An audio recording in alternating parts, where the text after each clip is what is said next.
Good morning, dear students. Good morning, sir. Good morning. Good morning. I think this is the last class for us, no? Yes, sir. Okay. Okay. So I will share my presentation. If I am out of the classroom, if I am disconnected, please give me a call, any one of you, okay? Okay, sir. Okay.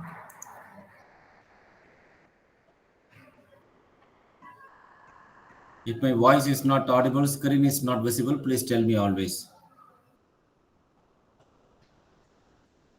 Okay.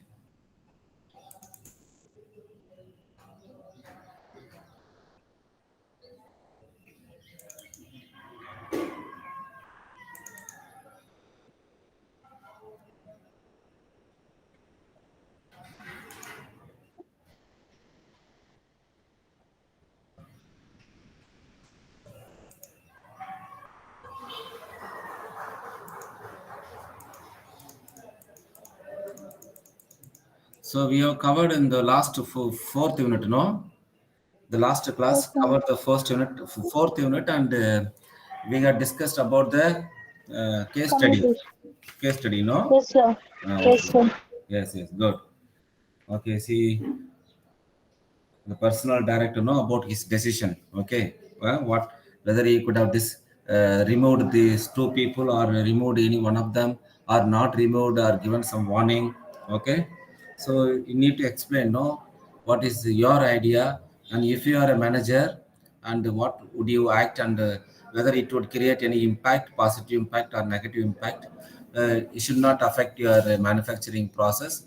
At the same time, you need to take some corrective action. Okay, both should be done. Okay, all of a sudden one should not take any action. We should be strict, but we should also be very careful. No, okay, employees, no, we have to respect, and sometimes if they have done mistake unknowingly, and you could give some chance for them. That was the case, no, we had the discussion.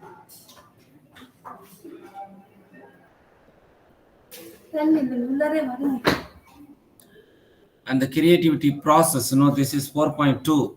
Okay, creativity and innovation. Okay, when you speak about creativity, what do you think about creativity? Why creativity is important for the manager?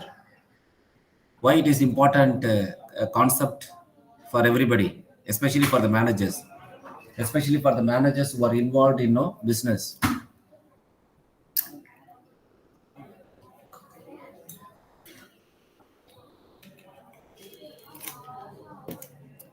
So creative people, in general, are few and far between in any society. Many products and services that we take for granted these days are the result of the creative thinking.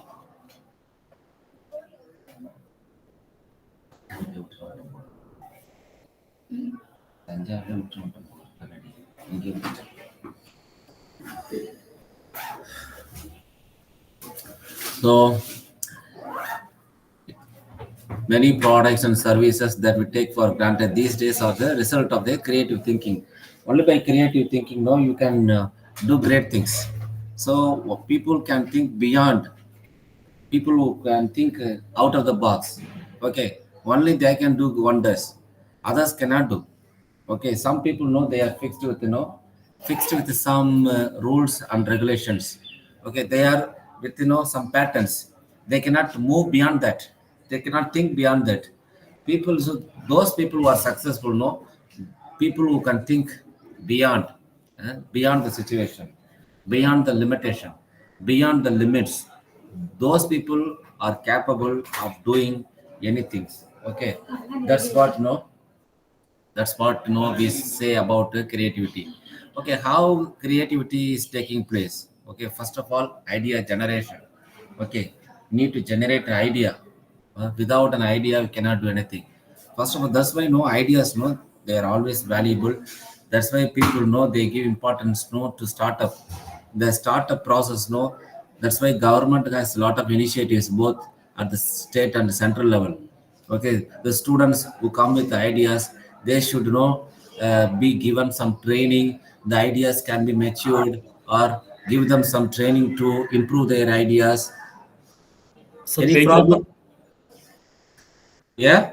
page number, Page number 143. subjects. Management concept. Okay, sir. Thank you. Okay, fine. Lesson 4.2 we are doing now. Okay, creativity and innovation. So why creativity is important? That's what now we have been talking. And what is the process? Creativity process. Okay, how we can take that activity, how we can have that concept in your business. Okay, creativity.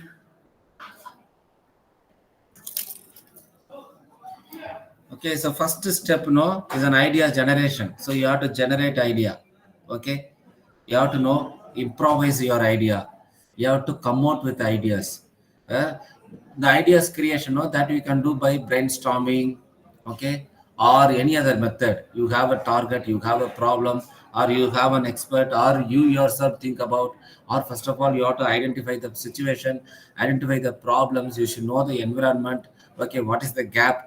Okay, some what is lacking, what people have not found out, in what way you are going to make something different.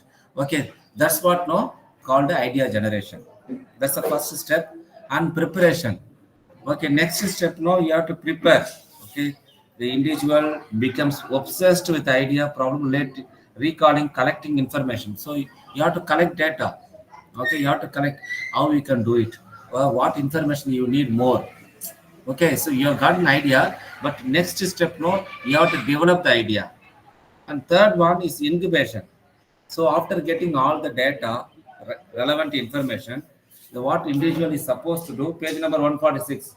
Okay, the individual relaxes and the subconscious mind becomes active. So this is what happening in the third process, incubation. Okay, you have the mind, you have the idea in your mind, but how to make it active? Okay, how you can make it possible?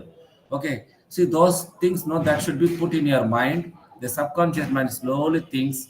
Okay, when you sleep, when you relax yourself, you allow your subconscious mind, to inseminate, to go here and there, to find the possible ways. So that's what taking place in the third process called the incubation. And fourth step, elimination. Elimination is nothing but the often when least expected, while eating or falling asleep or walking, the new interrogative idea will flash into the individual's mind. Okay, that's what got elimination. Suddenly you got elimination. Okay, you got all relevant information, you get everything, but no, suddenly you are getting a new insight. Okay, a spark in your mind. Okay, by which you can enter and play, you can enter and start your business. That's what called the elimination. And final step, verification and application. Okay, whether is it possible, what are the alternatives, what are the alternative solutions, is it possible, what are the impossible things. Okay, what you can do, all those things, you have to verify. And finally, if verification is done, if you see that anything, if you see that okay, everything is good, you can proceed, then you have to apply. Okay, so this is what the creativity process. Okay, this is what the creativity process, this is important for all the managers, to start any business. Okay, the last one, verification and application. Organizational creativity and innovation. Okay, so what is now relevant to organizational creativity? So we have spoken about the individual creativity process. Now this is organizational creativity. Just as individuals differ in their ability to translate their creative talents into results, organizations also differ in their ability to translate the talents of their members into new products, processes, or services. Okay, so just as an individual, okay, you have a desire, but organizations, they should also do like that. They should also have the creative skill. They should also have a skill to transform their talents, as their members, to think for the organization, so that they are able to come out with new products or new services, or the method of offering the product or offering the services to the customers. That's what called the processes. Okay. And climate for organizational creativity. Okay, what is the climate means the environment. Okay, what we can do. Okay, what we can do to make the organization to think for our organization to use the creativity concept. Okay, to use the ability to think for the organization so that it can give new products or new services. Okay, so what you have to do as a manager for your organization, first of all, you have to accept changes. First of all, you have to accept changes because change is changeless. People will always resist to new ideas. Okay, that should not happen. And people will always stick on to the old ideas, traditional concept. You have to make everything new. You have to ask people to accept changes. That's what no the first thing you have to do as a manager for your organization. And encourage new ideas. Of course, you have to always know some people know they never know accept new ideas. They say you don't know anything. They say they always underestimate the employees, their opinions, their suggestions. Okay, we should not do like that. We have to always know, welcome the new ideas, welcome their suggestions. Is it possible or not possible? Is it feasible or not feasible? That should not be the case. Always you have to welcome. Then tolerate failure.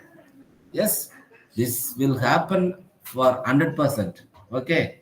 Even Michael Jordan, no, the famous basketball player, he says he failed for more than 1,000 shots in the basketball ground. Okay.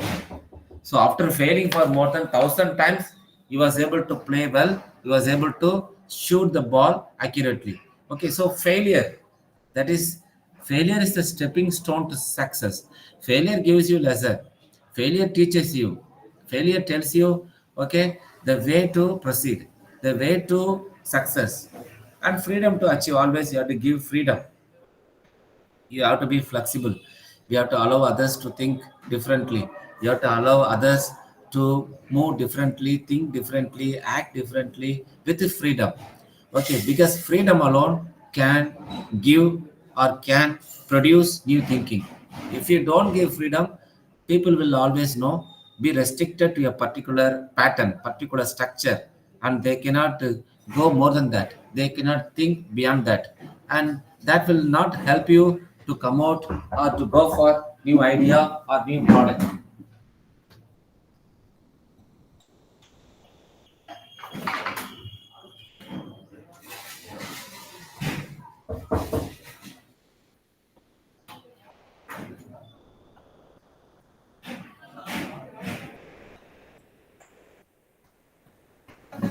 Then finally, offer recognition. You have to offer recognition. Always you have to respect and give recognition. So people who give ideas, no, they should be respected. Okay. Okay. You have to recognize their ideas. You have to recognize their ideas. Then that will stimulate all the other employees, no? So if you don't give recognition, employees know they always human beings they long for recognition. They long for respect. Okay, they long for appreciation. If you don't appreciate, no, people will stop thinking beyond. Okay, so this is the situation. This is the climate you have to do for your organizational creativity. Factors hamper innovation. Factors that hamper innovation. Okay, what are the factors that stop innovation? That block innovation? Rosabeth Cantor has developed a list of 10 types of attitudes that stifle creative and innovative attempts or disposition of the people in the organization. Okay, that you have, okay, in your notes you can. So weaving any new idea from below with the suspicion. Okay, you think no with always with the suspicion. Okay, feeling doubt. Okay, then insisting that people who need our approval to act first to go through several other levels of management. Okay, for asking them to follow many protocols, or asking departments or individuals to challenge and criticize each other's proposal. Okay, you ask them to criticize. That will not help, and expressing criticism freely and withholding praise where it is due. Okay, people know will always criticize. They will not appreciate. If you have that attitude, no, that will not help. Then treating identification of problems as signs of failure in order to discourage people. Okay, people say any problem, no, you will discourage them. That you should not do. And controlling everything carefully. Okay, make sure people count anything that can be counted frequently. You control everything. Okay, making decisions to reorganize or changing the policies in secret. Okay, not transparent. You have to be transparent, making sure that requests for information are fully justified, and making doubly sure that it is not given out to managers. Okay, managers are not given freedom. You have to every time you check their decisions and double time, and assigning to lower level managers in the name of delegation and participation responsibility for figuring out how to cut back layoff. Okay, that and all you have to know should not do. So making the employees know to go out of the organization. That no that thing no, and above all, never forget that you, the higher ups, already know everything important about this business. Okay, people always think no, the higher ups know they think no that they know everything. That attitude no, you should not have.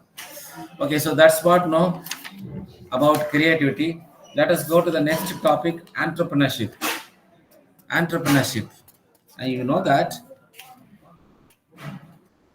What do you mean by entrepreneurship?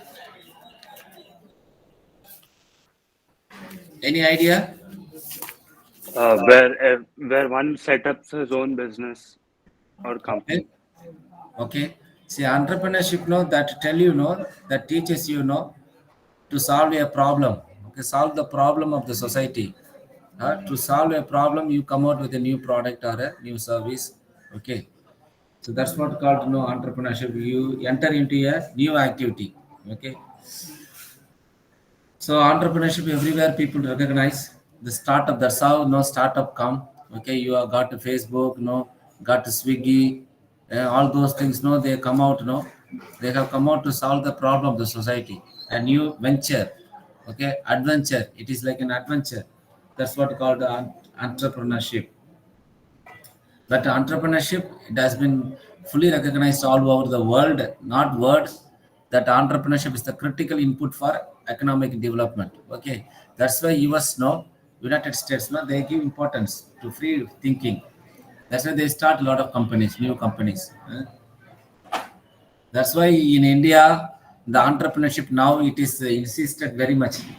Entrepreneurship should be taught at all the levels, in all the subjects, in all the courses, even from the school education onwards. Okay, it has been insisted very much. What's the difference between entrepreneurship and managership? Okay, lot of differences.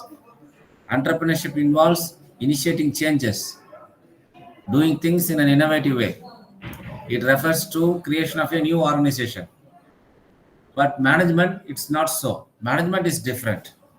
Entrepreneurship, it is always not thinking beyond what you are supposed to do, what you are doing regularly.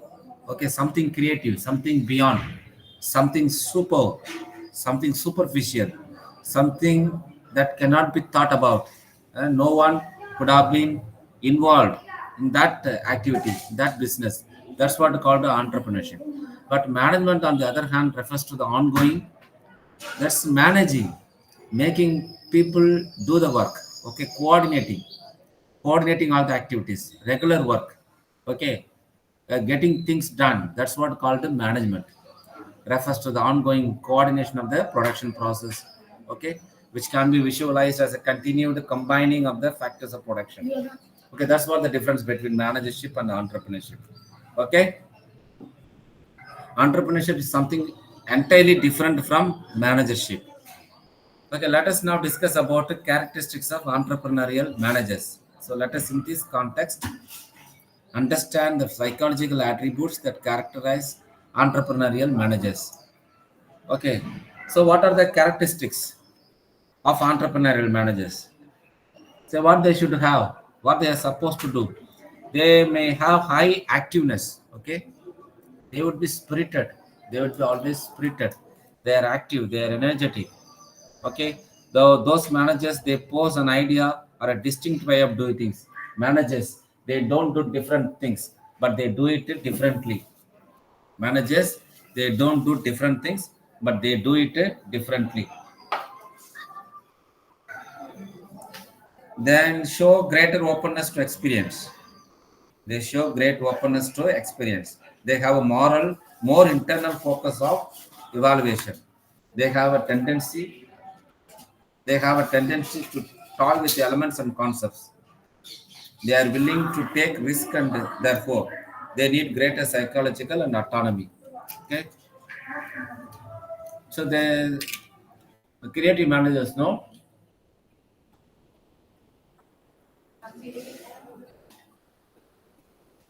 1 minute, let me take some water.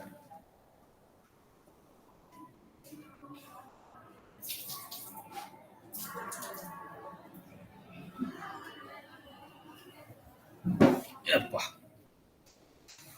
So that is the characteristics of entrepreneur managers that you know it, no?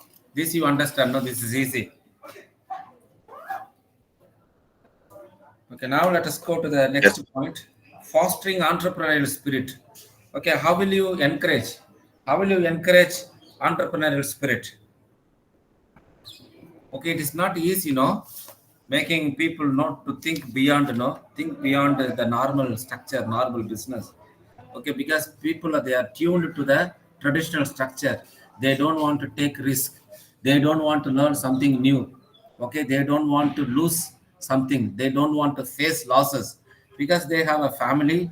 They are dependent on the regular income. Okay, if anything happens to their business, that will affect their family, not only the individual's life, because each individual has a family. They depend on the organization. If organization is failing, if organization is taking risk, if organization is getting a loss, then that will affect the entire family. That's why uh, people they don't encourage entrepreneurial spirit. Usually youngsters from the age of 17 to 23, 25, young people they have the entrepreneurial spirit. Okay, they have a love and they have a desire, deep desire for thinking beyond the normal thing. Okay, so fostering entrepreneurial spirit in the structure, strategy, organization, culture. Okay, see, if necessary, modifications have to be affected in the structure of the organization. Okay, you should not have a traditional structure. You should not have a traditional structure. No, you should not have rigidity. Okay, complexity, getting permission, everything. Okay, that will see. You should have like a team. Okay, you should have a team spirit. Okay, where you should be given freedom. Okay, freedom of expression, sharing. Only that no structure, no easy structure. Okay, team structure. That will help you people can come out with new ideas. Traditional structure, rigid structure, that will not help. And strategy, you have to change the strategy. Okay, so the people know you have to always get the complaints, grievances from the employees, grievances from the customers. Okay, and you have to get the ideas, get the complaints, analyze the complaints. Okay, that the complaints, the feedback should come back to the once again come back to the top level management, and they can sit together, think for problem solving. That and all should happen. Then organizational culture. What do you think about the organizational culture? How an organization should be there to encourage entrepreneurship? What organization culture one should have? What culture an organization should have?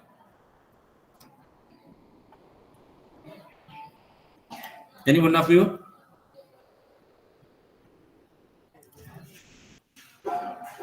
What an organization should do? Culture means the behavior, the attitude. The So organization should, yes, support the very employees. good, very good. The organization should give support to the employees. Okay, when people come with new ideas, they have to respect them, they have to welcome them, they should not disregard, and they have to appreciate, they have to give some monetary benefits. All those things you have to do. Okay, always when people give new ideas, you have to respect the employees, welcome them. That type of culture, everybody know should involve. That's why Toyota, Innova, no, Toyota company, they always welcome new ideas. So getting their ideas from the employees or from the customers, from the low-level people, from the workers, and that is why they are able to modify their product and they are successful always.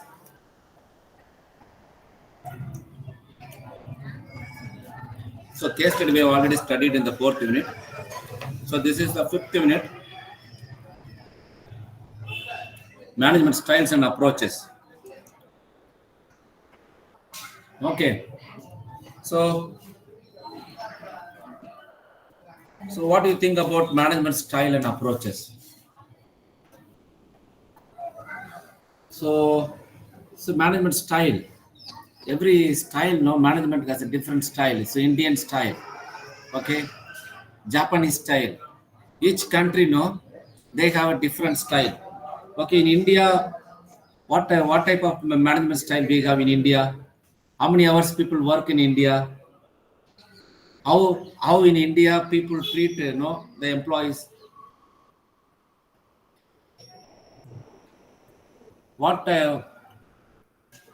what an youngster no feel here in India with regard to job?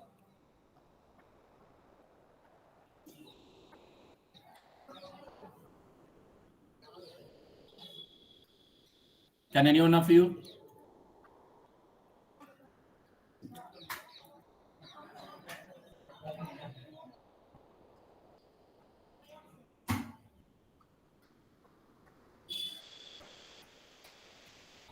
Indian style, can you please tell me?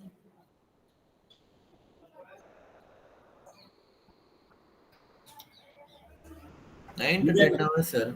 yes, Indian organizations, Indian companies. We have worked 8 hours. Okay, 8 hours work. Then how do they treat the employees? So sometimes you have to even extend 8 hours, more than 8 hours, depending on Okay, the work. It may be a OT or some other okay, incentives or they give. okay, okay. Then 8 hours work, overtime work. What do they expect from the employees? More than that.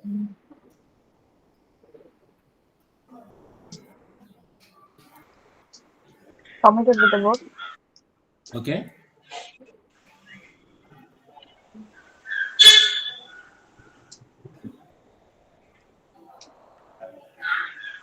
Full involvement to the work. Okay.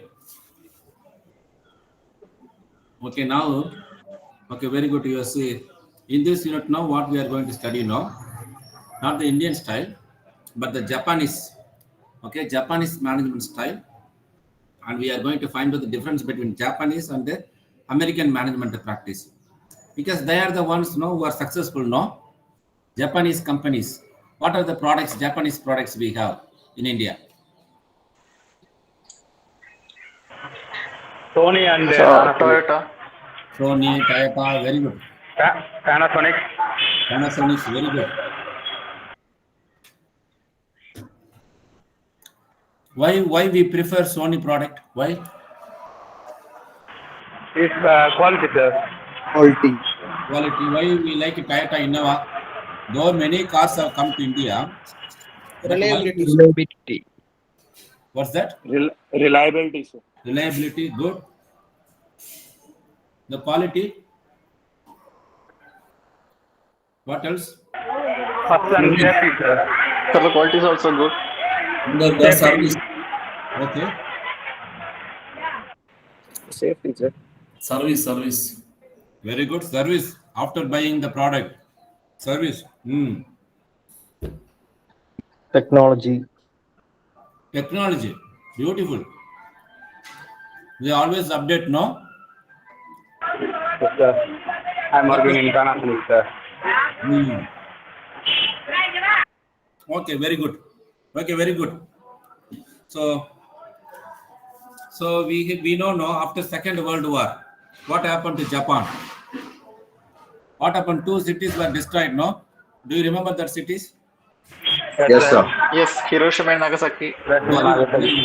But after the distraction, no, after very few years of time, the Japanese were able to come up, no, were able to solve the issues, no, because they have such a style, such a desire, not even the desire we could say, they have such type of energy and power, okay, to come up, even if you destroy them, even if you destroy to the grassroots level, but they'll be able to come up. So that type of power they have. Then unique features of Japanese management, okay, the focus, strategies, lifetime employment, organizational philosophy, intensive socialization. So this is the five important styles of Japanese management. 1 minute.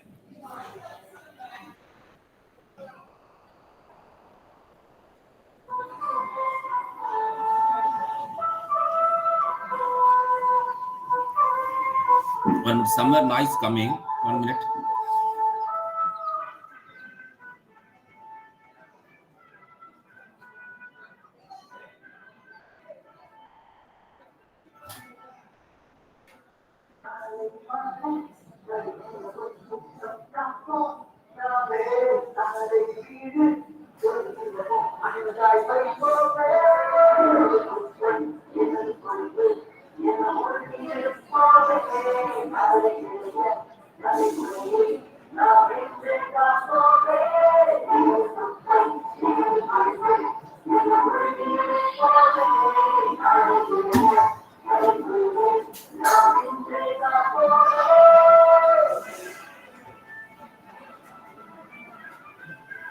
There.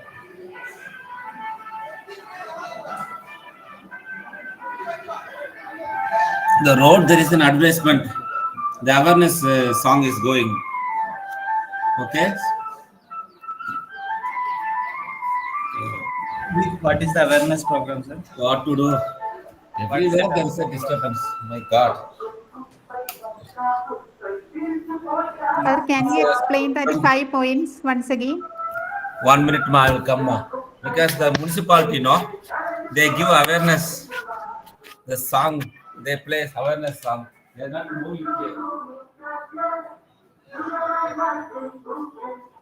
Ma, the part is sound going to happen, ma. What you want there? What? What you want there? Happen, solla.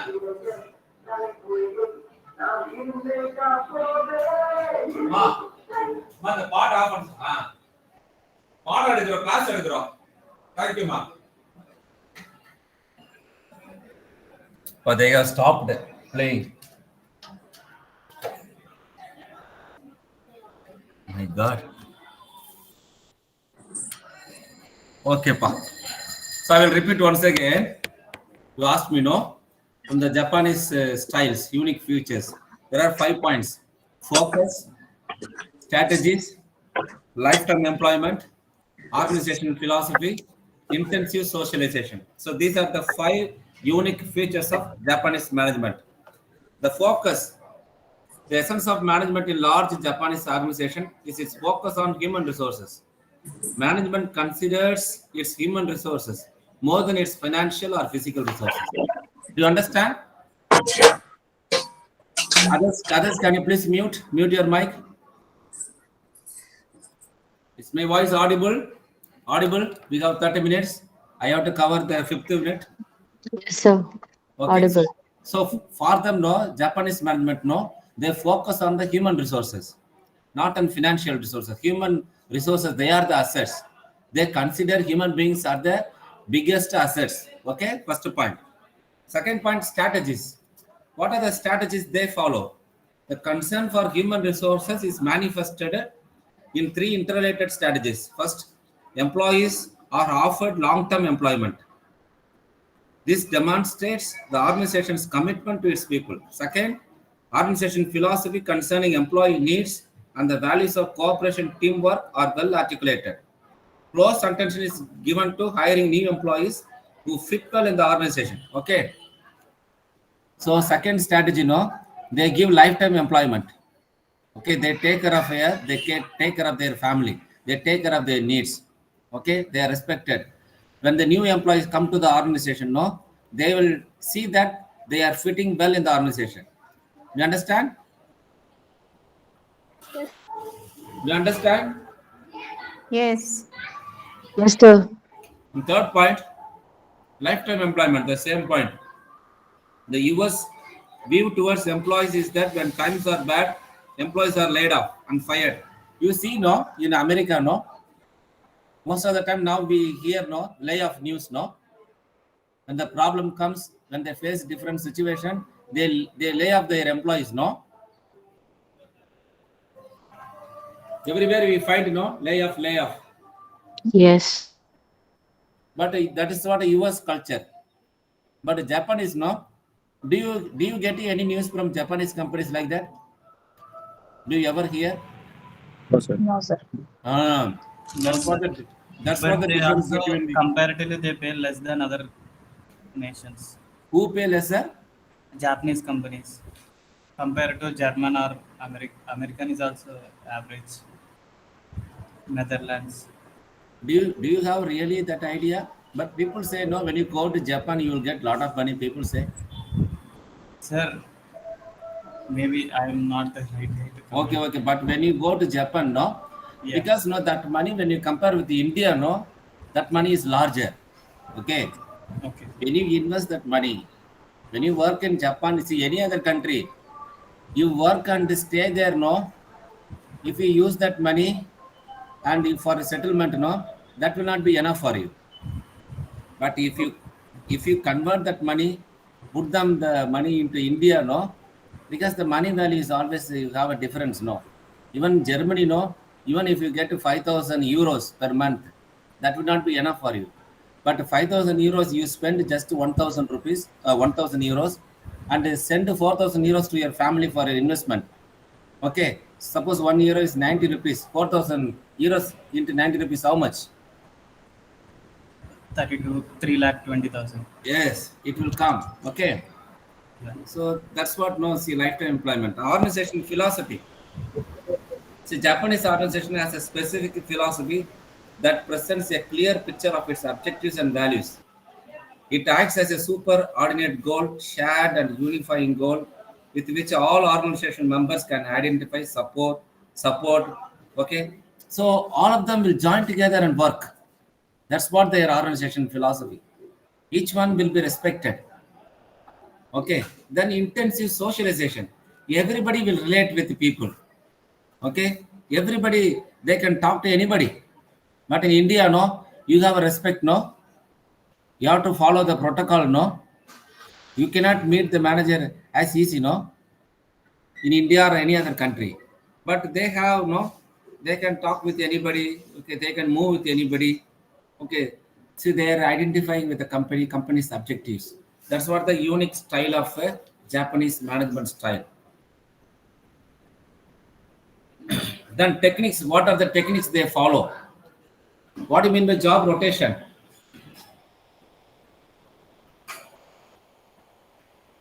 Job rotation.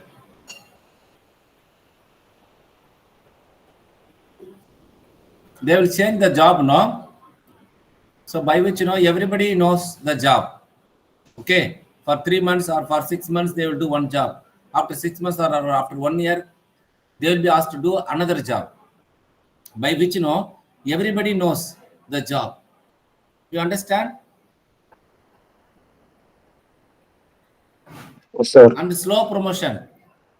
Why people they don't give quick promotion? Why they don't give quick promotion?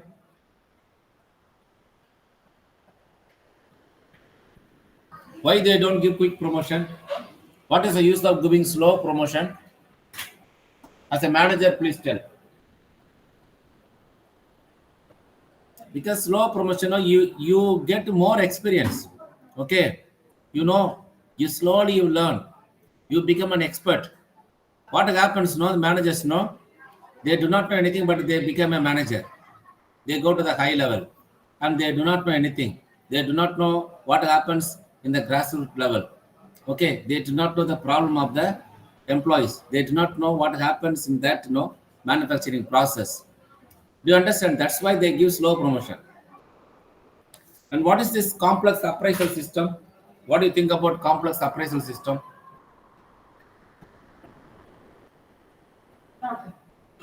What do you think about appraisal system? Why it is complex?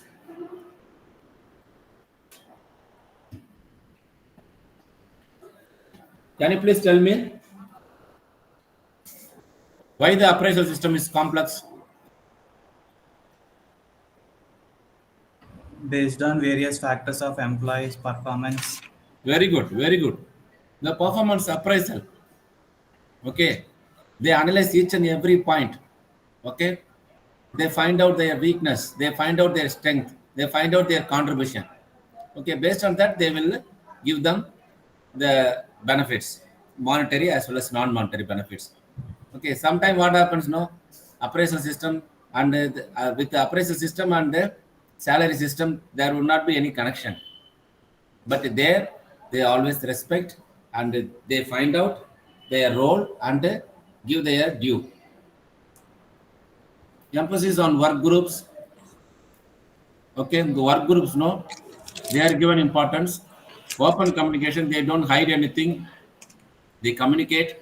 Consensus decision making, they join together, take the decision. There should not be a one-man decision or one-man army. Everybody join together. Everybody take responsibility. Okay. Then concern for the employee. Okay. Employee is always respected. These are the techniques they follow in the Japanese organizations. What is the comparison? Comparison of Japanese and the US management practices. Okay. One of you read Japanese management points here.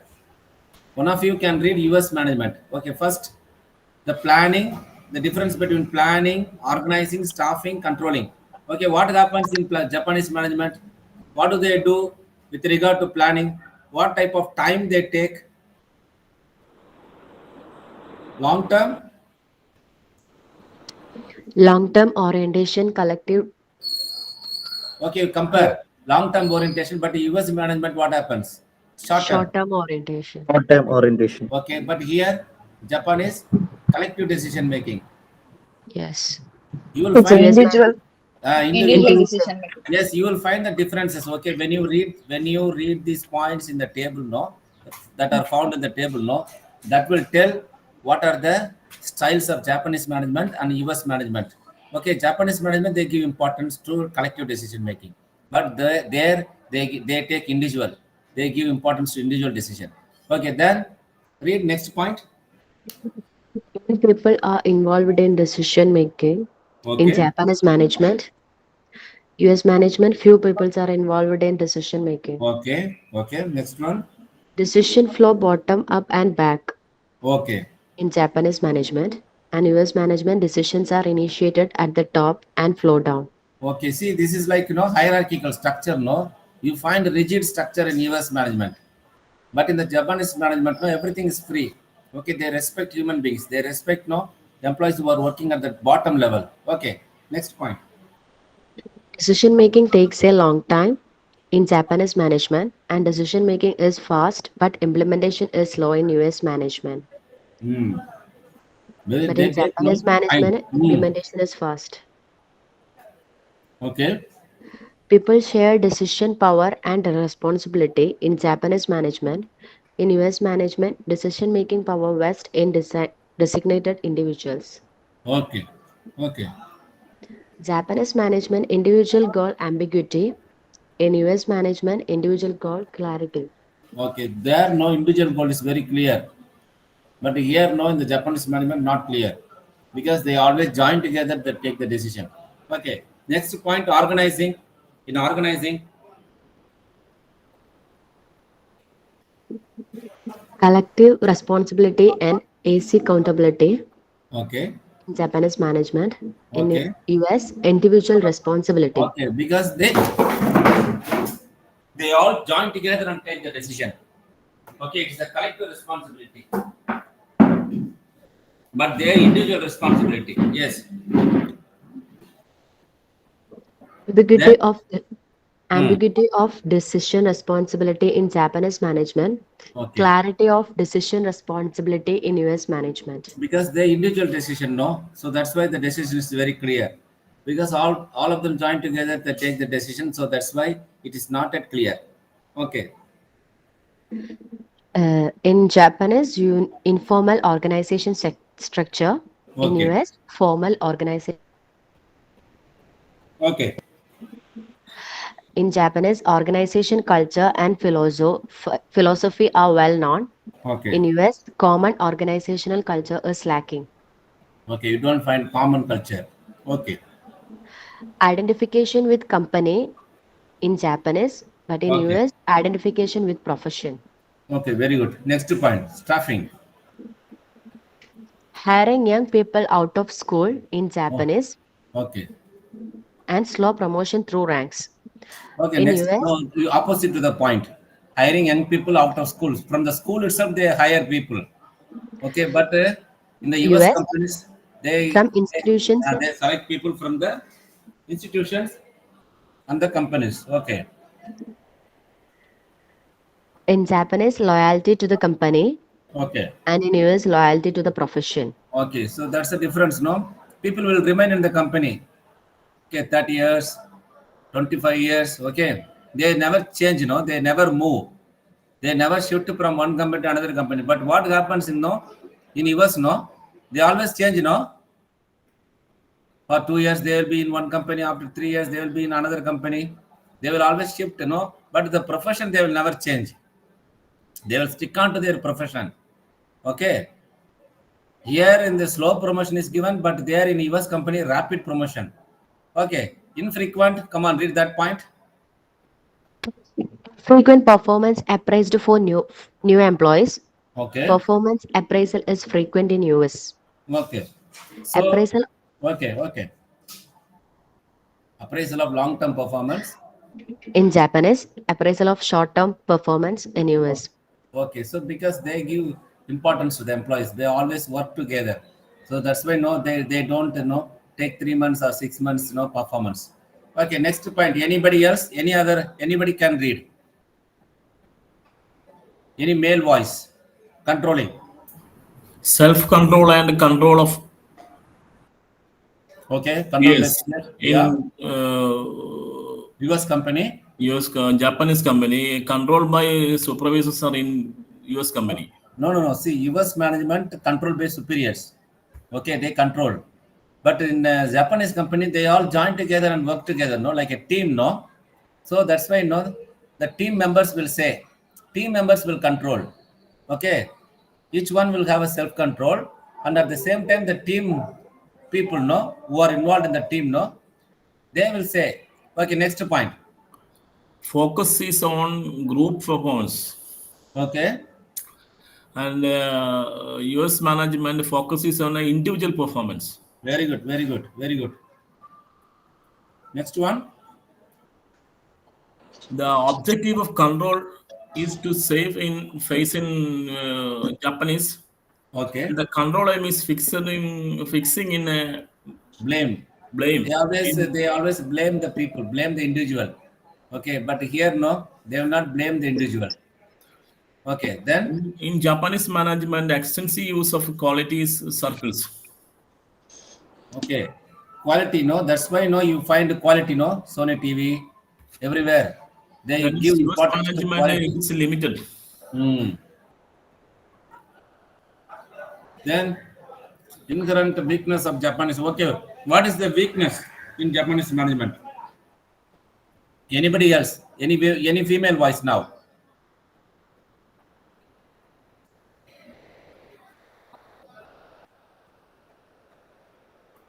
Yes, read louder.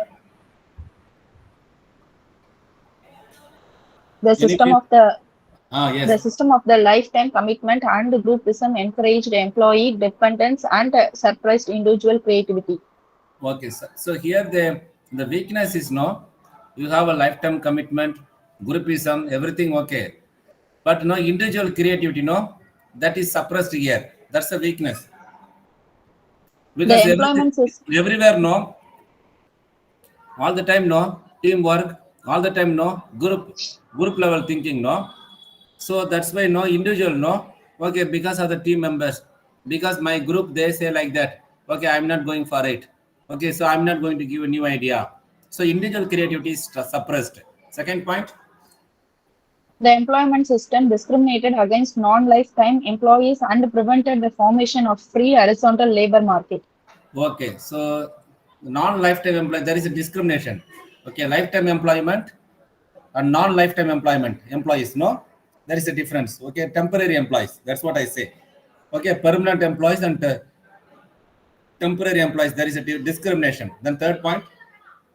The seniority-based system of rewards created a promotion grid, lack of middle management, and especially for the younger outstanding employee. Okay, no, the youngsters, no, they cannot be given no promotion.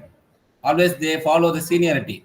Okay, they don't follow the talents. Okay, so these are the weaknesses of Japanese management. Okay, then emergence of a new paradigm, new model. Okay, read.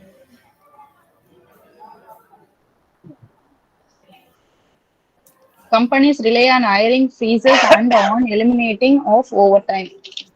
Okay, Extensive use of job rotation and employee reassignments.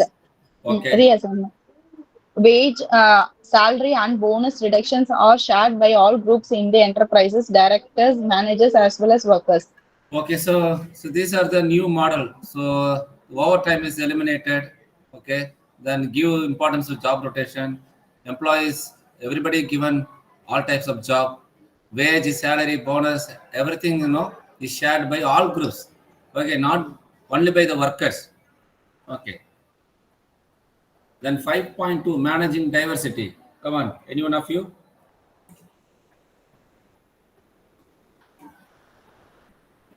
So all around the world, managing workforce diversity.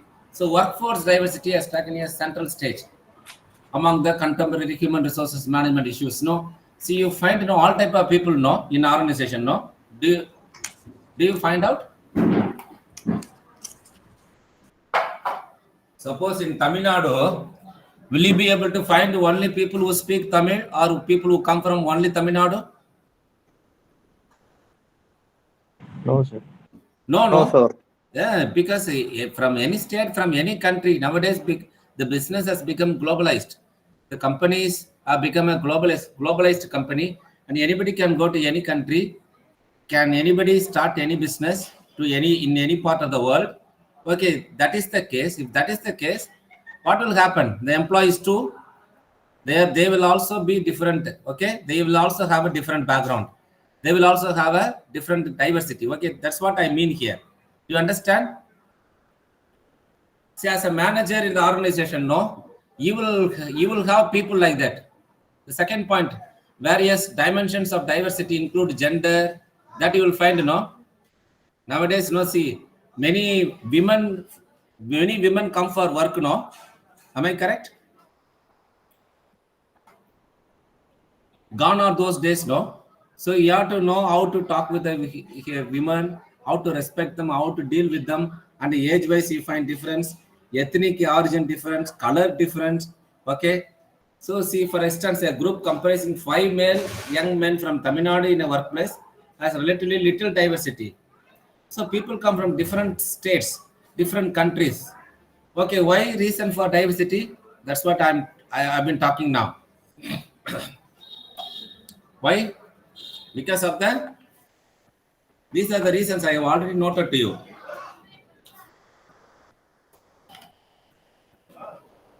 What are the reasons for diversity?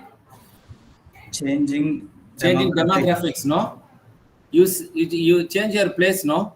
People come to Chennai, no. People go to Bangalore. People go to Hyderabad. Okay, from different part of the state. Okay, because they get a job in Chennai, or they get job in Hyderabad, or they get job in Delhi. Okay, so they change their demographics, change their living place, and competition everywhere.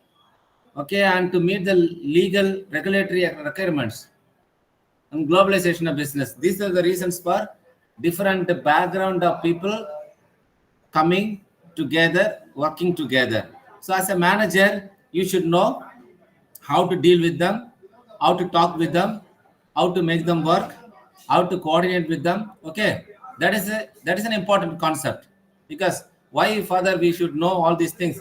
Because as a manager in the organization, you should know how to move with all type of people.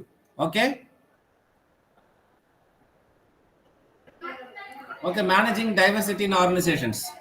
Since diversity in workplace has become a rule, okay, rather than expectation. Now people expect, organization, they don't take, people from only from one particular state. They nowadays, they take from any part of the world. Okay, they give very good salary. They give a salary according to the international standard. Okay, the companies I say, the globalized companies I say.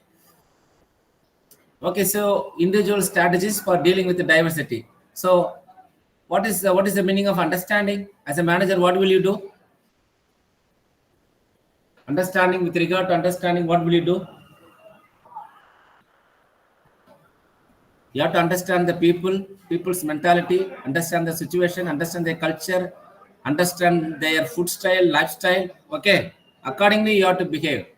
And what do you mean by empathy? Empathy, tolerance, willing to communicate. Okay, all these things. 5 minutes more I have to cover. Empathy means like feeling. Okay, empathy. Yes, 5 minutes more. See, empathy, you need to show action. And the organizational approaches to managing diversity. So you have to have such a type of policies, okay? Because you have people from different background. You should have a practice like that. You should also give training. Okay, how they can collaborate together. Okay, how to accept everybody.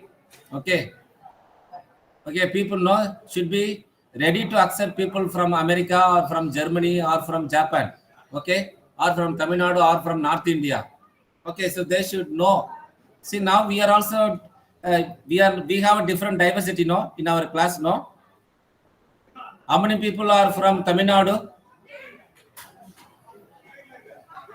How many people are from Tamil Nadu? How many people are from Mumbai, Kolkata, West Bengal?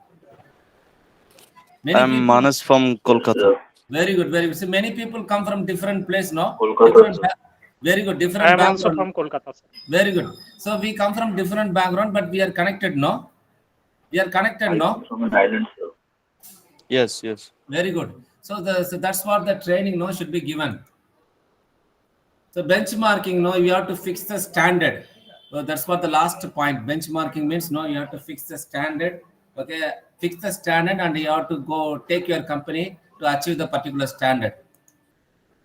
So what is the advantage? Okay, so you can take your company to the next level. You'll be knowing the strength and weakness of your organization and limitation. That's what the approaches.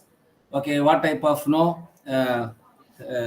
appraisal you go or you apply for the organization? Internal, you fix with your organization, within the organization.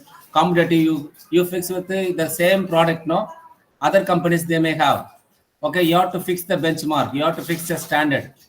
The non-competitive, you will not have any competition with other companies, not have, but at the same time you have to fix the standard. World-class benchmarking, you have to fix the world-class standard. That's what the meaning. Okay, so this you will understand benchmarking process, how you have to fix the standard for a product. So that's all. You can read, understand, and maybe at the end, maybe tomorrow I will share. You put in the group, the WhatsApp group. You remind me. Sir, I have a question. Yes. Sir, can you please describe the question type in examinations? Question bank. No, you will found in you will be able to find in the website. Okay. The sir, question there types. There is 100 mark question we found. 75 marks. 25 marks internal. Sir, can you tell us the examination pattern? Like part A, part B, each question is for how many marks? I have only 1 minute, but I have a question bank here. but you will find in the website. But anyway, I will show one question bank. Because 10 o'clock exactly, I have one more class. Anyway, I will take 1 or 2 minutes. But you will have in the website. Sir, we want to know that just how many type of questions and each question how many marks is obtains. Yes, that you will see in the question bank itself. You will be able to find, my dear. See, question bank for management concepts. You see here, okay, 2022 January. You see here Not able to see. now. Oh, not able to see now. We could Yes, able sir. to see. We could So we are able to see, sir. Able to see? No. Okay. See here. So 2023 question paper is not here. This is from 20. You'll Sir, did you this check has your Last year, two sir. subjects combined in it, right, sir? Sir, do you Okay. have Did a you check? separate question paper for this subject? This is a mixed Oh, question this is paper. two subjects. No. Yes. 1 minute. This is no. Actually, See, found in we our have a two website. division notes. So this you will find in the website. Okay. You will Yeah, find in the sir, but website. Sir, do you in have website there is any no separate question 23 question paper? paper. What's that? In website, here question paper is not here. Okay. Maybe I will also share the question pattern. Okay, in the WhatsApp group. You Okay. WhatsApp group you tell. Okay, I Yes, will sir. also share. That's I will better collect. for Please us. add me my number WhatsApp. I will collect the latest pattern and send it to you to your WhatsApp group. Okay. I have not What is shared. the Okay, sir. Thank what is you. the I have criteria not. for internal assessment? Internal assessment? How you will give the mark for the internal assessment? See, did they not conduct any exam for your internal exam? They will be conducting a Google form exam. No, Google form. They would have asked you. No, they would have Not at sent you. the, No, not yet. don't know. Maybe they will conduct later, okay? But 25 marks through internal. They will share you the Google form, okay? And in the internet and the online exam, now you have to immediately find out the answer and you have to give. So 25 marks internal, 75 through descriptive method. I will collect the latest pattern and send it to you to WhatsApp group along with the PowerPoint, okay? Okay, Surely sir. I will Thank do you. it. Surely I will do it, okay? I will not forget, okay? Don't worry. I will not Please add forget. Okay, sir. Thank you. So, Okay. wish you all the best. All the best for your best exam. Okay. All of you get good marks in the exam. Okay. Thank you very Okay, much thank for you, your sir. cooperation. Thank Thank you so you. much, sir. Thank you, sir. Thank you for your likes. Thank you, sir. Why Crystal is sad? Why Crystal is sad? Why Crystal is sad? Crystal, are you feeling sad? Nature of management. Please explain once more. My dear, it's already time. I cannot do anything. No. Please go through it. You will read. You will understand. It's already time getting. We are getting late. Okay. Crystal, don't worry. You will get well. You will do well. So wishing you all the best. God bless you. Bye bye. Maybe we will see you in Thank the you, next sir. semester. Maybe we will see you in the next semester. Second semester. Yes, sir.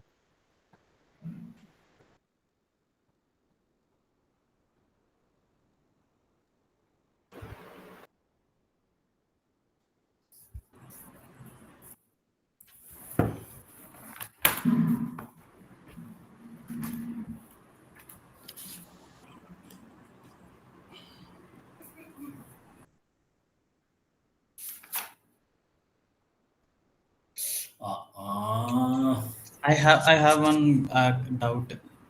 If we want to become professors like this, will this distance education helps us, or they won't consider? What is the opinion? Or I don't know. Yeah, they will consider. I think I had also seen few advertisements. They will give preferably full course, otherwise distance also is valid, not an issue. But professor, I think you have to do doctorate also, not only this PG. PG plus doctorate is needed, I think so. All right. In this class, anybody in Mahi or Talacheri, Kannur district? For professor, they have to clear NET exam.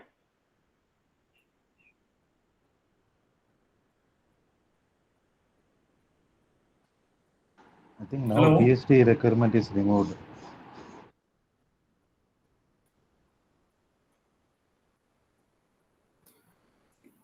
Hello, anybody? Hello. Yes, we Hello, can sir. hear. Anybody in Mahi or Talasheri attending exam?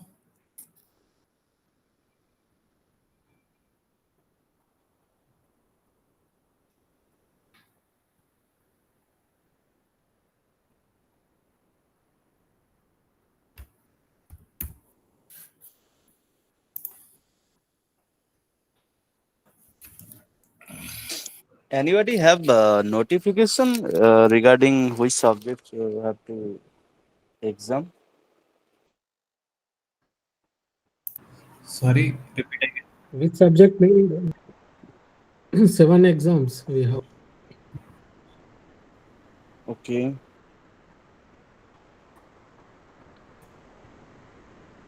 from June 10th onwards. Have you notification?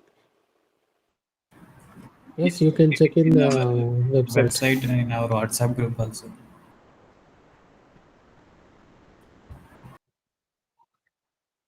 And when it is internal exams? So far, there is no information from their DDE. Maybe sometimes it can be after our external exams also. Okay. Chances are there. But this distance, we are preparing for distance MBA. They are conducting weekdays every day. Yeah, it came on our weekdays. And there is no gaps. Yeah, based on orientation class, they informed day by day exam will conduct like that. Day by day But is very much helpful to us. We can cover the syllabus in one day. We can't. It's All next time, are your ID or pass? yes, received.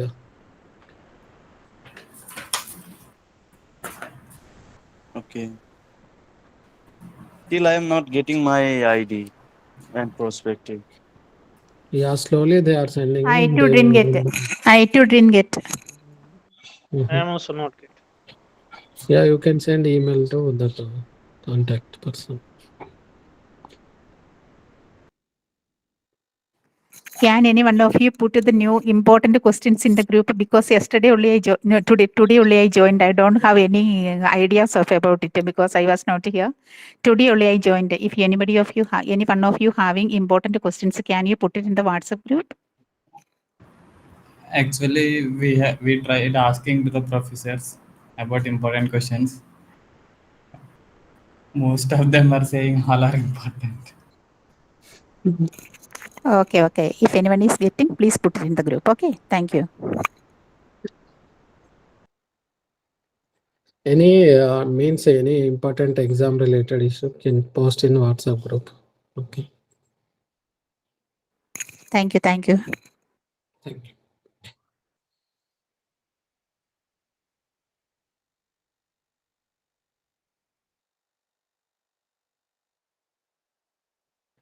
Anybody, which exam you are feeling is easy in compared to 7 subjects?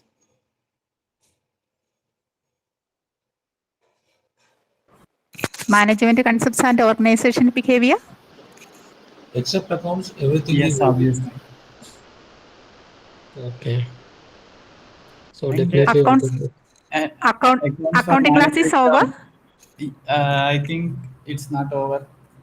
I think today she might complete 4th chapter and she might start 5th chapter. Accounts for managers. That means the three chapters are over. Over. Okay, it was easy? Not at No, it's not easy. I couldn't get it. Then what about me? I didn't get the basic also. Okay, it's okay. I will try it. If Thank your you. base, then easy. Otherwise, it's too difficult. Let me try. How to prepare? I didn't get it. Okay, I will try While it they are again. teaching, it seems to be easy when we open the books. Gone case.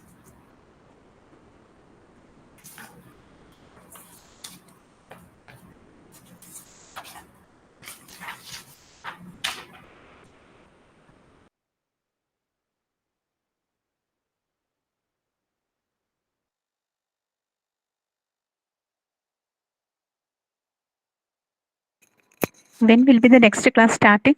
Now itself? Hello? Yeah, Yeah, Any- waiting for that. we were waiting. Yeah. Today Okay, is your okay. first class. Yes, I went to Kerala. I didn't open my email. 16th only I came back. Yesterday only I came to know what to do. Anyway, I missed many classes. Okay, I will try it. No problem. In Kerala, where are you from? I am from Ernakulam district, Muatupura. Okay, where is the center of the exam you select? Lucknow. I am in Delhi. I kept the center in Lucknow because if I working here and going daily to Delhi, I may not attend all the classes regularly. So I thought I will go to my provincial house. I am a religious nun, so I will stay there and I will write the exam. I thought. So I kept the location in Lucknow. The exam started on 10th June. Yeah, I got the information. I will try. Let me know. Okay, 7 thank you. papers. Okay, yeah. Okay, thank you. What do you do, Pauli? Hello. I am a nurse superintendent of St. Joseph's Hospital, Ghaziabad, near to Delhi. Hello. Can someone share the WhatsApp group link? The message chat box. WhatsApp group link. Can you please add me a WhatsApp number, WhatsApp group? Anybody? Only admin can add, I don't know who is the admin. Yesterday I asked someone. I don't know who's admin. I am from Mahi.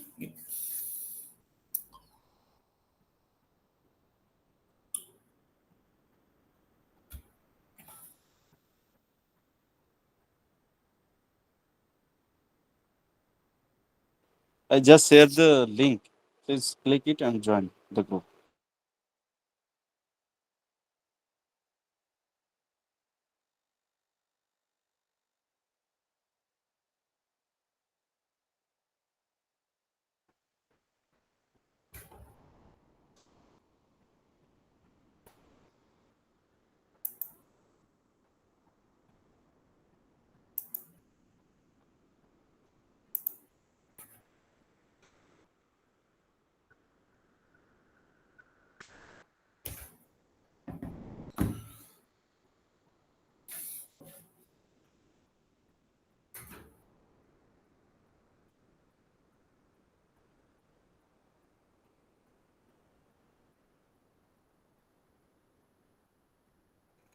What do you think, group people? This Japanese and management participants that is important. This question today we learned.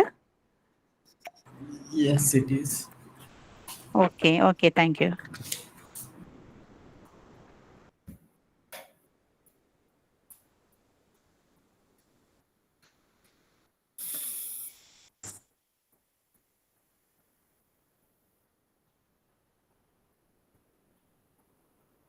Anil Kumar KP.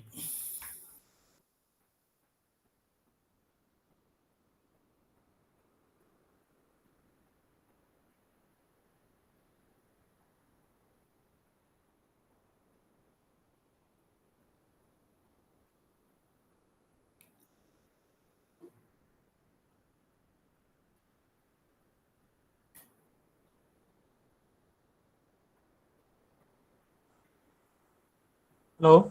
No, no, no, no. Yes, Your voice is echoing.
Yes, I am from Delhi.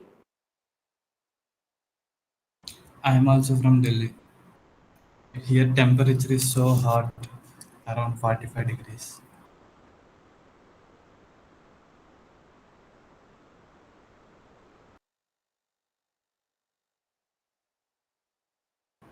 And the pollution is also so high, it is around 270 ppm. Don't come to Delhi. What about the next class? We are all I've waiting for seen the this next class. pattern, bro. I've seen this pattern. Usually 10 o'clock classes start a little late. Sorry, it's not clear. Can you say again? No, like I've been noticing this since the past few weeks. Usually 10 o'clock class starts very late. I don't know why. Okay, thanks. By the time, can any one of you explain what are the main questions in the management concepts that it will help all of us, no? Those who attended all through the classes, can you explain and share with us what are the important questions in the management concepts? So the thing is, in the classes in the weekends, I've noticed that they are going very fast because they want to complete the syllabus. So if you want to understand, I realize that it is self-study only. So there are these things called review questions when I saw in the like PDF copies that the teachers were using. So if you go through those questions, you will be able to cover the syllabus. But I don't think the important questions are being given out right now. They have not mentioned the important questions, anything like that. But probably in order to get some idea about the questions, we would have to look at the previous question papers and see if there are any repeated questions. Thank you. Thank you.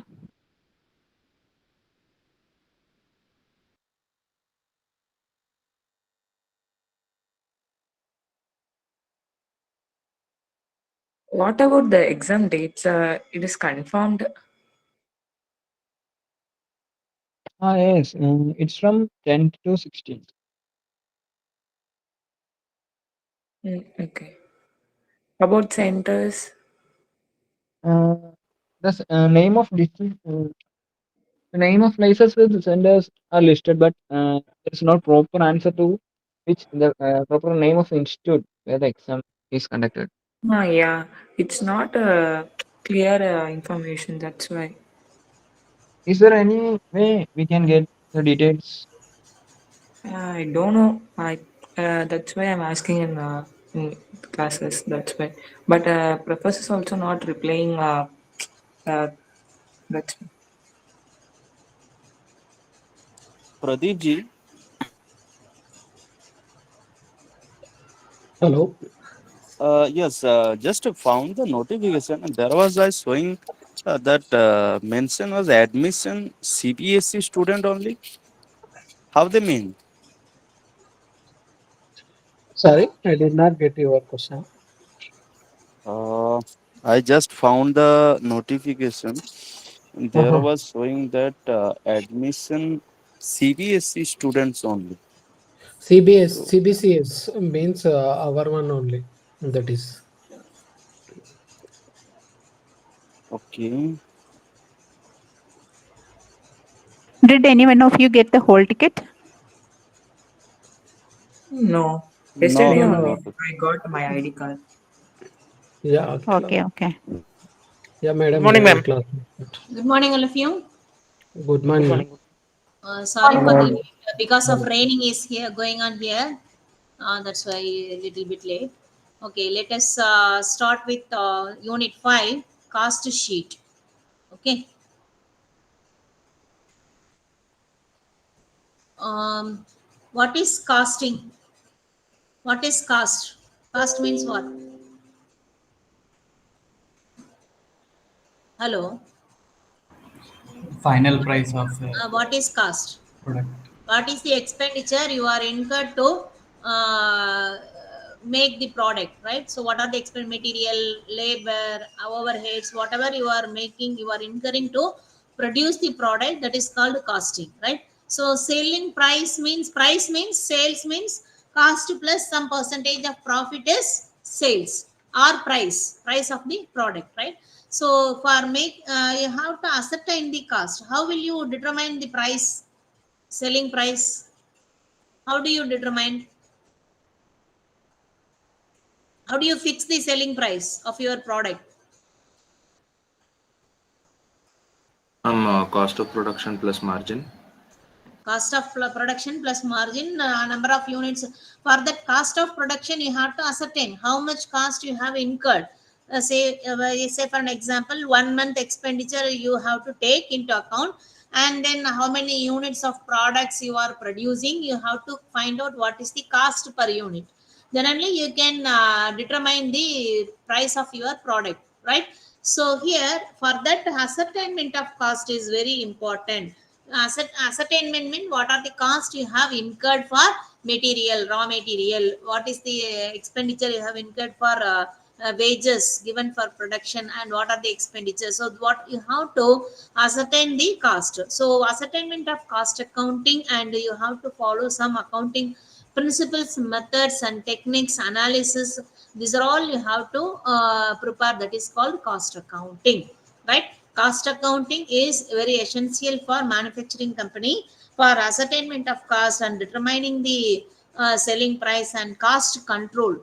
The cost of accounting is we are utilizing as a controlling aspect. Without writing, without recording any expenditure, what are the expenditure you are incurred, it cannot be controlled, right? So raw materials, say for an example, if you are maintaining that, you have to compare with the what is the standard. It will go like anything, right? Damages, and then wastages will be more. So you have to controlling the cost. It is a technique of maintaining the books of accounts. Cost accounting is very, very essential, right? Each and every element of products, any product or services, whatever you are producing, three basic costs we can divide into various three aspects. That is material, labor, and expenditure. So raw material is very, very essential for any product, right? So direct material, direct labor, direct expenditure, what you are incurring for producing the product, that is called basic expenditure, direct expenditure, which are incurring for producing the product. Then we can divide into direct expenditure and the indirect expenditure. Direct expenditure means the expenditure which is involving for while producing the product, right? So indirect expenditure, say for instance, raw material, labor, what is the units produced, that is the wages what you are giving. Then what is the direct expenditure, right? Then you are giving salary to the salesman, salary to the manager, you are paying telephone expenditure for office maintenance. These are all indirect expenditure, right? So you have to take even both material, labor, and expenditure. You have direct and as well as indirect expenditure. Labor also you have direct and indirect expenditure. And then this you can divide into in various elements, that is production overhead, administration overhead, sales overhead, distribution overhead. This indirect expenditure, further it is divided into production overhead means what are the expenditure you are making in factory rent, supervisor salary, like that. So these are the production overheads. Office expenditure, what office manager salary, telephone rent, stationery expenditure. So these are all administration or office expenditure. Say you have to pay good on rent, then salesman, advertisement, salary given to the or commission given to the salesman. So these are all selling and distribution overheads. Okay. So what are the elements of cost detailed? I have given here: direct, indirect material, direct labor, overheads. These are all the expenditure, right? So let us prepare cost sheet. How to find out cost per unit? So this is the cost sheet. First, you have to take what is the material, raw material used for the production. Raw material used for the production, how will you find out? First, you have to take opening stock of raw material plus purchases of raw material during the year or during a month. The cost sheet you can prepare even 15 days, 1 week, or 1 month. 3 months, 1 year, whatever it is. No time period, no limit is like final accounts. Final accounts we used to prepare at the end of the year. Here cost sheet you can prepare at any time and any number of period, right? So opening stock of raw material plus purchases, carriage inwards. Carriage inwards means raw material when you are purchasing, bringing into the factory for that carriage expenditure what you are giving, that is called carriage inwards. Another one is there carriage outwards means finished product taken from your factory into selling outlet or godown. You are taking for that your carriage expenditure if you are giving, that is called carriage outwards. Okay, so only here you have to take opening stock of raw material plus purchases plus carriage inwards minus closing stock of raw material, that is called direct material or material used for the production. Okay, then you have to add direct labor. Direct labor or direct wages, you have to add direct material, direct labor and direct overheads. Direct overheads, if you are adding all these three, that is called prime cost. Prime cost means direct material used for the production, direct wages and direct expenditure. If you are adding all these three, that is called prime cost. Prime cost plus factory expenditure. So factory overheads, what are the expenditure you have to incur, that is supervisor salary, factory rent, you are paying fuel, all these expenditures comes under factory over indirect expenditure of factory expenditure you have to add, that is called works cost. Prime cost plus factory overheads, that is called works cost. Works cost plus office or administration overheads, that is called cost of production. Office or administration overhead, that is manager salary, telephone rent, taxation. So all these things comes under office or administration overheads. Then if you are adding works cost plus office and administration overhead, that is called cost of production. Cost of production plus selling and distribution overhead, that is called cost of sales. Cost of production plus selling and distribution overhead, that is called cost of sales, right? Or total cost, we can say it is a total cost or cost of sales. Okay, see here what is the cost sheet. The same let us do one problem, you can understand. This is the problem, sometimes may be given even case study, 15 marks case study also sometimes they may be given, or 10 marks or 5 marks they may give some entries, you have to prepare cost sheet, right? So see here, number of jeans manufactured during the month 1000, direct material consumed 20,000. This is jeans means it is in number of units. Number of units is 1000 units. Direct labor, indirect labor, all these things are given, right? So you have to prepare. This is the cost sheet for total amount column, per unit column you take it. So 1000 units you are producing, right? So direct material consumed is given. Consumed directly it is given. The consumed means opening stock of raw material plus purchases minus closing stock of raw material, that is called direct material consumed or used for the production. It is given straight away in the problem, so no need to add or deduct. Okay, direct material 20,000, direct labor 8,000. Direct expenditure is not given, so only two things are given. You have to take these two are called prime cost, right? So 20,000 units, if you are dividing 28,000 divided by 1,000, 20 per unit cost is 28 rupees. Per unit column also you have to create separately and you have to make it. Then factory overheads. What are all the factory indirect labor in factory, supervision cost in factory, factory premises rent, factory lighting, oil for machines, all these things, depreciation of machinery, all these things you have to take into the factory overheads, works overheads. If you are adding with prime cost plus factory expenditure, that is called works cost. Works cost plus office and administration overhead. Office overhead, office salary, miscellaneous office expenses. If you are adding these three expenditure, that is called cost of production. So after cost of production, you have to add selling and distribution overhead, that is called cost of, what is it? Total cost. We can make it as total cost or cost of sales, right? So cost of sales plus profit, that is sales. So here what is given, profit margin of 20% on the total cost of goods is expected on the sale of jean. So 20% profit you have to add. So 25% you have to be very carefully listen. On cost is given or on sales is given. That you have to be very carefully see. Here it is on cost, no problem. So what is the total cost? 51,300 into 20%, 20 by 100, that is 10,260. If you are adding, that is called sales.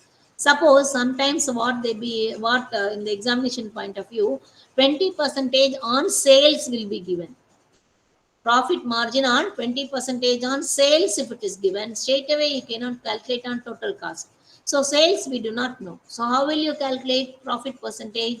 So in that case, what is the profit percentage is given divided by, you have to take sales is 100, 100 minus this profit percentage, 20% you deduct it. So how much it will come? 80%. So 20 by 80. So that means 1 by 4, 25% on cost. If 20% on sales is given, you have to calculate 25% on cost. So cost in that case 51,300 into 25 by 100 you have to calculate and add. Okay, do you understand? You have to be very carefully read the problem, right? So 20% on total cost is given, no problem, directly you can calculate. 20% on sales if it is given, we have to calculate profit percentage divided, what is the profit percentage on cost you have to find out. So for finding on cost, how we have to find out? See here,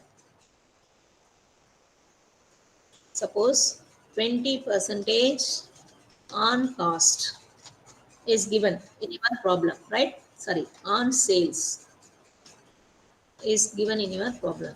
Okay, so in that case, what is the percentage on cost you have to find out. So what is the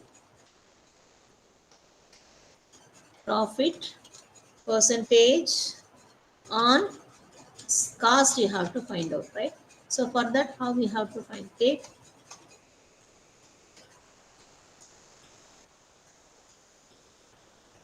so profit, what is the profit percentage? 20% divided by 100 minus 20%, that means 80%, right? So 20% by 80%, that means 1 by 4. 1 by 4 or 25 or 25% on cost. Okay, sometimes will be given in that like this. Okay,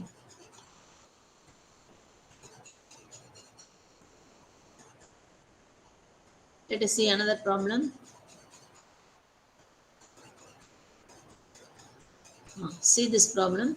Stock of raw material is given. Opening stock of raw material, closing stock, September month. So 1st September, 30th September. That means this is opening stock, this is closing stock. Direct wages, indirect wages, sales, and then work in progress is given. Opening work in progress, closing work in progress. And then finished goods also, opening stock and closing stock are given. The other expenditures are given. How we have to prepare cost sheet. You see here, cost sheet of Bangalore, that is total amount. Here number of units are not given, so we cannot find out per unit. So total amount we have to take opening stock of raw material plus purchases and expenses on purchases. If you are adding expenses on purchases and carriage inwards, you have to add along with the purchases. Okay, so less closing stock of raw material, that is called material, direct material consumed or used for the production, right? Then now we have to add direct wages, direct material and direct wages is called prime cost. Direct overheads is not given. If it is given, you have to add it here. So prime cost plus, now we have to work in progress means what? Semi-finished goods. Some percentage goods, some percentage may be finished. Material you may utilize, wages may be not yet done, right? So it is unfinished goods, and that is called work in progress. That work in progress in factory, opening work in progress and closing work in progress, both the thing will be there, right? So you have to take in the factory, while adding factory expenditure, you have to add opening work in progress plus factory expenditure minus closing work in progress. If you add with the prime cost, that is called works cost, right? So works cost plus you have to add as usual office and administration expenditure. If you are adding, that is called cost of production. Okay, cost of production plus here opening and closing finished goods are given.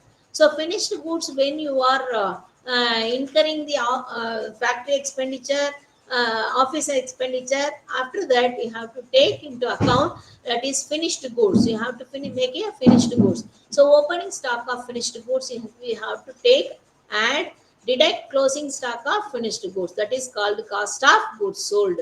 Cost of production plus opening stock of finished goods minus closing stock of finished goods. That is called cost of goods sold. So cost of goods sold, if you are adding selling and distribution expenditure, that is called cost of sales. Cost of goods sold plus selling and distribution expenditure, if you are adding, that is called cost of sales. So here in this problem, sales is given 2 lakhs. So the difference between sales and cost of sales is called profit. So you have to find out profit like this. This is the cost sheet. So what are the informations? One problem is different from another problem. So depends, you have to practice many problems. So how the expenditures are given, you have to prepare cost sheet like this. Okay, this is the method of preparation of cost sheet. Okay, same in the same unit we have one more chapter, that is standard costing or variance analysis. Standard costing, what is standard costing? Standard costing, it is a technique, or we can utilize it as a tool to determine what is the expenditure to be incurred for producing one unit. So normally if you are producing 10 units of raw material or this much wages, so what is the normal condition, what should be the expenditure you have to incur, that you have to prepare, that is called the standard or budgeted, right? So that is called standard costing. You have to prepare standards, right? So based upon some standard costing is utilized for utilized here as a tool or technique for measuring with the you have to compare with the actual expenditure what you have incurred. So if you are making any standard norms, if you have to make material this much, wages this much, overheads this much, if you are comparing with the actual, so is it over adverse or favorable situation, you have to see the deviation. So why that deviation comes, you have to analyze it. So it is we are treating this technique, we are using it as a controlling, cost controlling technique. Standard costing is very important tool of cost controlling technique. Okay, theory I have given, you go through this. In that variance analysis, we have to take the difference between the standard cost minus actual cost, that is called variances. So some variances may be favorable or adverse variable.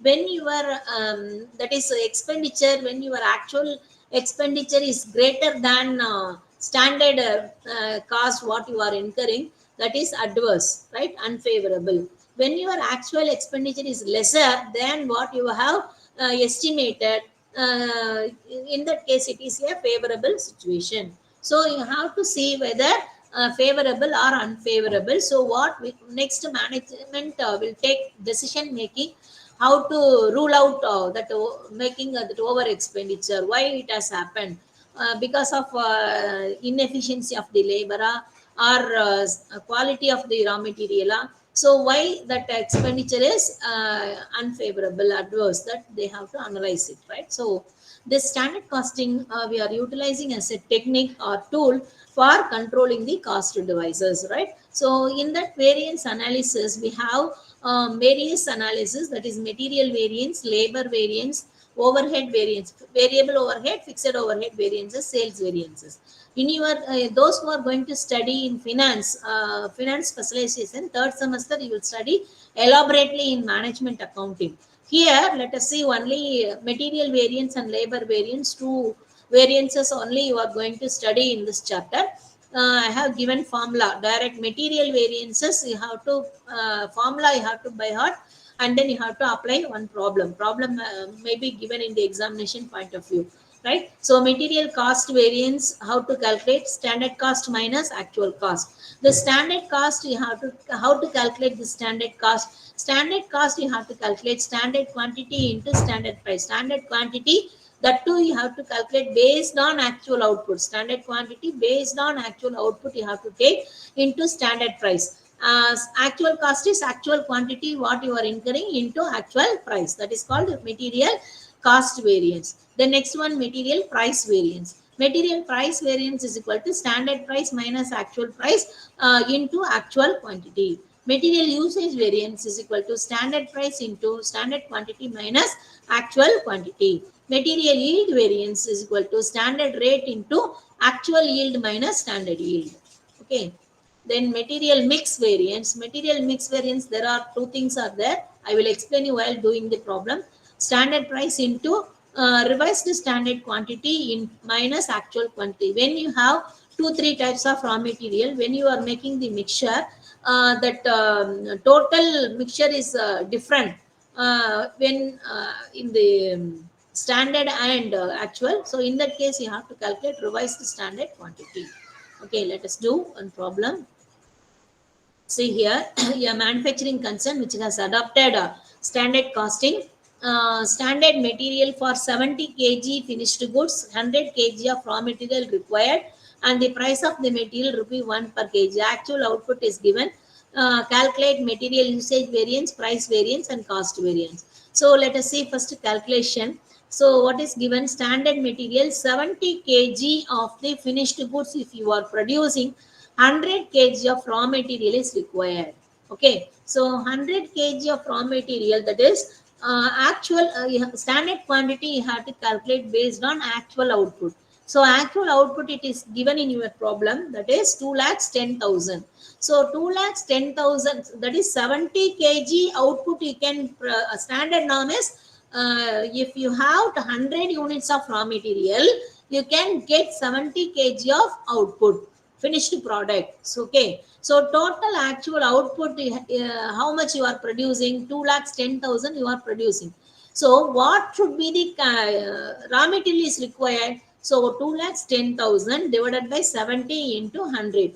So 70 kg of output if you are producing, but for 2,10,000 kg, that is 100 kg of raw material. So how much is to be required? So 3 lakhs kg. This is the standard quantity of raw material. These are the workings. First you have to calculate workings. Then actual price per unit kg is given 1 per kg. Standard price 1 per kg. Actual output is given, and then material used. Raw material you actually used is 2,80,000 kg. But 3 lakhs kg is the standard raw material. Right, so cost of material is given 2,52,000. So what is the actual price of the material? 2,52,000 divided by 2,80,000. So 90 paise. Actual price is 90 paise. Okay. Now let us prepare material cost variance. See here, this is the material cost variance. Right. So material cost variance, what is the formula? Standard cost minus actual cost. Standard cost means standard quantity based on actual output into standard price, standard rate or standard price. Okay. So see here, and minus actual quantity into actual price. So standard quantity based on actual output we have calculated already here, 3 lakhs. Right. So this is the 3 lakhs standard quantity, 3 lakhs into standard price 1 rupee minus actual quantity 2,80,000 into actual price is 90 paise, or totally you can 2,52,000 is the actual cost. Okay, so 3 lakhs minus, not into, minus 3 lakhs minus 2,52,000. Actual expenditure you have incurred 2,52,000, but standard what you have fixed it is 3 lakhs. Is it favorable or adverse? Is it favorable or adverse?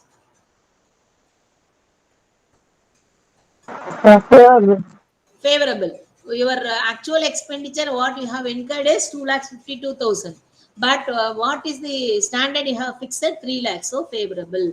Then next you come to the material price variance. Material price variance, what is the formula? actual quantity into standard price minus actual price. So actual quantity, how much you have utilized? 2,80,000 kg actual quantity. So 2,80,000 kg into standard price is 1 rupee minus actual price is 90 paise, right? So how much is the difference? Actual price is 10 paise lesser than the standard. So it is favorable. So 10 paise into 2,80,000, that is 28,000 favorable. The next one is material usage variance.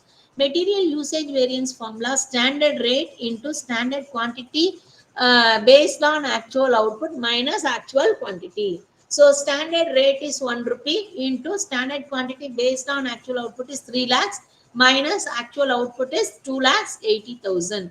So the difference is 20,000.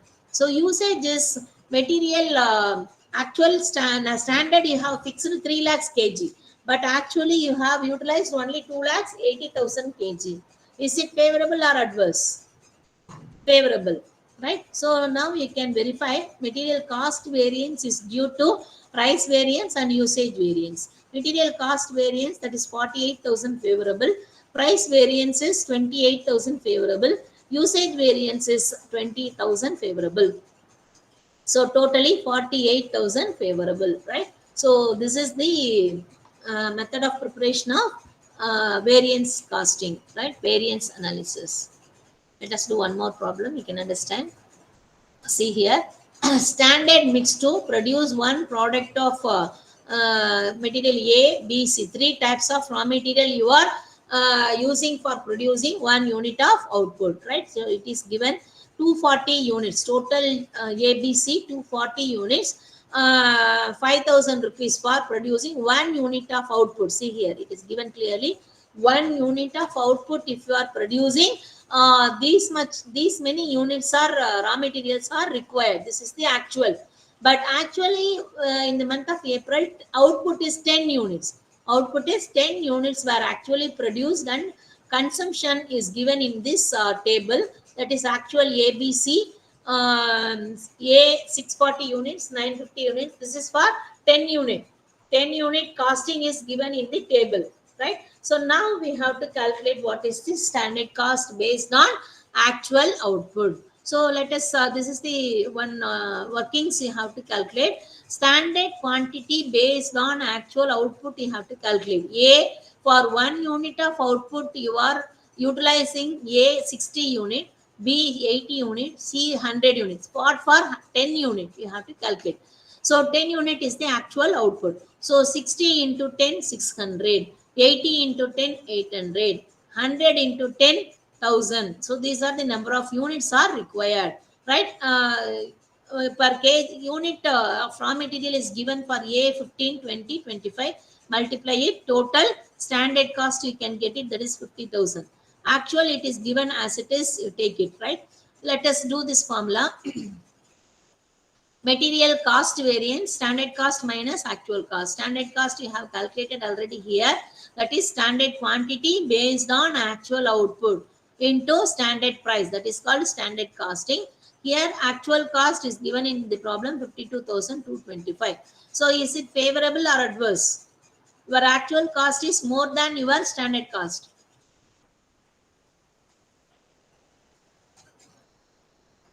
Your actual cost is more than your standard cost. So how you have to do?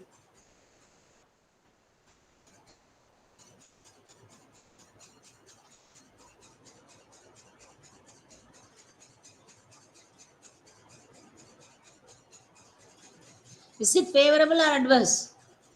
Adverse. Adverse. Okay. The next one, material price variance. Material price variance, what is the formula? Standard price minus actual price, that into actual quantity. Standard price, what is given here? 15 rupees, 20 rupees, 25 rupees. A, B, C individually you have to do. Actual price, it is given 17 rupees 50 paise, 18 rupees 27.50, right? So actual quantity, it is given 640, 950, and then 870, right? So material price variance you have to calculate individually. Here actual price is greater, so adverse. Here actual price is lesser, so favorable. Actual price is greater, so adverse. So net effect you have to take. A adverse, B adverse. So totally 3,775 adverse minus 1,900 favorable. Net effect is 1,875 adverse. Material price variance. Material usage variance formula: standard quantity minus actual quantity into standard price. So my standard quantity, that is 600. Here what you have calculated based on actual output, that 600, 800, 1000 you have to take. Actual 640, 950, this one you have to take. Then into standard price you have to take it, this one. Calculate material usage variance. So A and B are adverse, C is favorable. So net effect 350 adverse usage variance. You can, next one in this problem what they are asking, mix is there. So mix variance and yield variance also we can calculate. Material mix variance, you have to take, what is the formula?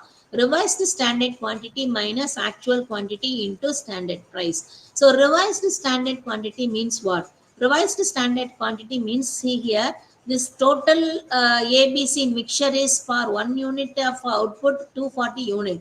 So 10 unit means here it is 2,400. See here, actual mixture is total weightage is different, 2,460. If both are same, you can take standard cost. No need to take revised standard quantity. Standard quantity you can take it. But it is here 2,400, here 2,460.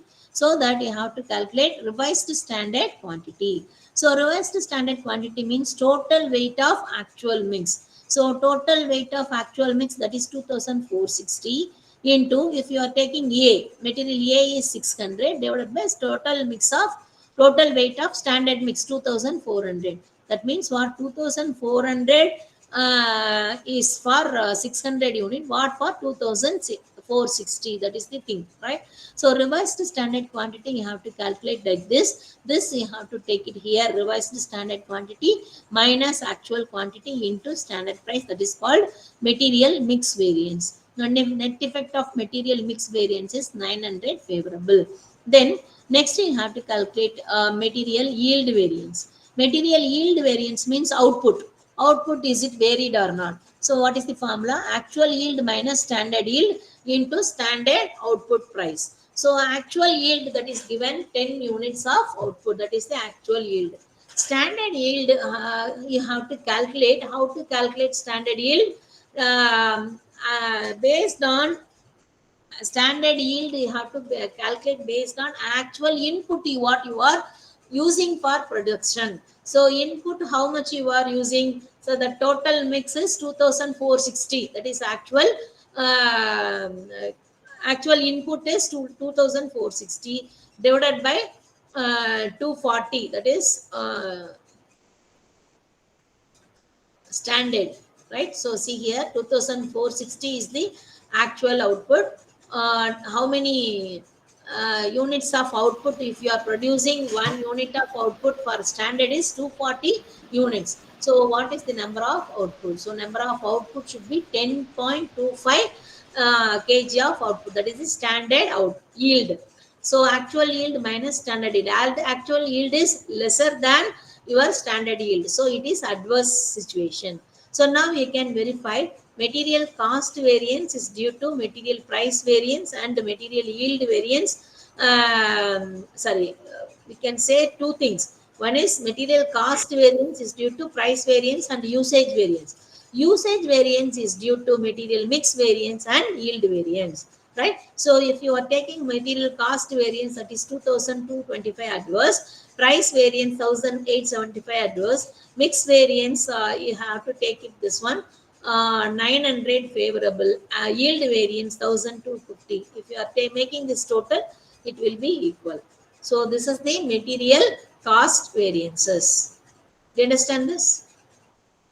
Material cost variance, price variance, usage variance, then material mix variance, then yield variance. Only these 6 variances are you have to calculate for material variances. Similar way, labor variances. Labor variances you have to take instead of number of units produced, here number of workers.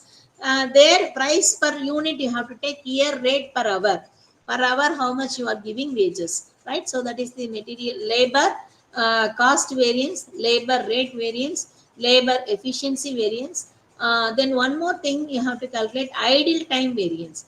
Idle time variance, that is sometimes due to power cut or machine shutdown or machine breakdown, strike. So these are the situations unproductive, right? So the time, that labor idle time variance you have to calculate, right? So idle number of hours into standard rate you have to take, that is called idle time variances. Here labor cost variance, here their material cost variance, their material price variance, here labor rate variance, their usage variance, here efficiency variance due to various category of labor. So, skilled labor, unskilled labor, semi-skilled labor, like that, right? So labor efficiency variance, idle time variance. Then labor mix variance. Mix variance is due to four types of workers: skilled, semi-skilled, unskilled. That is why mix variance, right? So you have to calculate. Then labor yield variance formula is similar. You have to take here number of hour and then rate per hour, like that you have to take, right? See here, type of worker AB, what is the number of total number of hour, rate per hour, standard and actual is given. So you have to calculate what is the labor cost variance, labor rate variance, labor efficiency variance, labor mix variance, right? So like this you have to prepare like material. Similar way, only one thing, idle time variances you have to calculate if it is any idle hours is there due to power shutdown, breakdown, like that, right? That's all with regards to your total syllabus I have covered. So if you have any doubt, you can ask me right now.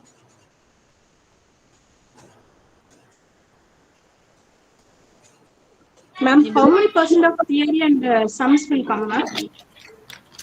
80% is problem, no? 20% theory. The two choices, part A, part B.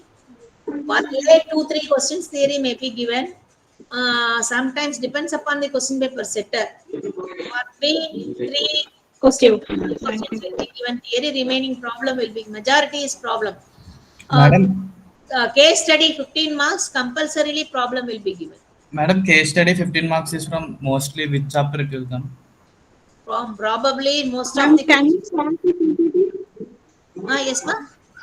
Ma'am, can you share the PPT?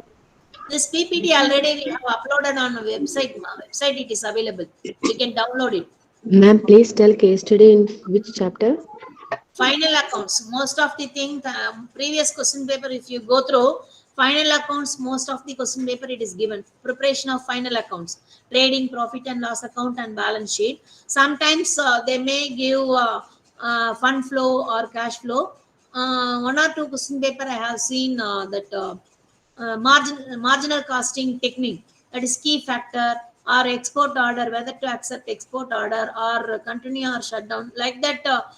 Decision making problem, very simple answer, but question will be given in 15 marks or 20 marks. So sometimes ratio analysis may be also given. May ratio, that is ratios will be given, you have to prepare balance sheet, like that will be given.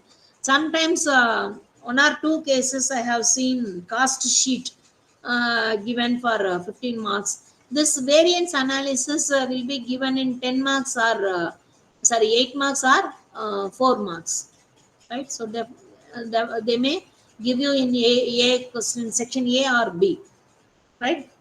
We cannot I cannot assure you, but most probably you can expect final accounts. So because final accounts is the very basic accounting and essential for each and every manager. So what is the profit earned during the year, and then you have to know what is the assets position and liabilities position. So that is why you should know how to prepare final accounts. Then other accounts are very easy. So you have to be very carefully practice it, and then you have to do very well. Practice, practice, practice. That is the basic thing for learning of accounting. one problem is different from another because adjustments are different. Uh, additional informations may be different.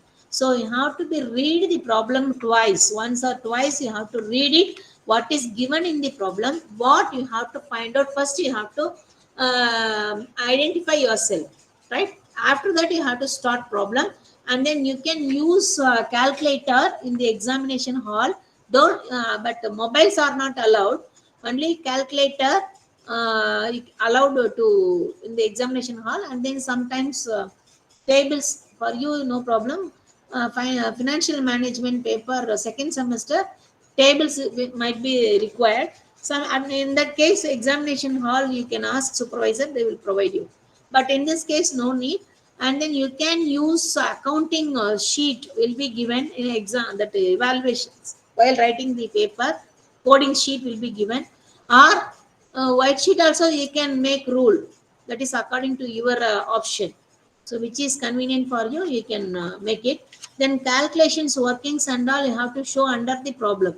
So answer is, first they are asking you to prepare trading profit and loss account. First you have to prepare, have to write the heading, trading and profit and loss account of Mr. Yax for the year 2023 and 24, like that you have to write. Then you have to divide the two side, left hand side and right hand side, in one page, single page also you can do, or two side if you are taking, left hand side and right hand side you can use. It is according to your convenience, you have to prepare, right? Then you have to write a balance sheet, workings, what are the adjustments workings if you are making, under that you have to show your working. Sometimes workings also part of the answer, right? Ma'am, the income statement, do we have to prepare in T format or statement format? If T nothing format is is mentioned. better. T format is better instead of horizontal. T format, it is you can make assure what are the items you have entered in debit side, what are the items you entering in the credit side. It will be easy for you. T format is better. Excuse me, ma'am. Yes.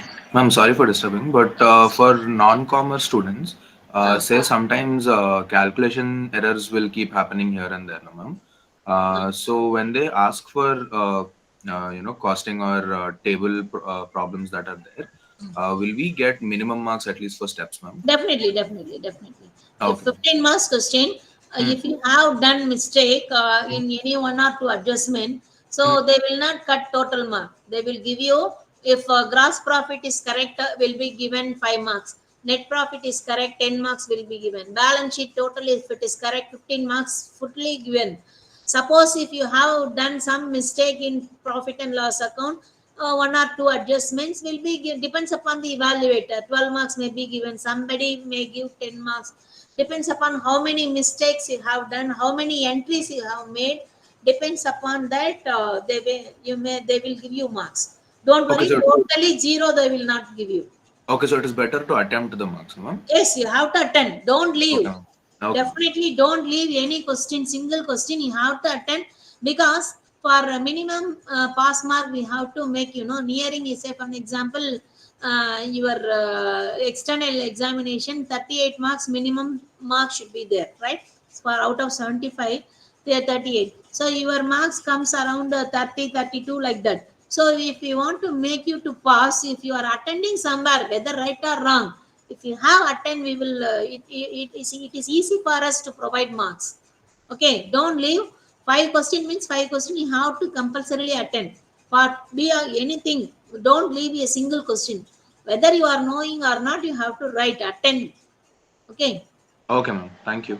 Then question Calculator number. is allowed for examination, ma'am? Yes, ma.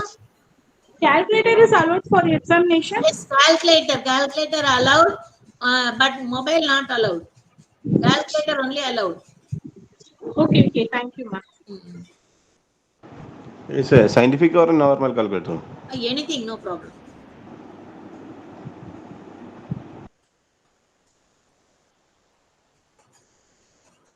Okay, all the best. You practice it. Then you can use some textbooks. There are plenty of textbooks are available. You practice it. Okay. Okay, bye. Card still not received, ma'am. Huh? ID card still not received, ma'am. They are making, they are sending. You will receive with this within this 2-3 days. They are preparing and sending. Okay, ma'am. Some of Thank them you. partly they are sending. Okay. You will get it. Okay, all the Ma'am. best. Bye bye. Ma'am, can you give some information about examination? What examination information required? Still more confusion on that, ma'am. What is Because of dates, exam centers. it is available on our website, ma. Okay, ma'am. Ma'am, you said the next semester we will have accounting paper. Accounting? That is, do we have accounting paper in the next semester? Accounting paper in the next semester? Second semester, one paper is there, financial management. Okay, ma'am. Because I saw one paper called management accounting. That is for MBA finance third semester. Okay, okay. Those who Okay. are doing specialization in finance, they have one more problem paper in third semester. Okay, ma'am. Okay, thank you. Okay, thank you. All the best.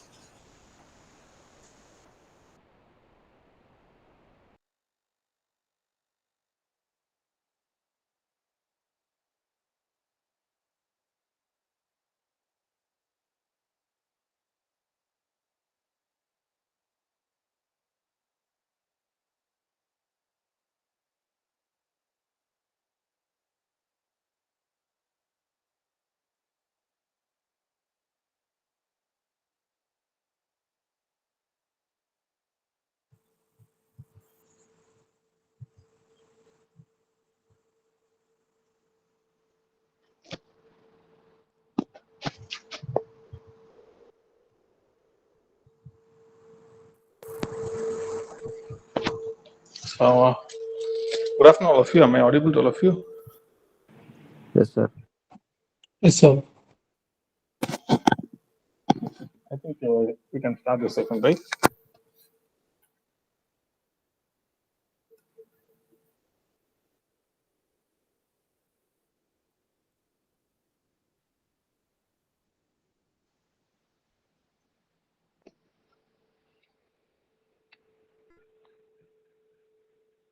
I think my screen is visible to all of you, right?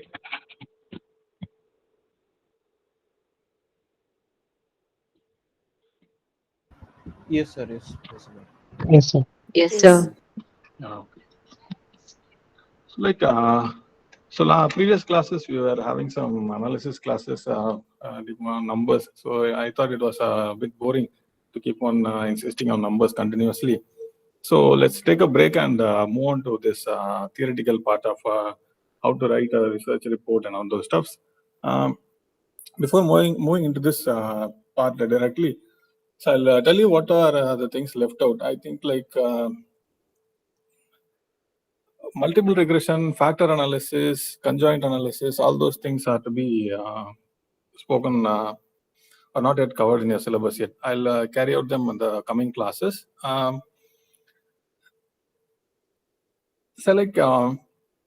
just give a few words about factor analysis and conjoint analysis. Try to gather some idea, have some idea about what is factor analysis and what is conjoint analysis. Try to make a note of those two analysis and try to Google them before you come to the next classes. Okay. So the first one is factor analysis. Okay. So it is basically a dimension reduction technique. Okay. So just if you have a pen or paper, just make a note of this. Kindly make a note of factor analysis. Put a slash and write dimension reduction. And in factor analysis, you try to reduce the number of. Sir, you are starting 5th chapter. This is 5th chapter, man. I am speaking about the previous classes continuation. Okay, sir. Please carry. Okay. See, like, better I stop sharing it. I think you people are getting confused. Let's start.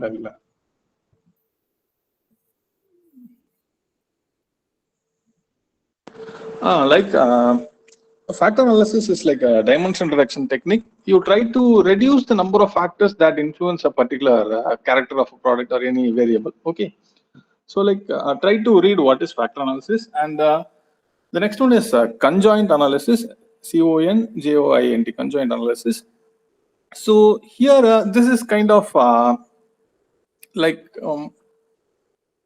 in conjoint analysis, you try to take up the various factors or elements that are responsible for that particular variable's function. Okay, so a conjoint analysis and factor analysis are quite opposite to each other.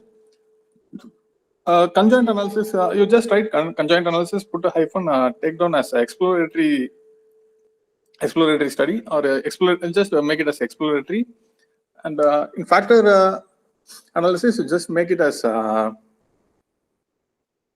in conjoint analysis, you'll be having things like attributes. Okay, in exploratory, after exploratory, just put an hyphen and write attributes. Okay, so here your attributes are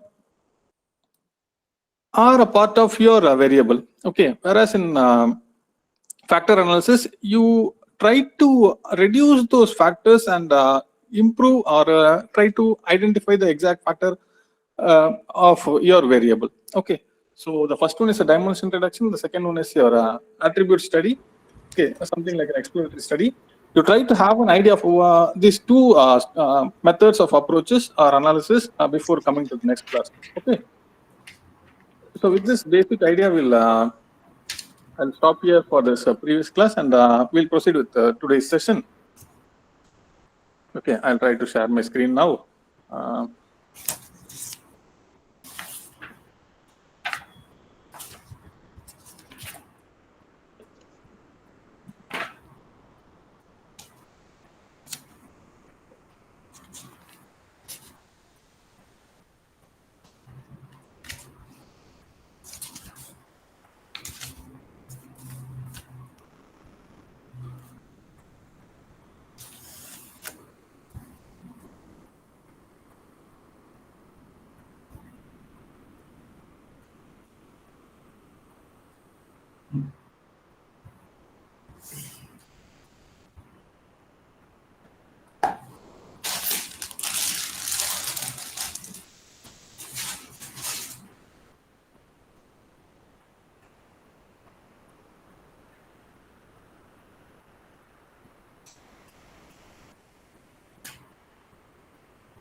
Hello.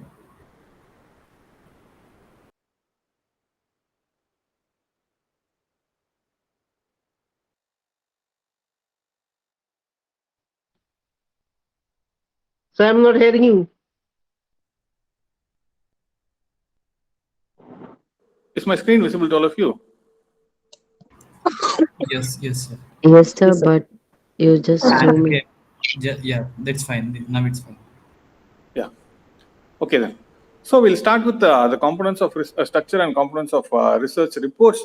So once we are trying to complete our analysis part in our research process, we try to compile all those gathered information into a useful report. Okay, so that report gives an output of our research conducted. Okay, so this process of research report writing has a very keen structured format. Okay, since it is being followed worldwide, this format of research report writing has a unique structure for its own. Okay, I hope you people are having your projects in your fourth semester. Okay, during your fourth semester report writing, you will be following all these steps together while writing or you're presenting your reports. Okay, project reports, right? So kindly make a note of this session. This session will be useful when you're doing your projects in your fourth semester. Okay, especially when you're gathering information and submitting your reports. Okay, so what is a report? A report is a written document on a particular topic which conveys information and ideas and may also make recommendations. Reports often form the basis of crucial decision making. Right. Inaccurate, incomplete, and poorly written reports fail to achieve their purpose and reflect on the decision which will ultimately be made. This will also be the case if the report is excessively long, jargonistic, and structureless. Okay. So hence, the report which you're going to present is going to give some information about the research what you have conducted so far. The information what you're going to be presenting is in that report must be very clear and must be in a very structured format. Okay. It must be very clear so that it must be conveying what information you're going to pass it. Okay. It must not be very long. It must be very precise. It must not be very long. And coming to the next part, like a good report can be written by keeping the following features in mind. Okay. All points in the report should be clear and intended to the intended reader. The report should be concise with information kept to necessary and minimum arranged logically under various headings and subheadings. All information should be correct and supported by evidence. All relevant materials should be included in complete report. Okay. Not only the information you provide, the value of information you provide should be accurate, and as well as it must be it must be very truthful. No, there must not be any bluffing, or there must not be any fake information. You must be giving an accurate information.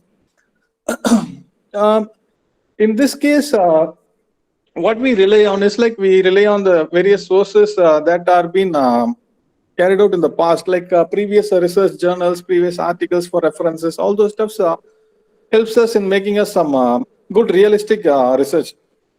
Right, I'll explain them one by one in the coming slides. Okay, purpose of research report. So what is the purpose of a research report? Right, why I am writing this report? Do I want to inform, explain, persuade, or indeed all of these? Okay. So like there are three basic categories like information, explanation, and persuasion. So is my report going to adhere to any one of these? And again, the second is like who is going to read this report? Managers, academicians, researchers. What do they really know? What do they really need to know? Do any one of them have certain attitudes or prejudices? Okay. So the next one is like what resources do we have? Do I have access to a computer? Do I have enough time? Or can any of my colleagues help me? All this stuff. Right? Think about the content of your report. What I'm going to put in it. What are my main themes? How much should be in the text and how much should be in the illustrations? Okay. So you must be having a clear view of about to whom you are going to address, to what kind of a report you are going to make, and what is the purpose of your report. So that is the purpose of your research report. Right. The next one is framework of a report. Okay. The framework is nothing but it's like an blueprint of your report. Say like it's like a pre-plan of your report. Let's say that it's like a strategic plan or a plan for your report. So how you're going to construct the report? The various frameworks can be used depending on the content of the report, but generally the same rules apply. See, you have your introduction, methodology, results and discussion, references or bibliography, and an abstract at the beginning. Okay. So this is usually a followed structure, a universally followed structure. This is a very common structure. Okay. There might be small corrections or in the order of these arrangements, but all these topics are very common throughout the world. Okay, whenever you are going to submit a report, all these components should be present in your report, right? Okay. So coming to the structure of your report, you find something called IMRD. Okay. This IMRD is called as a framework of research report. Okay. Structure your writing around the IMRD framework and you will ensure a beginning, middle and end to your report. Okay, why this IMRD framework? As you can see here, I means introduction, M means method, R means results, and D means discussion. Okay, this IMRD format is followed universally and it gives a clear starting and ending point for your research. Okay, right. So introduction will give you why do you do this research, and methodology will be saying what did I do and how did I go about doing it, and the results, what I find, and the discussions like what does it all mean. Okay, this is all about the IMRD structure. Okay, so now coming to the research part in depth. Okay, how you are going to present your report in a very deliberate or a very systematic format. Okay, what do you put in the beginning part? Say like your beginning part should be always having a title page, your background, Okay, then your acknowledgement, then your summary, your list of contents, your list of tables, your list of appendices, your introduction, and your aims and objectives. So all of these should be present in the very first part of your research report, right? Okay, I move on to the next part directly because I hope all of you are clear with about all these. No, I need not explain all of them. No, you know what is the title, you know what is the background, you know what is an acknowledgement, summary, list of content, list of tables, appendices. No, it's unnecessary to explain. I hope all of you are having a clear understanding about what is that, right? So coming to the next part. So what is present in the middle of the report? I said all these contents are going to be present in the first part of your report, right? All these contents, 1, 2, 3, 4, 5, 6, 7, 8, all these 9 contents are going to be present in your starting point of your report or first part of your report, right? Sir, your voice is getting cut off. Yes. Your voice, sir. What happened? Please tell me what happened. Now is it okay, sir? Please continue. Oh, okay, okay. So like coming to the middle part of the report, the middle part of your report consists of your methods and your results and findings. Methods are nothing but the tools or analytical part what you are going to present in your report. Like the few things what we studied in the previous class. You're going to frame a questionnaire. From that questionnaire, you're going to make your variables, the independent and dependent variables. Out of those variables, you're going to study the relationship between the variables. To study those relationships, you're going to apply some technical tools or statistical tools. So out of that statistical tools, you're going to get some inferences or results. All these processors are going to be presented in your method part. Okay. Then out of the inferences, you're going to present some results and findings. Okay. That's your we typically say that as a hypothesis. Okay. So you're going to present the results of your hypothesis in your results and findings part. Okay. These are all going to be the middle part of your research report. Okay. Then coming to the end part. So the end part consists of your discussions, conclusions, recommendations, references, and appendices. Okay. So discussion is about what results have you obtained here, your results and findings from your methodology part. You're going to discuss about your results and findings in your discussion part, and in a conclusions part, from top to bottom, you're going to summarize, or you're going to derive a conclusion for your whole research. Then in your recommendations part, you're going to recommend your research to any further or future people or future society or future area where you have been contributing to the research. Okay. Again, references are areas where you have collected information to conduct this research. It may be from various sources like your books or materials or articles, journals, online publications, anything. So all these comes under the references part, and the appendices are nothing but this is supplement information. You're going to give an additional information of what is present in the report. Say like if you're going to give tables or if you're going to give some charts or anything like in support to the report, you're going to present it in the appendices part, right? So now we'll come to something called the two basic different kinds of reports, like practical reports and academic reports. To put it simply, practical reports are nothing but which are task oriented. Practical reports are always task oriented or purpose oriented, whereas academic reports are always concept oriented reports. Okay. So we call them as scientific approaches, we call them as theories, we call them as structural reports, anything. Okay. So they are always conceptual. Okay. Try to understand the difference between practical reports and academic reports. Practical reports are always very purposive reports. They have a definite requirement for that report. Okay. A purpose to solve for that report. Say, for example, say like water contamination in a particular area or a region. Okay. Water deficit in a region. So what are the probable solutions that can rectify water scarcity, all those stuff? They come under practical reports. Whereas in the case of academic reports, we try to find out what are the possible ways of generating water scientifically or without the support of natural resources. Okay, how do we generate that kind of reports come under academic reports? Just for an example, I'm saying here.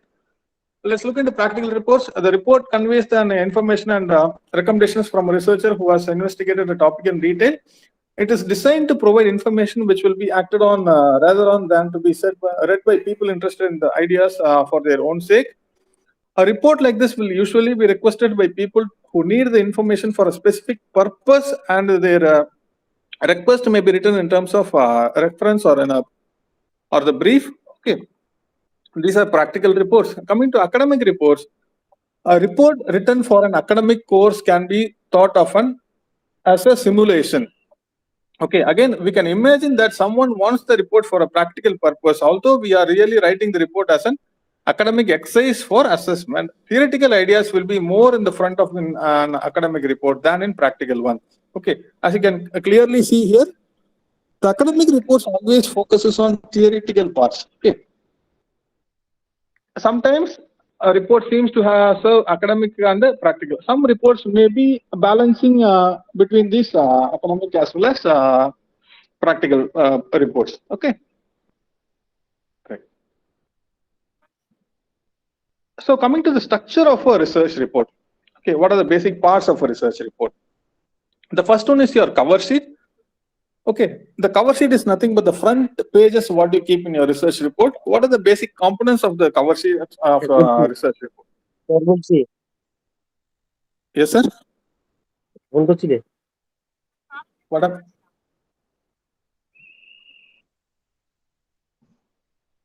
So the first part is your cover sheet. So this should contain some of or all of the following: full title of the report, name of the researcher, name of the unit of which the project is a part, name of the institution, date and year. So this is nothing but the front page of your report. Okay. So your front page of the report must be containing the title of your report, the name of the person who is conducting the report, and third, the name of the unit for which the project is being a part, and again name of the institution and the date and year. All these must be present in your first page. Okay. That becomes a cover sheet. Followed by the cover sheet, you must be having the title page with your full title of the report and your name, and acknowledgement. Acknowledgement is for people who are going to guide you for the research. It may be your teacher, it may be your fellow companion or friend, or the person who is in the institution who is guiding you for the research. Okay, anybody who is hopefully helping you for the research, you give an acknowledgement to them. Then the contents is just like the order of arrangement of different chapters what you keep in the research report. Then comes your tables, and the last is your abstract or summary or executive summary or introduction part. Okay, probably in most cases we do not give them as a summary or executive summary. We either say them as abstract or introduction. Okay, right. Now comes the body of the report. Okay, the body of the report contains the aims and purpose or aims and objectives of the report, and contains the review of literature, methodology, results and findings, analysis and discussion, conclusions, recommendations, appendices, and references. Okay. So these are the major parts of your report. Okay. Starting from your cover sheet till your end, like your appendices and references. These are all the components that should be present in your report mandatorily. Okay. Right. Okay. So now we'll be moving on to the next part, review of literature. So review of literature is one very important part of your research. So you have a idea of about how to get a data, how to analyze the data, how to interpret, how to find results, interpret your data. All those things you have a vague idea. If I'm not clear, you have an idea of about how to do that research part. Sorry, that analysis part at least. So coming to the review of literature is also a very important part in your research, where your whole sustainability of your research or whole the trustworthiness of your research gets your base from this review of literature. So review of literature becomes the base for your conduction of research. See, if you are having an interest of a particular subject or a particular topic, See, what you try to do is you try to collect information about the topics and what are the previous researchers conducted on the topic earlier. Okay, say for example, if you are trying to do research on banking services, I'm telling a very old topic, no? Since at least you people will be familiar about that.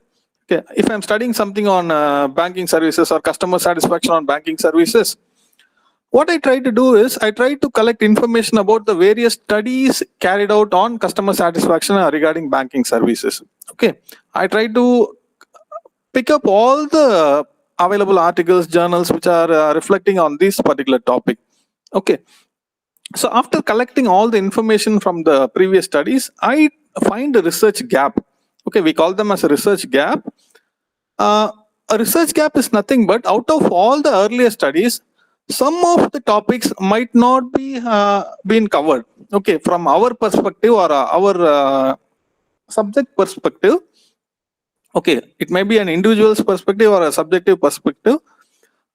Some topics might not be have covered or might not be have been given much importance during their research period. Okay, over the course of time or over the period of trend, the research might be demanding this kind of topics in the new emerging periods. Okay, so we try to focus on that research gap areas and we try to conduct experiments or researches on that particular research gap.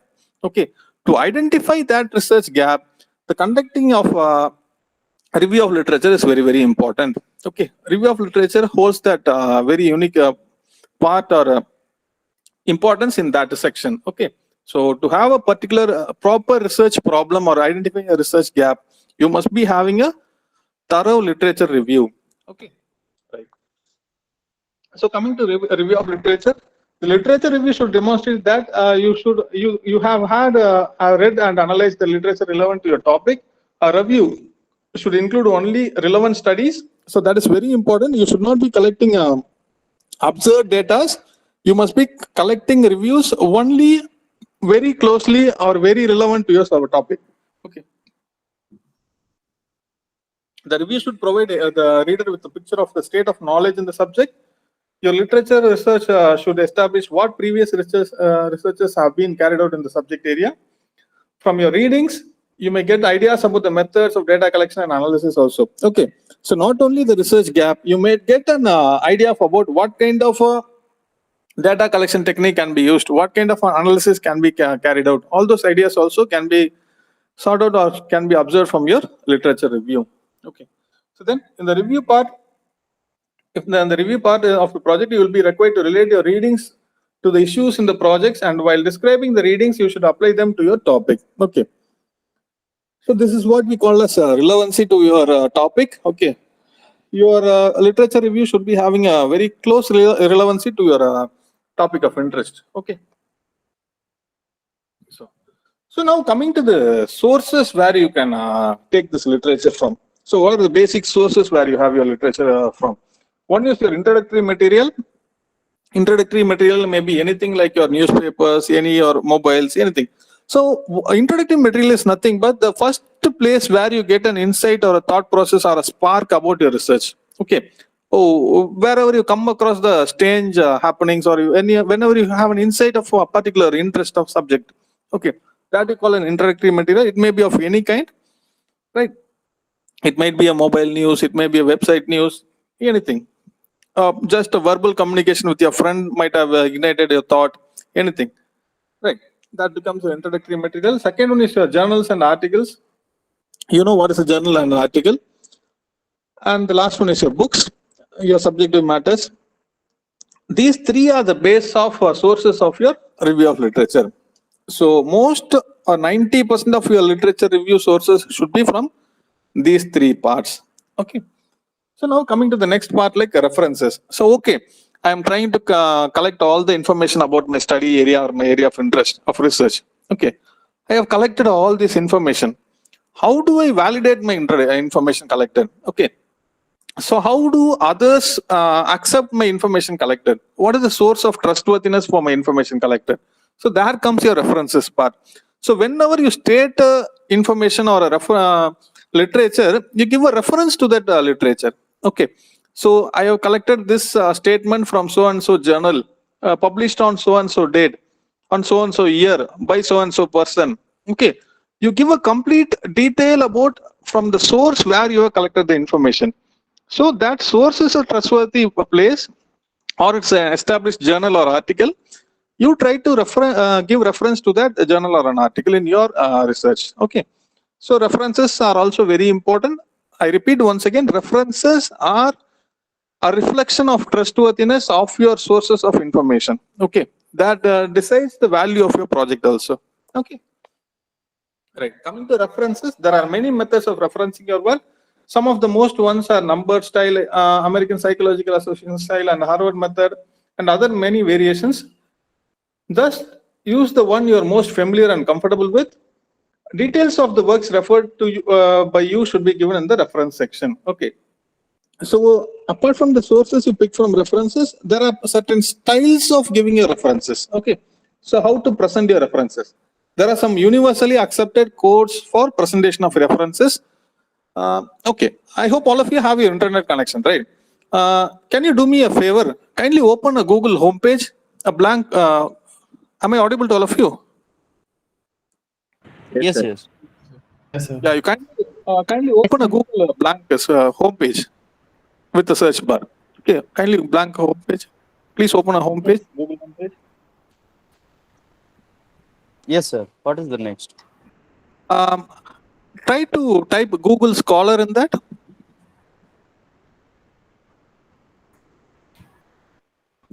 Sorry? Google Scholar. SCHOLAR. Google Scholar. Yes. All of you have that? Yes, sir. Type.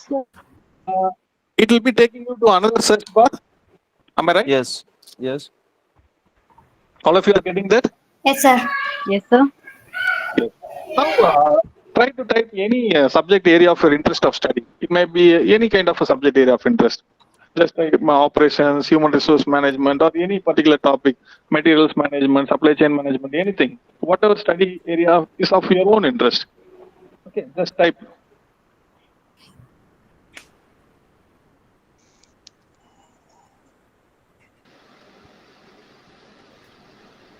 Okay. We have got a lot of suggestions in PDF format. Yeah. These are the articles which are come out of your search area for search interest. Okay. These all can be collected for your review. Keep that page. You find something called dates and all those stuff. Order for dates, from starting, from date. Yeah. So that's something. Kindly. Somebody I think is unmuted, right? And ఒకటి చూడు web page సరిగ్గా 1 hour ago 10 seats available అని ఉంది chair car Okay, some conversation for a moment, right? Somebody is doing some conversation.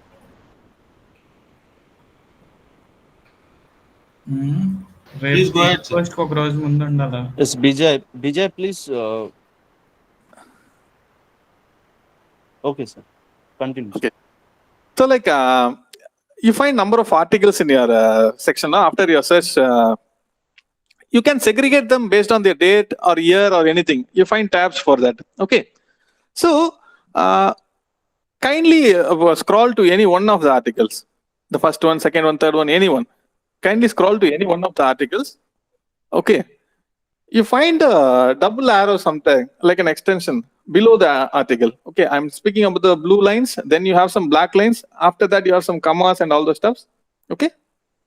You find a double arrow like thing, no? You could find that. Yes, yes. Yes, sir. Yes, sir. Yes. Just click on that. Just touch that.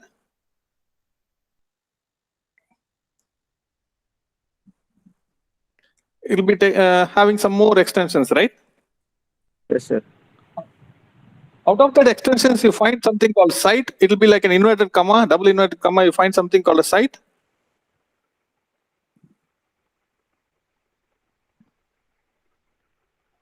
Yes, sir. Sorry? Yes, sir. Site. Cited by. Site is there, yes. Once you touch that site, you find different. Yeah, CIT site. Just CIT. touch that. Click. It is showing MLA, APA, Chicago, Harvard, Vancouver. Yeah, you find some text after that also, no? Yes, sir. Yes, sir. It is written bib text, endnote. No, that is on the bottom. Left. It is MLA, APA, Chicago, Harvard. Okay. Okay. So everybody are getting that, no?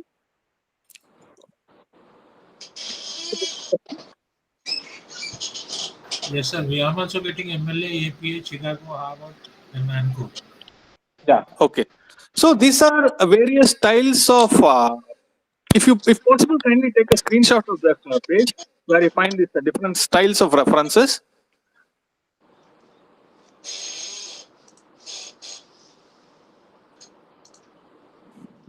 Okay. Keep this screenshot. Keep this screenshot. These are different styles of references. Okay. In one style, the date might be in first, the name of the author may be in second, and the year of publication might be in the third. Okay. In other style, it may be in other formats. So these are universally followed reference styles. Okay. Wherever in part of the world you go to any research institute or any academic research institute, they follow these particular reference, any one of these particular reference style as a standard. Okay, this is universally followed reference styles. Okay, so below that you find something called EndNote, BibTeX, and what else is there?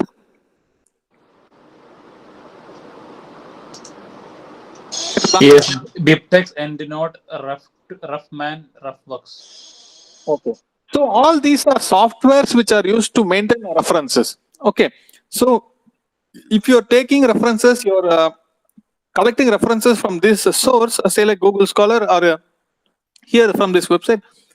These softwares help you to arranging your references automatically. So, for example, if you're clicking your PDF, you're collecting some data from that PDF. Say like one or two paragraph you're taking for your reference from that PDF for your literature.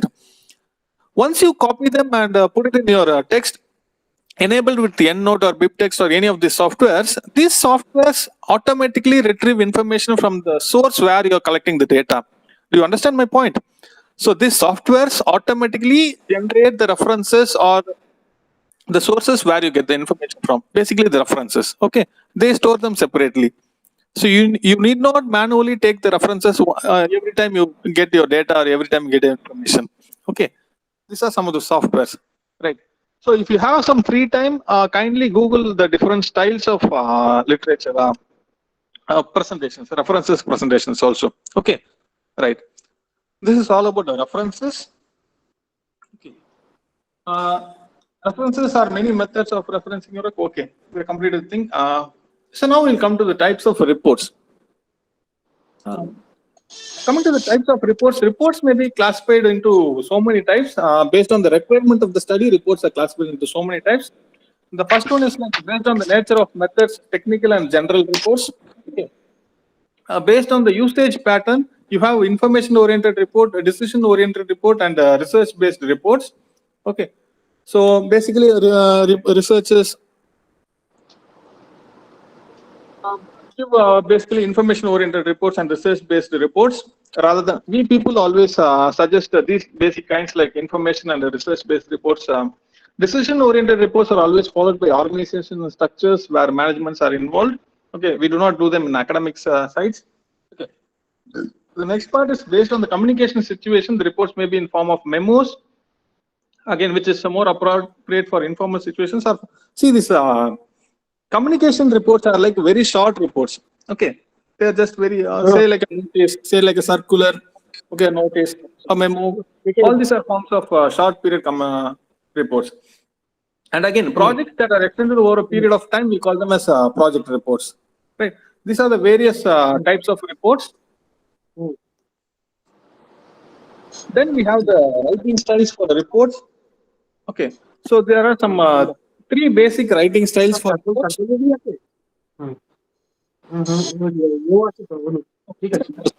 Ashok, please mute yourself. তাহলে 15 হলো তো বিশ্বনাথ হারিয়ে আছে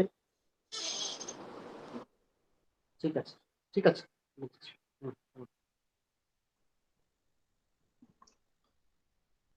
So coming to the writing styles of report, there are three basic types of writing styles in your report.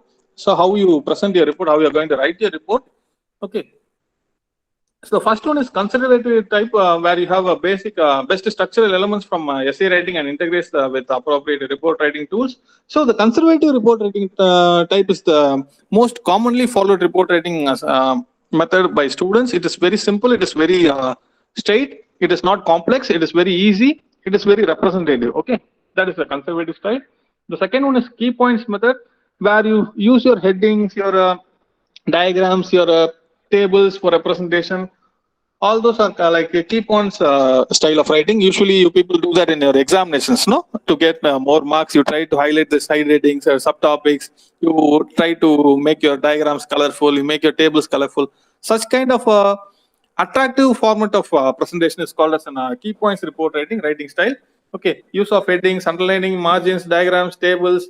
Occasionally report writing may even use indentation and dot points. Okay, following all these styles is called as key points writing styles. And the last part is holistic style of writing. Okay, the holistic style of writing is the most complex form of writing a research report, which includes so many technical perspectives and thematic perspectives, where you have your theories, technical parts, your analytical parts, all those stuffs. It is basically done by researchers who conduct high-end researches. Okay. The most complex and unusual of the styles are holistic styles. Holistic report writing aims to answer the question from a thematic and integrative perspective. Okay, they are highly research-oriented style. So these are three basic styles like conservative, key points, and holistics. Okay. So what are the essentials of a good report? The resource report should be first and foremost. It should be very nice to be taken into look of. Okay, then your presentation, all the stuff will be coming up. The first thing is style. Second one is your layout. The third one is your accuracy. The fourth one is your clarity.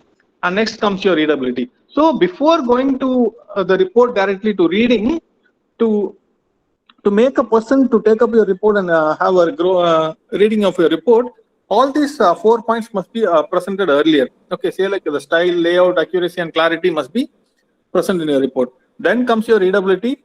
The readability also has your attractive appearances, non-technical subject matter, clear and direct style, short sentences, short and familiar words. Okay, so why these short sentences and short and familiar words? So to reduce the complexity in reading. Okay, the person who is reading the report must be able to easily understand what you are trying to convey to him. Okay, the two main components here are like communication. So the person who is going to present the report, the person who is going to read the report. What the person who is trying to communicate should be clearly understood the person who is receiving the communication, right? So the next one is revision. Revision is nothing but we go through the reports once again. Like a reinforcement is like how we are going to carry your thoughts to the person who is reading the report. So like you consistently present your information everywhere. Okay, so reinforcement is like tell them what you are going to say, then say it, then tell them what you said. Okay, so you are very persistent about your information. You are going to carry out your information in every part of your report. Okay, that is called reinforcement. And the next one is feedback meeting. Feedback meeting is nothing but once you have presented your report to a person, then you try to have a conversation with the person about your report. So what does that have basically is like, does the report have any impact? Do the summary abstract do justice to the report? Does the introduction encourage the reader to read more? Is the content consistent with the purpose of the report? Have the objectives been met? Is the structure logical and clear? Have the research conclusions been clearly stated? Are the recommendations based on the conclusions are expressed logically and clearly?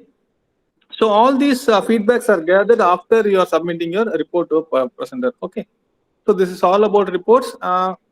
So to have a better idea of about this research reports, you have so many sources online for this research reports. Okay, so I cannot tell them here in this public forum, but still there are so many sites that give you so many research reports for references. And one more thing I'd like to say is like people usually try to, if I say something, people what they do is they try to copy paste a report from, or they download reports from the other sites of available sources. They try to just change their names and present their reports and their project time. Okay, so from my perspective, I cannot say that, but for your reference purpose, I'm saying it. You find so many sources online where you can download the reports. So kindly download a report. Don't read them page by page. It's unnecessary. You're not going to do that, but still, just download them. Have a glance of how a report is being presented. Okay, a small report with. Say your report must be probably with some number of pages like 80 to 120 is considered to be a good research report for your project, for particularly MBA people. Okay, so kindly spend some time in downloading a report. Kindly go through the report. You will get a clear idea of about how a report should be presented and how what are the contents that should be present inside a report. Okay. I think I have given a brief idea of about what is a research report and how it is being written. What are the components of the research report? All these stuffs, right? So with this, I'll wind up. Any doubts or any clarifications you can ask me. And as I said to you earlier, kindly go through the things which we discussed in the previous classes, like which are left out for the previous classes, like the conjoint analysis, factor analysis, and again multiple regression. And anything left out? One thing also, I think. Yeah, one other topic is also left out. All these 4 topics, kindly get an idea of about what are they, and we'll discuss about them in the coming classes. Okay. Sir, can you say some important questions? As far as research methodology is concerned, it's a very repetitive subject, madam. You have some nothing called important. Almost you just do one thing. Collect the question papers of your previous years. If you look into the question papers, you get a very clear idea. Almost 60 to 70% of the questions are repeated. So there is nothing called a very important question here. It's very simple subject, very straightforward subject.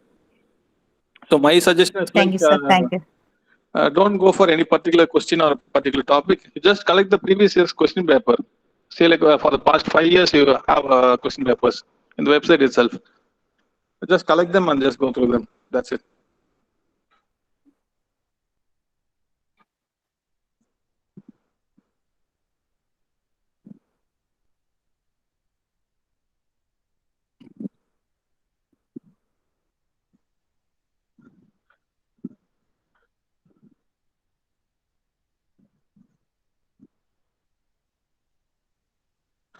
Okay. So anything else? I think I'm done. Anything else? One thing, sir. Yeah, please. Yeah, actually, sir, have you taken that Unit 3 statistical analysis about chi-square test and all? No. I just. So is it? Yeah, I mean, it is for our exam, right? Excuse me. Actually, background noise are coming, so that is why I'm just going on mute. It is there for our exam, right? Chi-square test, probability distribution, and all. Yeah, distributions. Let me get clarity from your side. So, is it necessary to take distributions also for you? So, people of PG standard distributions, you don't know, huh? This normal distribution, binomial. Yeah, we actually studied in our previous classes, and actually I'm in engineering background, so I just studied about that. But it's not that case that every people must know about that, right? So no problem. I'll take it. Taking it now, I thought like people will be feeling bored or very basic if we take that probability distribution, all those stuffs. No, it's not necessary that. Actually, if you are giving a clear clarification about which all are the important points, then we will mark it on from our textbook itself. Actually, that may be good, I think. Actually, there's only few minutes left, right? So if it is important points that you can tell us, so that we will mark in the test and we will read it on for the exam. I'll do one thing. I'll better put a session for this. So obviously, I'm going to take a session for chi-square and all those analysis left out that I mentioned earlier. So that part you don't worry about the chi-square and all those stuffs. Distributions, I was having a second thought. Okay, since you people are asking about distributions, we'll take up in a session, just like a brush up I'll give them. Okay, don't worry. From coming sessions, we'll have that classes on distribution, all the steps. I thought of taking up factor analysis and conjoint analysis in the coming classes. So since you are asking about the basics, I'll deal them in the coming classes. Yeah, okay, sir. The section is over by today itself, sir. Is it so? Yeah, Are you today sure is the about last it? section. So how many sessions have you attended in total? I think I've not even finished 5 sessions. It's the 5th session, if I'm not wrong, right? No, today is the last section they have mentioned in it. 19th is the last. Not for all the subjects. Oh. So how come it is possible, man? 5 units to cover in 5 sessions, how it is possible, man? So I don't know what they're. So let's wait and watch for the next week. If if they're giving a session, we'll take it up. Or possible, I'll request for another session for assessment. Okay, So I'll you ask the can people. request on Saturday or Sunday. Yeah, sure. Saturday and Sunday. Next week. Okay, I'll ask for them. If they are not giving classes, I'll ask for them for the next week. Okay. So, in case by any means or any chances, if they're not giving any sessions, I'll try to prepare a notes like Madam asked. I'll take a notes of the important points and send you the PPTs at least. Okay. Yes, sir, that is fine. If they are not giving any hours and all, then you just give us the important points. So that will be necessary for us to get into the exam. Actually, I do previously understand. engineering, at that time also we used to get the notes only. They just not take the classes and all. So we just read out the text and does this problems and all. So that's why I just asked you, if it is not possible, then you just give us that important points to be noted. Okay. That is No fine. problem. I'll make PPTs and send it to you people. If in case there is no classes, I'll send the PPTs. Don't worry. Yeah, okay, sir. Thank you so much. Okay then. Any other doubts? Anything else left out?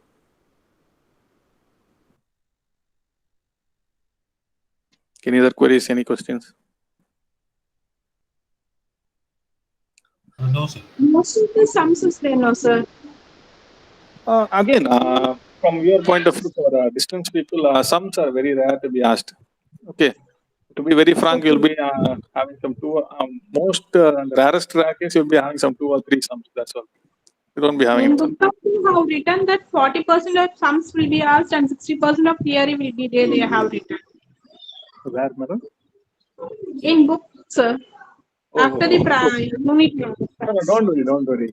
In case if they're asking sums also, it won't be very complex. They'll be very simple. Okay. You'll be having choices also, either or choices also. So don't worry. Sums will be asked in 10 marks. Okay. With either or choices, or at least minimum only one question will be there without choices. If at all, it is a very stringent question paper. Okay. So don't worry about the sums. Excuse me, sir. Yes. When will the exam registration portal is open, sir? Sorry, madam, I do not have any idea. You had a madam mostly in the previous session. No, she will be knowing all this. She's into the department directly. She will be knowing all. Nivedita, right, sir? May I call Nivedita? Excuse me, ma'am. What did you say? May I call Nivedita, ma'am, about the examination? Yeah, you can call anyone who is in. Okay. Okay. So the person who was taking the session previously, no? Umashri madam or Yes, sir. something. Yes. She might be knowing that. She is into the department. You can ask her also. No? You did not ask her. Okay, sir. Okay, sir. Okay. Okay then. Thank you. See you in the next class.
দাঁড়া রাস্তা বলে দিচ্ছেন একটু পরে, ঠিক আছে?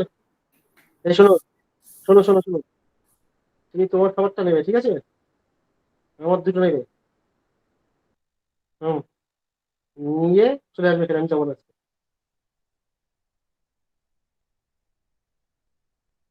কোন ড্রাইভারটা?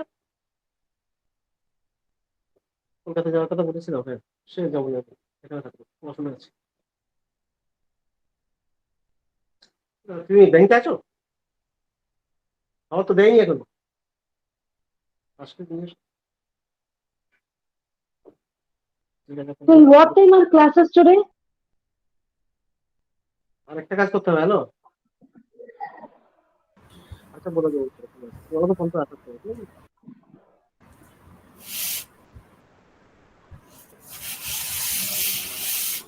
Hello, I think today classes will be up to till 3 o'clock. Last week also classes were there till 3 o'clock, is it? No, last week up to 2 o'clock. Yesterday we have up to 3 o'clock. Today also we might have up to 3 o'clock. Okay, thank you. Yeah, welcome. Is schedule available anywhere in website? Hello, good afternoon, student. My voice is audible? Yes, yes, sir. It's audible. Yes, sir. Okay. Today, the business environment, today we move on to 5th unit. We'll follow the last, after half an hour, we will discuss on the exam point of view, okay? I will finish by up to half an hour in 5th unit, and last half an hour we will discuss on the exam point of view.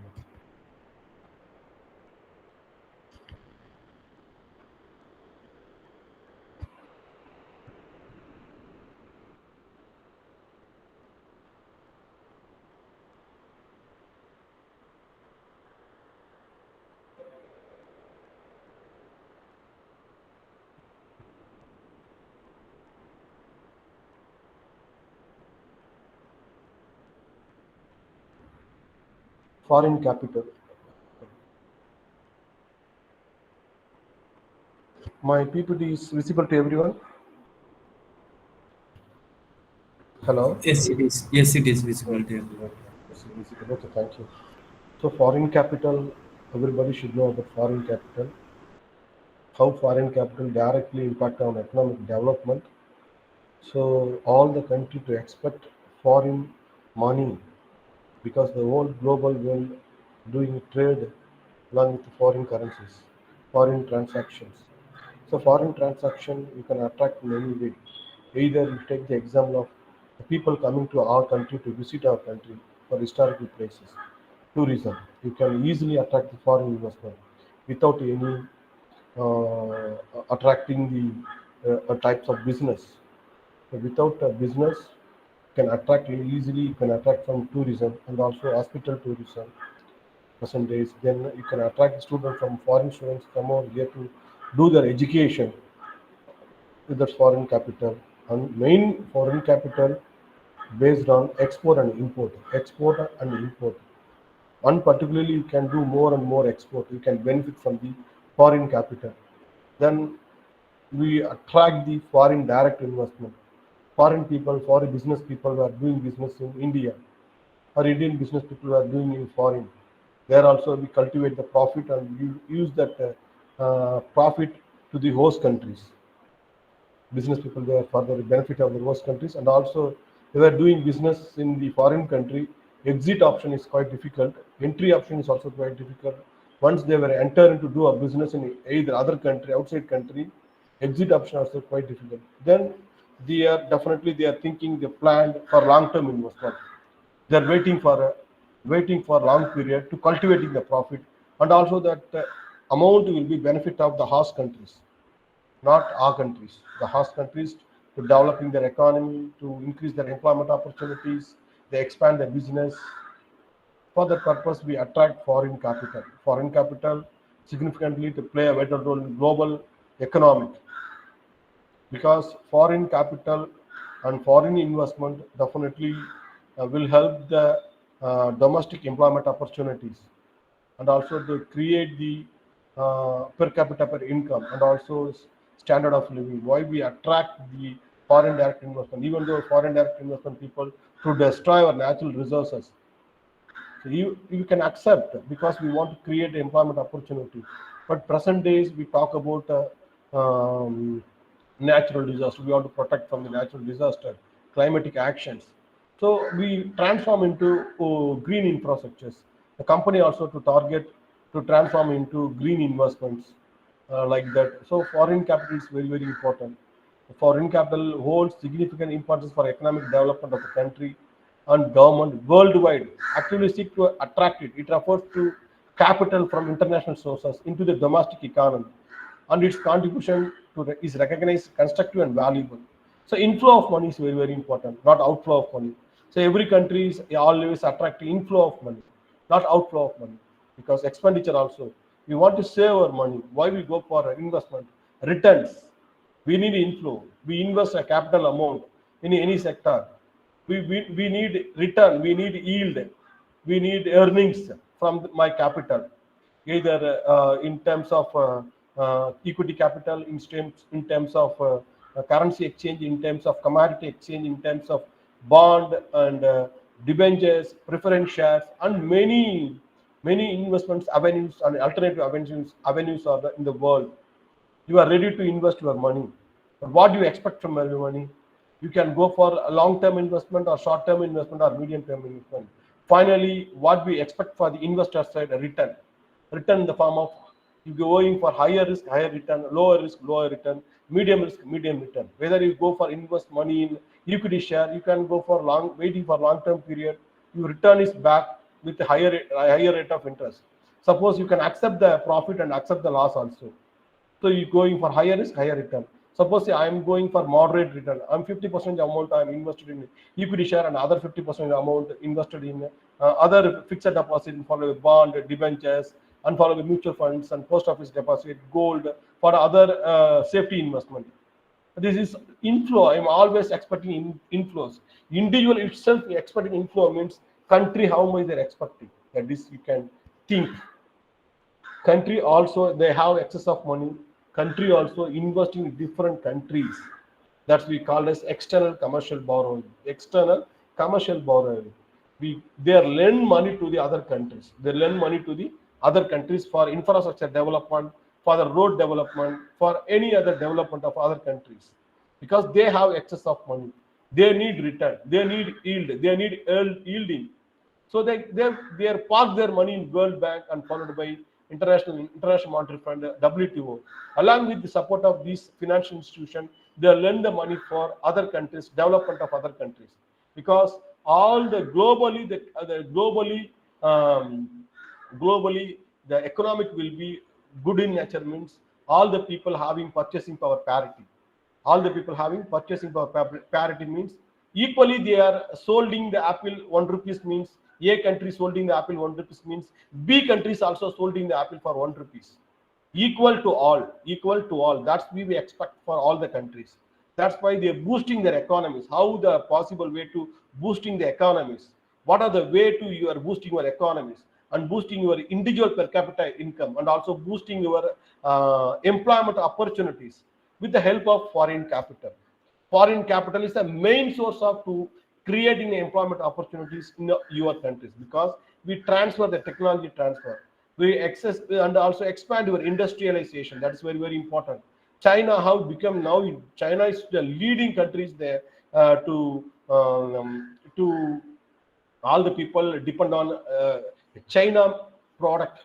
All the people depend on, suppose if you want to complete the finished good in your countries, you want to manufacturing a product, you complete the good means with the support of China, because main sources of materials sent by China to all the countries. Now all the countries also to ready to start their business in China. Now many people were US after Corona also, many people go to ready to start a business in China, all the foreign countries, because that much space they're having, China having. So because of that, the economy will be grown like anything, to develop like anything. Even 1970, they opened the gateway of liberalization, privatization, globalization. They accept industrialization. Now China became a giant among all the countries.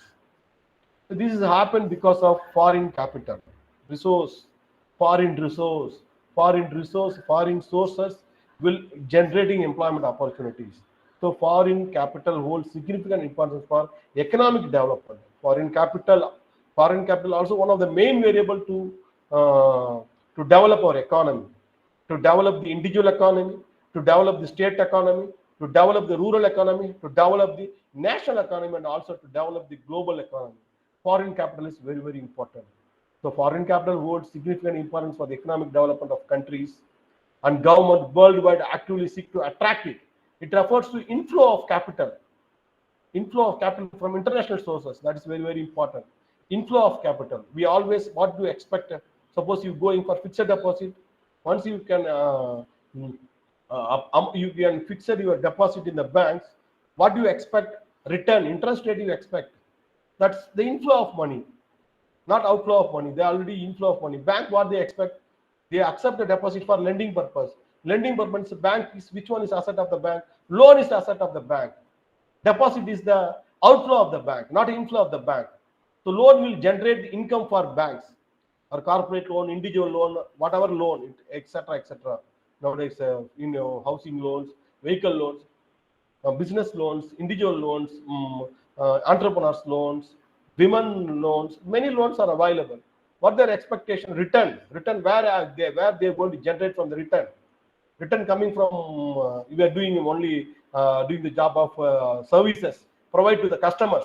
Return will generate from the loan is asset of the bank. The same way here, foreign capital will create foreign inflow is very, very important. We are attract foreign FDI, foreign capital investment for our country. We directly attract with the support of special economic zone, underdeveloped or undeveloped area. All the country having special economic zone, because undeveloped area you cannot develop that area. It's quite difficult. Government to invest the money to develop the infrastructure and land and followed by other things and generating employment opportunities is quite difficult for our government. So our government warm welcome to foreign people to invest money in India in terms of FDI, foreign direct investment, without with no tax. All taxes should be exempted from the foreign direct investment, because they are investing money in our country. Because entry level is very, very money formalities everywhere there. So entry level is it's quite difficult, and also exit option is also quite difficult. They're waiting for 30 years and cultivating the profit, or 20 years or 10 years. They're waiting for the opportunities, creating the opportunities based on they investing money in India. Automatically they cultivating the profit, and foreign the host countries also develop. Our country also developed based on foreign capital. That's the inflow of money, inflow of foreign resources. Then role of foreign capital in economic development, that is very, very important. Role of foreign capital in economic development. Everyone should expect what? Economic development. All the country want to expect economic development. So foreign capital inflows supplementing domestic savings.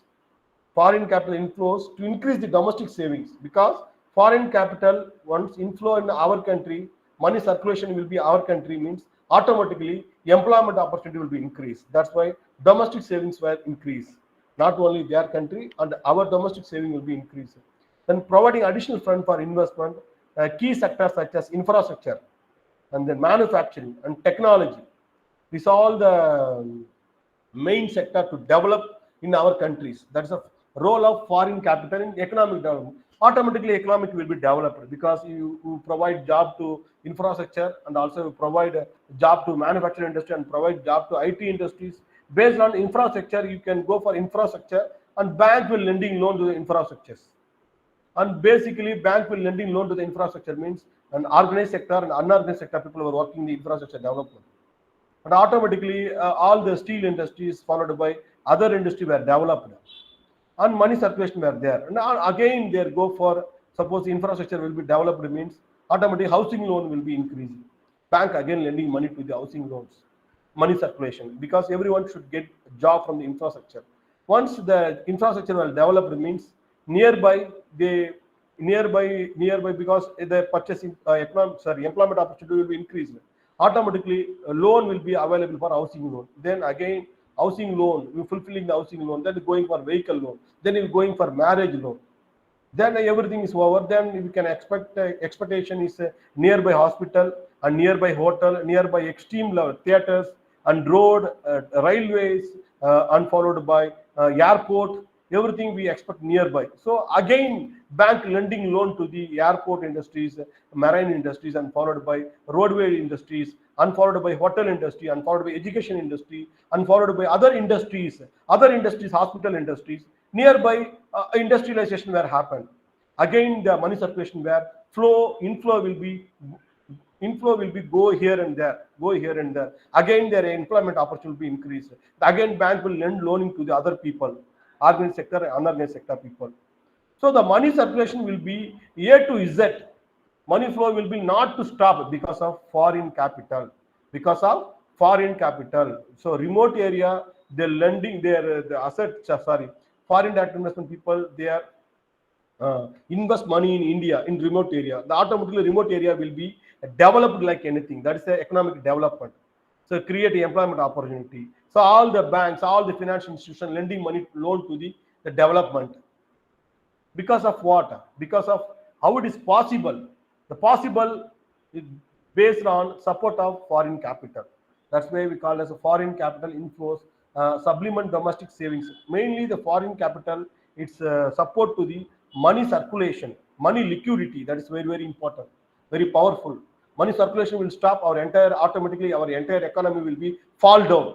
Money circulation will be flow everywhere, means our economy is a very strong economy, because everybody having the purchasing power, equal purchasing power. That's very, very important, equal purchasing power.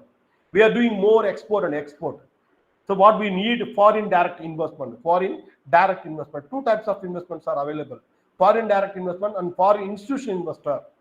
Foreign institutional investor, anytime they withdraw the money from our stock market. But foreign direct investment, once they are investing money in India, that is always looking for the developing our economy, developing our economy. That's why government of India exemption of all taxes, exemption of all taxes, because we attract foreign reserves, automatically our economic also grow like anything. That's why we attract foreign capital. So and technology, and also automatically we receive the new technology, receive the new industrial technology, receive the new education policies and educations, new types of domain. Because of foreign capital, we transfer or transfer of technology, transfer of new things to adopt our country. This is called as benefit of foreign capital, benefit of foreign capital. And also we increase the global financial tourism hub, construction of world-class infrastructure, including airport, seaport, and skyscraper. This is based on increased investment role of what a foreign capital. Then technology transfer. Automatically, once foreign capital enter into your country, automatically technology also transfer to other country, to your country. Collaborative technology, that's very, very important. Both the technology will effectively be working on the technologies. Technology is transfer. Foreign capital brings advanced technology, expertise, managerial skill, which can enhance productivity, upgrade industries. Automatically, we have transferred the technology, not only technology, manager skills, and everything we transfer from other country to our country. So automatically they produce more product. So more product and upgrade the industry and foster innovation, like South Korea. So the enabling development of its electronics automotive industry and contributing its transformation into major global player in India. Majorly in the IT, in India means major global players, IT industries and automobile industries, based on water, foreign capital. They transfer technology to India. So automobile industry and followed by IT industry play a vital roles. It's all coming in service industries and banking industries. Then job creations. Why we attract foreign investment means to create more jobs. To create more jobs. That is main employment opportunities, reduce unemployment rate, and improving the living standard. Already told local population, per capita per income, and standard of living for the local community, for the local people, rural people to metropolitan people. That is the main aim of foreign capital, to create a employment opportunity, to reduce the employment of to reduce the unemployment rates. Then access to global market, access to global market. Now after we introduce liberalization, all the foreign companies were doing business in India. Act like local, think like global. That's called as access to global market. We are connecting to the global markets. Now Indian business people connecting to the global market. 1990s, our Indian businessman never do a business in foreign countries. After we introduced liberalization, privatization, globalization, now our Indian companies were doing in the foreign business. Indian companies were doing all the countries, they were starting their branches. All the countries, warm welcome to our Indian companies to start a business in US and for other developed countries. Not developing countries, developed countries. And the topmost 15% among the business people, topmost people, our Indian business people were occupying the position, 2 position among the top 15 most businessmen in the world. This all should be happened because of foreign capital. This all should be happened because of foreign investment in India after 1990s, were opened the gateway of our former Prime Minister Narasimha Rao and also Finance Minister, former Finance Minister and Prime Minister with the help Prime Minister Manmohan Singh. They were open the gateway. Now we are talking about foreign direct investment, and we are talking about our company to start, our Indian company to start a business in foreign country. This all should be happen because of foreign direct investment. Foreign direct investment and economic stability and development. That is very, very important. Economic stability and development. Finally, end up with the economic stability and development.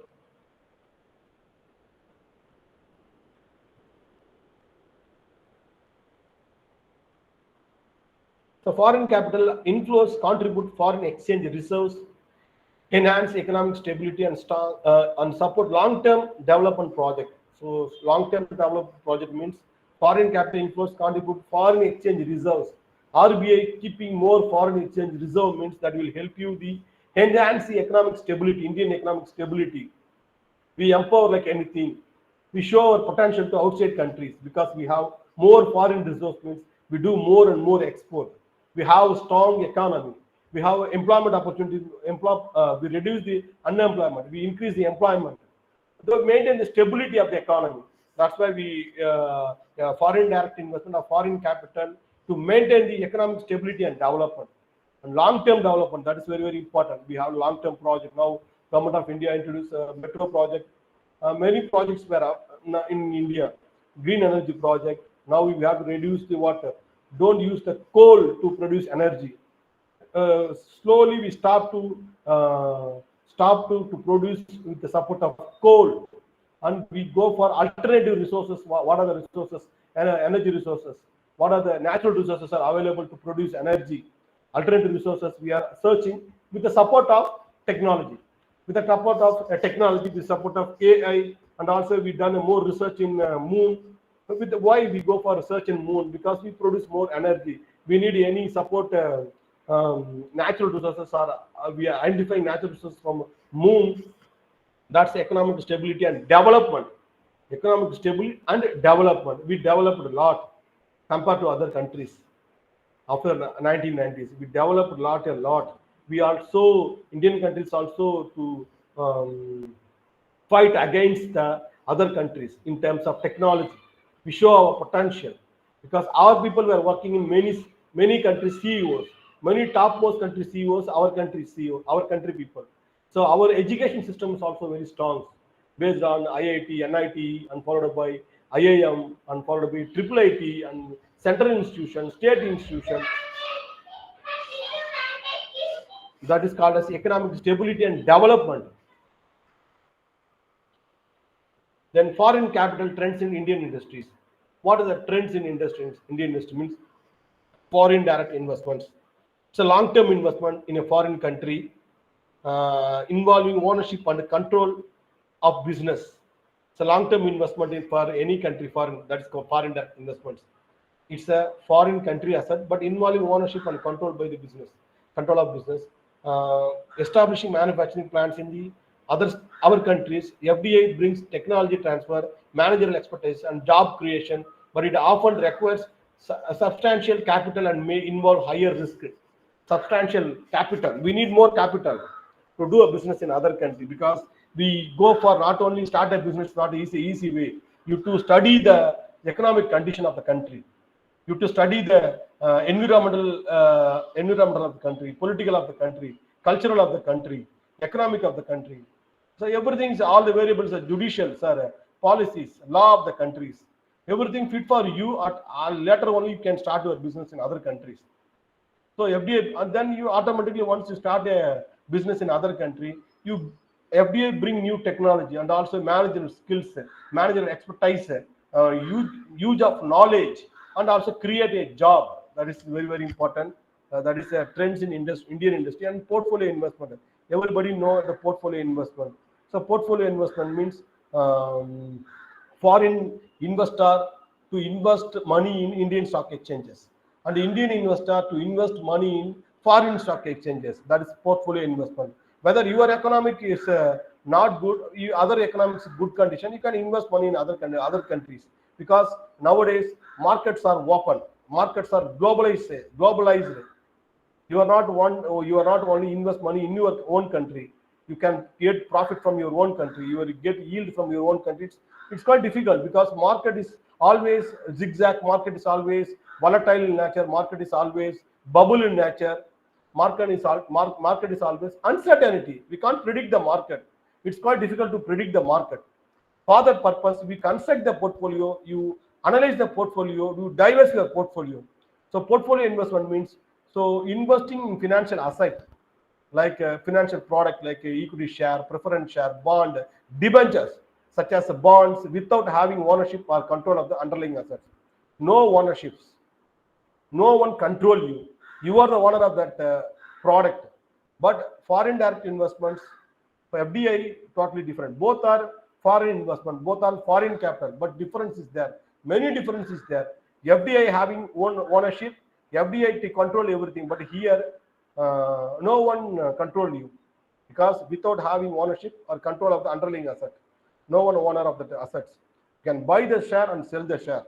You can enter the stock market anytime. You can walk out from the stock market. That's a portfolio investment. So this is purchasing a share of foreign company listed on the stock exchanges. Then portfolio investment provide liquidity. That's very, very important. Diversification and the potential for higher returns, but it can be more volatile and subject to market risk. Finally, they end up with the subject to market risk. Market forced the returns of the share. Market will force to the return of the share or return of the yield or earning per share. Whomever you can invest money in any countries. Assets, financial asset. Risk is also high, return is also high. This is a two-way of you can attract foreign capital in India. Then foreign aid grants. Financial assistance provided by governments or international organizations to support development projects like World Bank, IMF, and followed by WTO. Already I told who are having excess of funds, developed countries having excess of funds, they park their funds from where? IMF, World Bank, and other countries. That we call as external commercial borrowing. If Indian country want to borrow money from the Japan, borrow money from the US, borrow money from the France, borrow money from the UK, or borrow money from the World Bank, Asian Development Bank, the other IMF or WTO for any other expand the project, infrastructure development, a development project, that is called as external commercial borrowing. External commercial borrowing. So that is aid. That's a foreign aid and grant. Foreign aid and grant. Foreign aid and grant contribute to development project and reduce the poverty. Poverty reduction means consented by World Bank. Suppose industry development followed by other corporate loan bills, lending by IMF, International Monetary Fund. But reduce the poverty, increase the education, increase the health, increase the sanitation, protect the water means that focused by World Bank to lending money to any countries for social welfare. But they may come with a condition and a political implication. World Bank lending loan to our country means zero interest for social welfare. IMF lending loan to our corporate, our government, Indian government means with interest rate. This is the difference between the foreign aid and grants that is come under done by the countries, and external commercial borrowing. External commercial, obtaining loans, credit from foreign entities such as international banks and governments. Previously, foreign aids grant from the countries, government or international organization. Then external commercial borrowing is called as obtaining loans, credit from foreign banks like the World Bank and followed by IMF by other countries. We call this external commercial borrowing. Allows to access the additional funds for development, but it can be lead to increase the debt burdens and the vulnerability to external financial condition. You see that external commercial borrowing lead to increase debt burden. Government of India 2014 before we borrow money through external commercial borrowing. Sir, we cannot see your screen. Now we cannot see your PPT.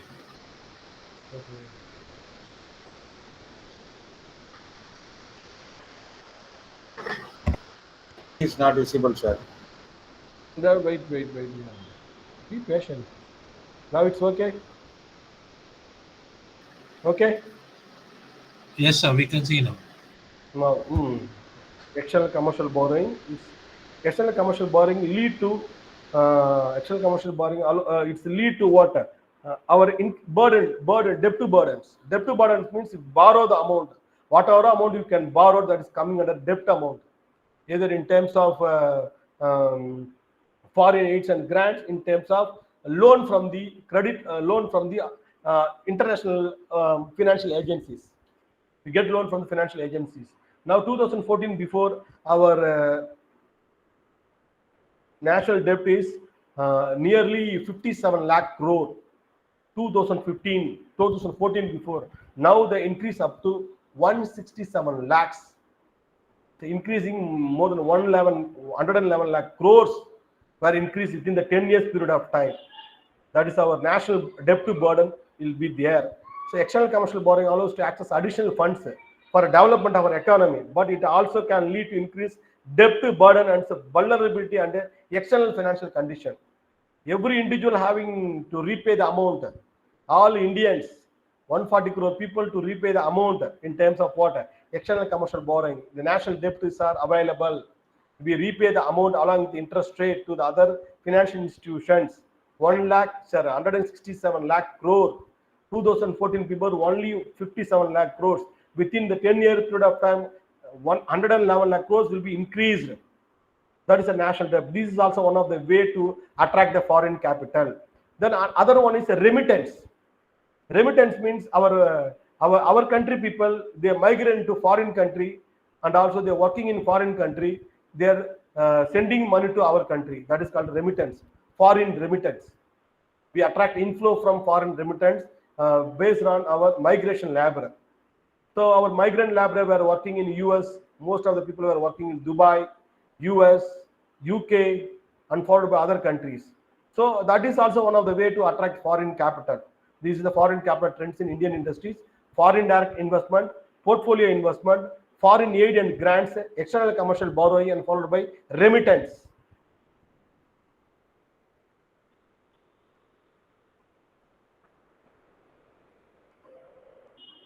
Then foreign capital in India. What are the foreign capital trends in India?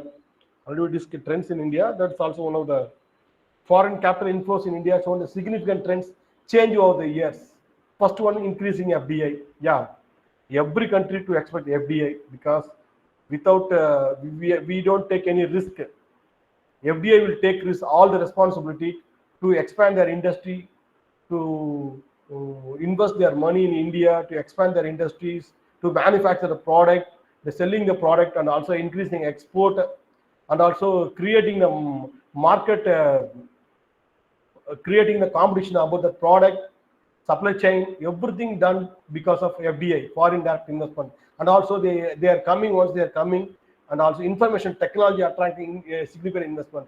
They are, and also they are, once they are coming to other country, manager skill, technological transfer, industrial development, everything come over here. That is called increasing foreign capital in India, trends over the year. India has witnessed a consistent rising foreign direct investment inflows with the sector like service sector, manufacturing sector, and information technology attracting significant investment. Then portfolio investment. Portfolio investment, everybody know about portfolio investment. Foreign people were invested money in Indian stock market. That's a portfolio investments.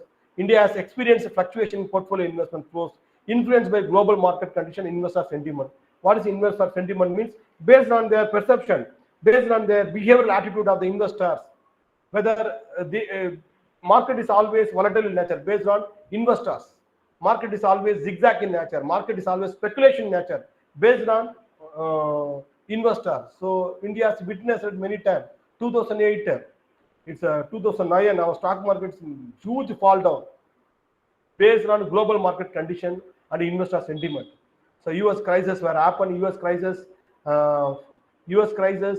impact on throughout the globe, even Indian stock market also. But our economy will still strong in 2008 also, because our banks controlled by, our commercial banks controlled by Reserve Bank of India, monitoring authority of Reserve Bank of India, the policy conditions Reserve Bank of India. All the banks were monitored by Reserve Bank of India. With the support of Reserve Bank of India, our economic condition 2008 and China economic very strong compared to other countries, because that global crisis were happened in 2008. Every economy, all the country economy will fall down, except of India and China. Based on China, you know that it's a strong economy, but India is based on savings economy to support our economic conditions, even though crises were happening in the global. That's so we don't depend on portfolio investment. Local domestic investment also very, very important. Based on that, all the foreign people invest money in India. All the foreign portfolio investors participating in Indian stock market based on our economic, based on Reserve Bank of India, IRDAI, and SEBI Stock Exchange Board of India, with the support of this three pillar of India. So India has experienced fluctuation in portfolio investment flows influenced by global market condition, investor sentiment, and present year, last 1 year or 2 years, Indian savings will be reduced due to some policies. Indian savings were reduced. Previously, they saved more than 8 lakh crore. Now they reduced into 4 lakh crore were reduced. Indian economy saving condition, because Indian lose our employment opportunities. India investors, Indian customers, bank customer are followed by investors. Many policies were directly affected by our Indian investors, Indian savings investors particularly. So they reduced up to 4 lakh crores. So policy also be affect the foreign capital. Remittance, you note, remittance from overseas Indians have shown steady upward trend, making India one of the top recipients globally. One of the top recipients globally means Indian employee sending money to our countries. That is a remittance. Overseas Indians have shown steady upward trend. So this is a foreign capital trends in India. Then foreign development investment. That is very, very important. Foreign development investment, everybody should know about foreign development investment, infrastructure development, and sectoral diversification, like encouraging investment in emerging sector like renewable energy, digital technology, and healthcare can drive the economic growth and innovation in future. Foreign investment to develop our Indian country development investment, foreign development investment in India, infrastructure development. Continue to focus on developing infrastructure like foreign investment, particularly like sector like transportation, energy, and logistics. Very, very important. Transportation, energy, logistics, all the variable related to everything. Related to all the variable relationship is there. Transportation, energy, produce more current, and logistics. Every variable will depend like anything. Okay, every variable, not independent variable. They are dependent variable. Like infrastructure development is a independent variable, but remaining transportation, energy, logistics is a dependent variable along with infrastructure development. Then sectoral diversification, everybody knows sectoral. If you want to invest money, foreign people, they're like renewable energy and digital technology and healthcare can be economic growth and innovation. Foreign capital, better they invest money in like this kind of industries, healthcare industry, renewable energy, and digital technology. Then investor friendly policies is very, very important. Investor friendly policies. The people want to start a business in India, so investor friendly policy is very, very important. That ensure ease of doing business. You can easily doing business in India because lot of procedure were there means bureaucratic hurdles, reducing bureaucratic hurdles, transparent policies. Whether they're going to enter in India to do a business means it's quite difficult. The mode of entry is very, very difficult in India to do a business. To reduce the policies conditions and ensure ease of doing business and reducing bureaucratic hurdles will strengthening investor confidence, and followed by skill development needed. Investing in skill development initiative will enhance the availability of skilled workforce, attracting foreign capital that requires specific expertise we need to our country to develop the skill development, like solar and renewable energy, green finance, green infrastructure, and followed by ensuring green environment. Like that, we can invest our money that to help to our skill development. Then sustainable development. Finally, end up with water. Emphasizing sustainable practices, green investment, social responsibility with align with the global trends in attract responsible for foreign investors. And the FDI and the Indian stock market, foreign direct investment and the Indian stock market. Enhance economic growth. FDI, with the help of FDI, enhance economic growth and technology transfer and innovation, employment generation, infrastructure development, export promotion, diversification in industrial base, access to capital and financing, stimulated competition. It is definitely FDI, with the help of FDI, our Indian stock market will be increased like anything. Because FDI invest the money, they because of the FDI, we do more export to other countries. It's automatically share value of the company will be increased. The directly impact on the stock market. FDI is directly impact on the stock market based on economic growth, technology transfer, innovation, employment generation, infrastructure development, export promotion, diversification of industrial base. That's very, very important. And access to capital and financing. They have access to capital and financing. They are fundraised from the public, mobilizing money from the Indian investor, mobilizing money from the foreign investors. There's this access to capital and financing. And stimulated competition. They create a competition among their product. They create more competition, not monopoly competition. So that is very, very important. FDI and Indian stock market. Then we move on to exam point of view. What are the questions you can expect from your examination?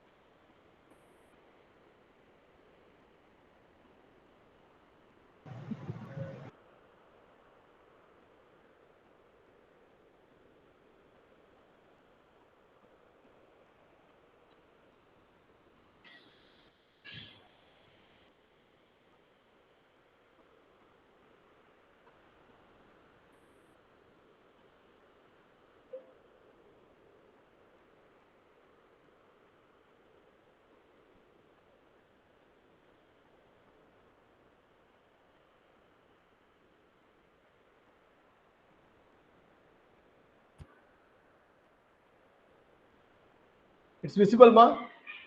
The syllabus is visible? No. No, sir. No, sir. Just wait a minute. Now it's visible? No, sir. Yes. Still it's not visible. Now it's It's visible. He will give importance to all the questions. Particularly give importance to that 20 case studies for 15 marks, I think. You are writing for 75 marks now? Hello? Yes, sir. 75 marks. 75 marks. 75 marks. All people, at least we reached up to 45, above 45, because it's a very easy for you people. You easily to get more than 55 and 5 marks. It's easy for you people, because how do you appear for the examination? Don't leave any questions. It's my humble request. You to write all the questions. Means out of 6, out of 10, out of 5, you write all the question. You please, it's a problematic paper or theory paper or financial paper. Don't be confused. You can appear all the questions. That's my humble request. Again, I said, if you don't know the question also, you can write that. You at least try to relate that answer. That's my humble request. Whomever, suppose if you fear about problematic paper in like accounts for managers, that is very, very easy. You don't fear about accounts for managers. You appear all the questions. At least you do the procedure. You follow the procedure. You attend all the questions. That is usually falls in MBA. So for business environment, you give importance for all the events. Finally, end up with you give importance in infrastructure and current issues in business environment. Definitely, 20 marks. 20 marks they're asking from third unit: infrastructure, economic, social, and demographic issues, particularly social issues. We already discussed on social issues. How the foreign direct investment help you for social issues, good education, and good social structures, and good judicials, all depend on what? Business. How you do a better business, that will directly impact on infrastructure, economic, and social. So you 20 marks, sorry, that 15 marks we expect from the third unit. Remaining all the units you can expect from the same 8 marks or 10 marks, ma? Hello? You are writing for 8 marks or 9 marks, ma? 8 marks, sir. 8 marks. 8 marks. For all the units, how many questions they were asking? For 10 questions for 5 marks or 4 marks? Out of 10, you are appearing for 6 questions, right now? Or Yes, 4 sir. marks? 10 marks, 10 questions they were asking, or 8 questions they were asking? For 5 units, they were asking 2 questions. So out of 6, out of 10, you are appearing for 6 questions right now. So you can give all the importance. Very small subject. You can relate to for entire 5 units. Suppose you know that the dimmer, you know that the first initial diagram. Like I'll show the diagram. You can relate to the common diagram, relate to all these 5 units. That will help you.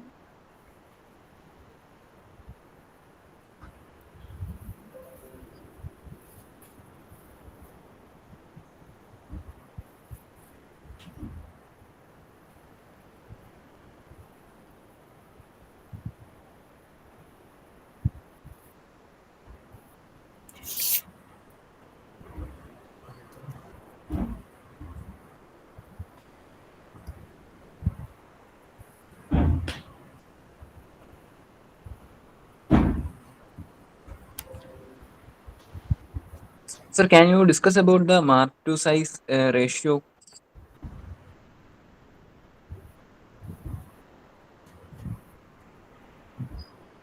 We don't have fine time here. Just wait. PPTs.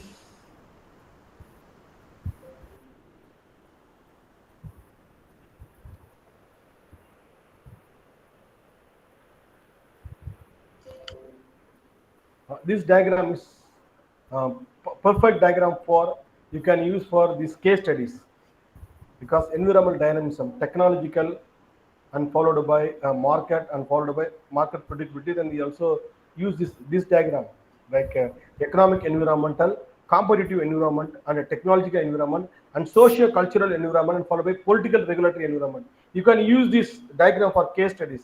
That will help you. And also this same, we will all the 5 units we will relate to these 5 variable only: economic environment, competitive environment, technological environment, social and cultural environment, and followed by political environment. This figure will help you for the entire 5 units. And also you can match the entire 5 units. നിശാന്തന്റെ മീശക്കാരൻ മോന റെയിലിന്റെ അടുത്ത് കിട്ടുന്നെങ്കിലും മൊഞ്ചുണ്ടപ്പ കാണേ. ഞാൻ വെച്ചത് വണ്ണാച്ചിന്റെ കറുത്തതായിരിക്കും. Social infrastructure, how is there, yeah? വണ്ണാച്ചിന്റെ കറുത്തിട്ട് എന്താ മലയാള പറയാമോ?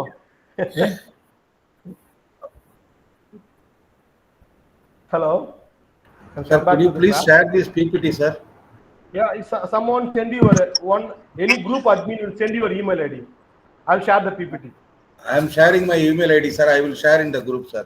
Sir, yeah, sir. Any group admin sharing the email ID. Just I take the photo. Just send your email ID. I will send the PPT to your email ID. Polly Joseph. Polly Joseph. Okay, yeah. Thank you. Sujay, you from Kerala? Sir, you can share this also, sir. Which one, ma? Sir, if possible, can you please share the previous year question paper also for 75 marks? 75 marks. Share all I need PPT, time, sir. ma. Share all PPT. I am not connecting the other people, ma. I'm in somewhere. No, some sir, people your somewhere. subject, sir. No, your subject. Only your subject alone. Okay. Only one person email ID only I noted here. What about remaining people? This address you can share, sir. I will share in the group. Our Which one, group. ma? Sagara? Sagaran@gmail.com. Okay, ma. Sir, can you please share last year question paper? Sir, it is available in the link. Possible, ma. I am sitting in somewhere, ma. It's available. No, ma. New question paper they uploaded. No, sir, Last they year question upload they in Hey, portal. last year I question think it is previous available, question sir. Available mean you can share your friends, ma. Sir, it is in the portal, Suppose sir. other Pondicherry people- University portal. Okay, ma. The other people doesn't how to download that question paper. Hey, You it can- is, you we will help share the other link, people. sir. We will share the link. Okay. Thank you, ma. Nishantini, just wait. Sir, you can share this, sir. Ma Segar, again you send this. Just many people send the messages. I didn't copy the messages. Ma Sagar, you share your Sir, your you email share ID, your sir. Sir, one thing, sir, will you provide us no. Don't ask my few email questions ID. for the Once I upcoming send the email ID, examination? you know my email ID. Okay. Sagar, Yes, sir. Sir, again you will send you, your email ID, ma. sir, Again you send your email ID. Okay, sir. Okay, sir. Who is I the am group working in admin, ma? I Secretariat, can Pondicherry. respond to the group admin. No, I'm asking group admin. This is group admin. Sir, group admin, so many people, sir. Actually, Pondicherry, we had created one group, and MBA common group we created. Okay, We will share, sir. Rajesh Sagar, you will send your email ID. Better you send your email ID. I had given, sir. This is my email ID. You already sent, but already you sent, but I'm not saving your This is email my ID. email ID, Once sir. again you send your email ID. Okay, Sagar. sir, Just wait. will you provide us some important topics or questions? My humble request is don't ask important question. You can appear all the questions without fail. Suppose I don't want to in it's a group, okay. You to think what I'm saying. You are so our aim to I don't want to say Sir, anything. You can appear all the questions. Okay. That's my humble request. sir. Thank you, Okay, ma. sir. Thank you, ma. Thank you so much. Ma. Thank you so much, ma. Thank you, sir. Thank you, ma. Thank you. Thank you, sir. Thank you, sir. Thank you. Thank you, sir. Thank you, sir.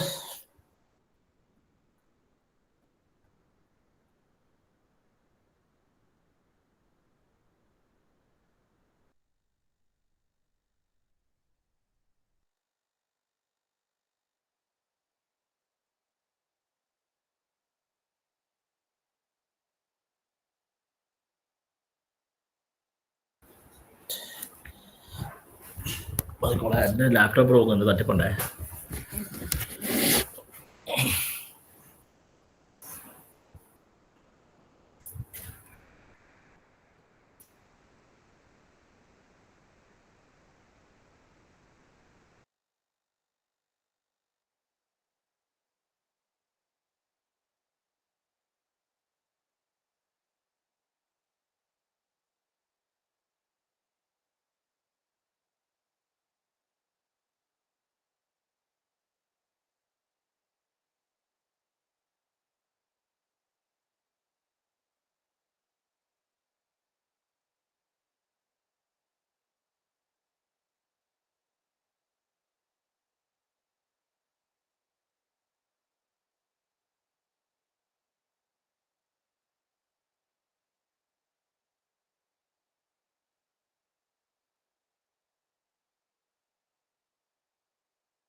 Is there any discussion about the size of answer to a formal question like that?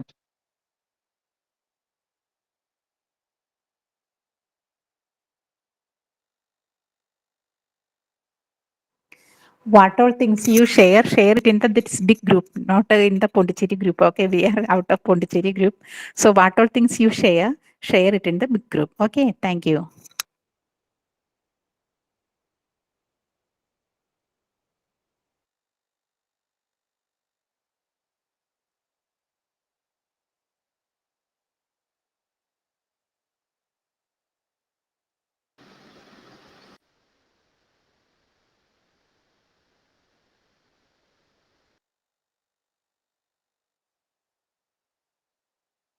I think business law PPT is already shared on the main group, along with managerial economics. Okay, thank you. When it is shared, because yesterday I joined. Please, can you repeat it again? That sharing, because We I didn't will get because yesterday. we will be sharing it by today evening. The Okay, screenshot of okay, all thank the you. presentations and whatever the Okay, presentation given by the professor. okay, thank you so much. Thank you so much.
Good afternoon, students.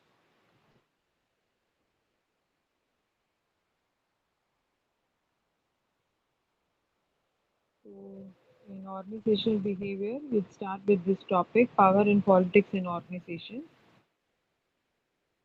So, first, power in organization. What kind of influence the power has got in an organization? So, what is power and what kind of influence the power is going to create in an organization atmosphere? So, power is the ability to influence another person. So everybody cannot do that. So you should have the ability to influence another person. What is influencing is the process of affecting the thoughts, behavior, and feelings of another person. So you should influence others and you should make them to do what you are thinking. And authority will be the right to influence another person. So authority is a designation given to a particular person. The concept of our zone of indifference is you have to create. The manager should be creating, that is, expand the zone of indifference. Indifference should be, there is be both the superior and the subordinate will not have the same thoughts. So, what is zone of indifference is the range in which attempts to influence a person will be pursued as legitimate and will be acted on without a great deal of thought.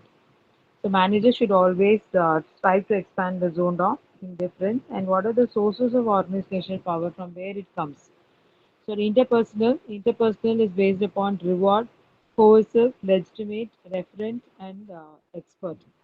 So what are these sources of organizational power? Agent's ability to control the rewards that the target wants. So controlling the rewards that the target wants is every time when you are working in an organization, you will be given a target, either to complete the production level or the task will be given for team or individual. So that will be given by your superior. So reward power is the ability to control the rewards. Second one is coercive. It's agent ability to cause an unpleasant experience for a target. So sometimes more stress will be given and your environment will not be good. But in that situation, in spite of all the there is indifferences you are supposed to finish the target. So they will create or they will cause an unpleasant experience for completing a particular target, but you have to overcome it and you have to finish the target on time. And the next one is legitimate power. The legitimate power is agent and target agree that the agent has influential rights based on position and mutual agreement. So based upon the rights, that is based upon your position or your authority, you will be given certain rights. If I am a cashier, I have to control cash. So issue or flow or inflow and outflow of cash will be under the control of the cashier. So legitimate power will be given by the authority what you are and the position what you hold. So that will be legitimate power. The next one is referent power. And one information, I think you all will be knowing the last session you will have 2 to 3. Yesterday, I think some of you have missed the last session. If you have attended, it's okay. After my class, you will have one more session from 2 to 3. So final, the class will end by 3 o'clock. Already you know it? Which class, ma'am? Yes, From ma'am. 2 We to are 3? aware, ma'am. Yes, okay.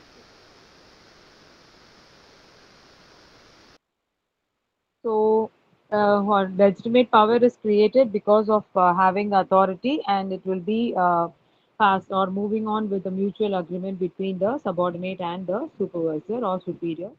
The next one is referent power is based on the interpersonal attraction. So based on the interpersonal attraction is if you are attracted towards opposite party, obviously a power will be given to you. So sometimes without any connectivity, you will be listening to the person. Whatever he says, you will be doing it. That will be called as referent power. It's because of interpersonal attraction. Then expert power is he has got expert knowledge, expertise knowledge, so he'll be achieving the target on time. So which power is most effective is expert power is most effective. Why? Because it will be having handling interpersonal relationship properly, and you will be able to act as a leader. Why? Because you're a knowledgeable person, and all the other subordinates will be listening to you. So among all the powers, you will have expert power as influential. Then what are the two phases of power is personal power and social power. So personal power is to have personal gain and social power is to generalize all the activities to create motivation and for accomplishing the group goal. So the target for the team should be achieving, you should have social power. So power can be in the form of two things, personal and social power. So successful power users. So you'll have, there is usually power will be exercised in the organization unless otherwise you're not exercising the power, you will not be able to withhold your subordinates under your control. So the need of power is highly required for carrying out activities in the organization. So successful power users are those who has got authority and who will be the leader. So they'll be able to exercise the power properly in the organization. So first it was interpersonal, second one is intergroup. So intergroup is a group of persons working together. So when you are making the persons to work together, what are the ways in which you can exercise the power is you should not exercise your control. That is your authority over. Why? Because they will not be listening to you. So sometimes you have to be friendly. Sometimes you have to make atmosphere as a very good situation that is happening in the department so that your work can be extracted from the employee. So ways the group's hold power over the group other groups is ability to reduce uncertainty. So when you are holding power over one group to the other group, you want to reduce your uncertainty and high centrality, that is centralization and decentralization. You all know what is decentralization and decentralization. So both the things will be used for the success of the organization. So we have to know where we should be using which. So where it should be centralized, where it should be decentralized. Every time we cannot follow the same organizational activity. So that should be known, and how to use it in the group will be understood by the supervisor for implementing the power properly. Then power analysis. So why we are learning power in our organization? Politics will be there in organization. Why? What is the importance of power? Anyone? If you So want to this, control the employees, you actually require power along with you. yes. So if you are not a powerful person, you are not authorized to do anything, then nobody will be listening to you. So for that, power is very important in organization. So the types of power, this table will be showing. There is Edison's power analysis. On x-axis, you will have types of membership, and y-axis is type of power. So the type of membership you have to calculate and you have to implement whether it is going to be normative, utilitarian, and coercive.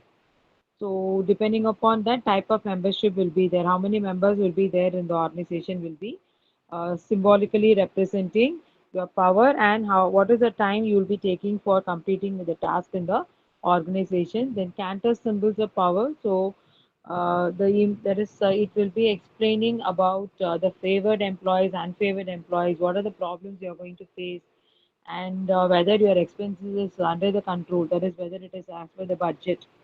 So when it is not as per the budget, control will not be there and expenditure will be more. And at last, you will be pressured to take loan from the bank or from the environment where you are going to get loan. So many problems will be there when power is not exercised properly. So these are the symbols. That is powerlessness. Top executives will have these symbols of powerlessness: budget cut, punishing behavior, top to down. Staff professionals is they will not change immediately when you're asking them to change, and protection will be slowly going down. And when managers assign a task, the employees will not be able to do it. Why? Because their environment is not expected environment. And supervisors, they will not have a close supervision with the employees. So all those problems will be arising in the organization when there is no power. Then now the next one is politics behavior in organization. What is the influence of politics in an organization? So organizational politics. So organizational politics is needed or not? When you ask this question, it is needed sometimes. It is not needed every time. So whenever you think that some things can be influenced using politics, you can use it.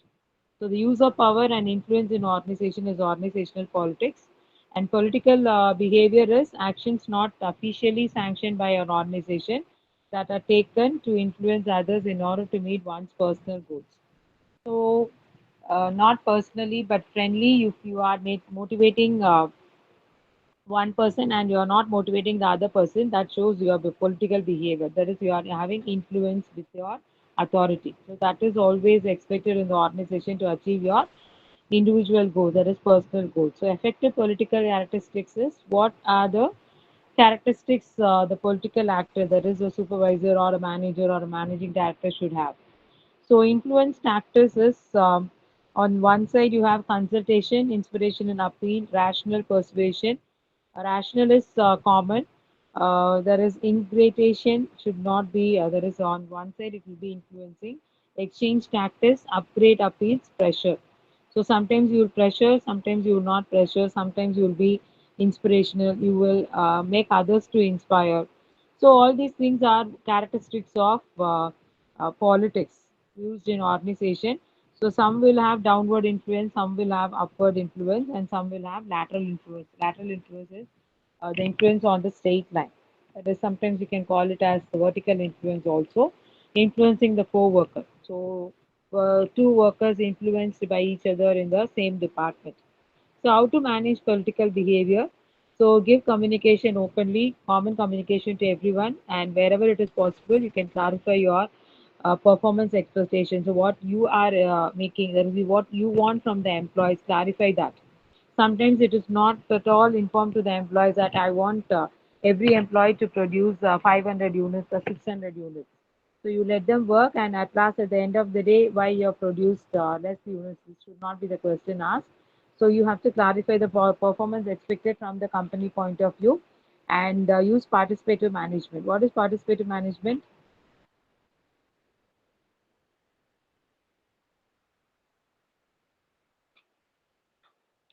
Any idea? Workers' participation?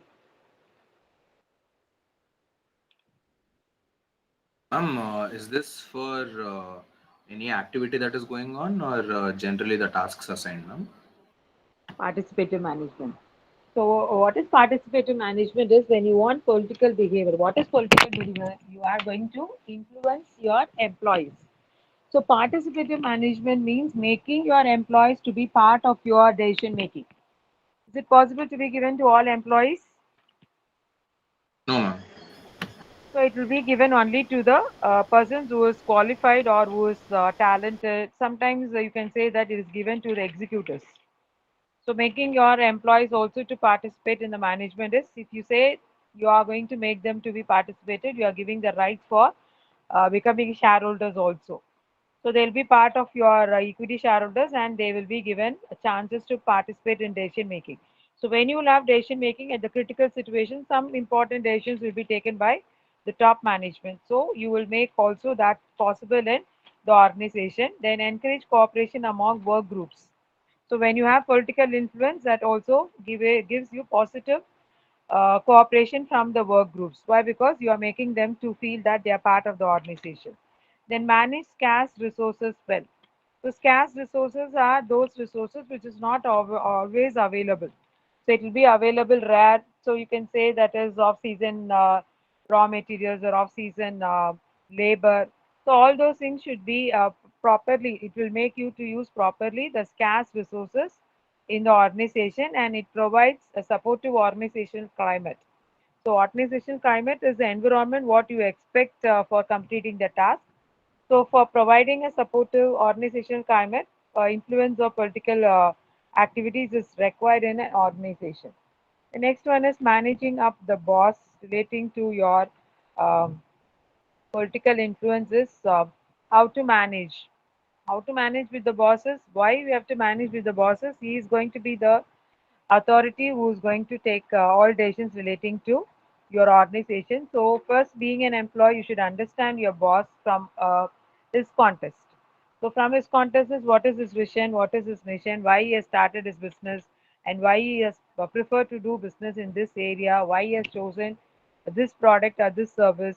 So all these things should be understood by the employee from organization point of view, not from employee's point of view. So when you understand is your boss's performance or what is his expectation, then obviously you will plan for achieving the task what is expected. That is why he has started the business. So you have to understand your bosses from a context or his context and assess yourself and your needs. So you have to say certain things. That is, I want all these things from this organization. So I am working this in the organization. So certain questions should be asked by yourself. If you get the answer yes for maximum questions, then you can continue working in the same organization.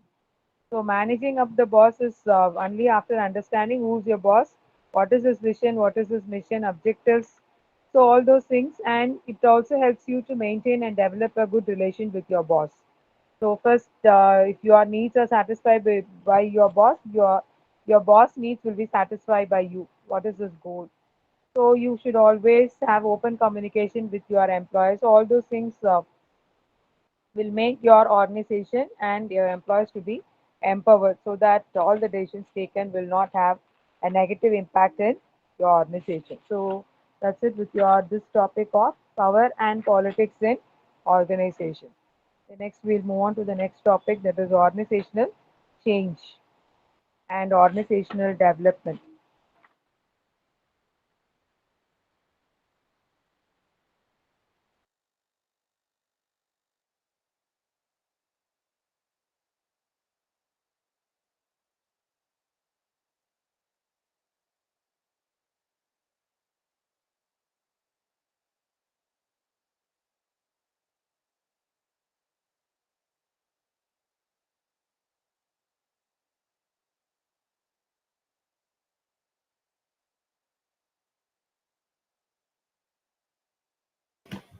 Excuse me, ma'am.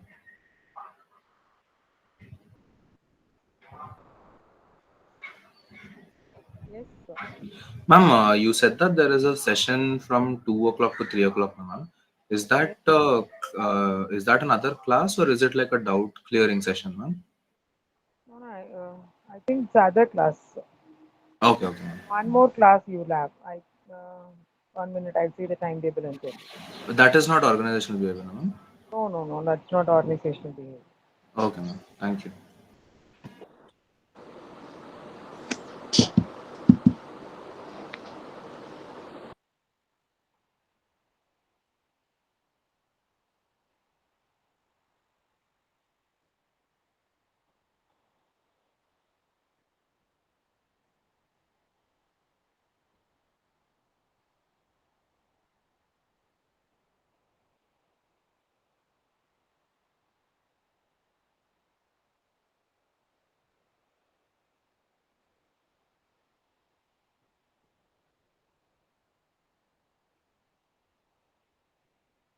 That class is managerial economics. Okay, ma'am. Thank you. I think previous class you had business environment. Yes, ma'am. Next will be on managerial economics. Okay, ma'am. Thank you. So we'll move on to the next topic, organizational change and organizational development. So organizational change. So we should adopt to the changes what is happening, which was discussing yesterday's class.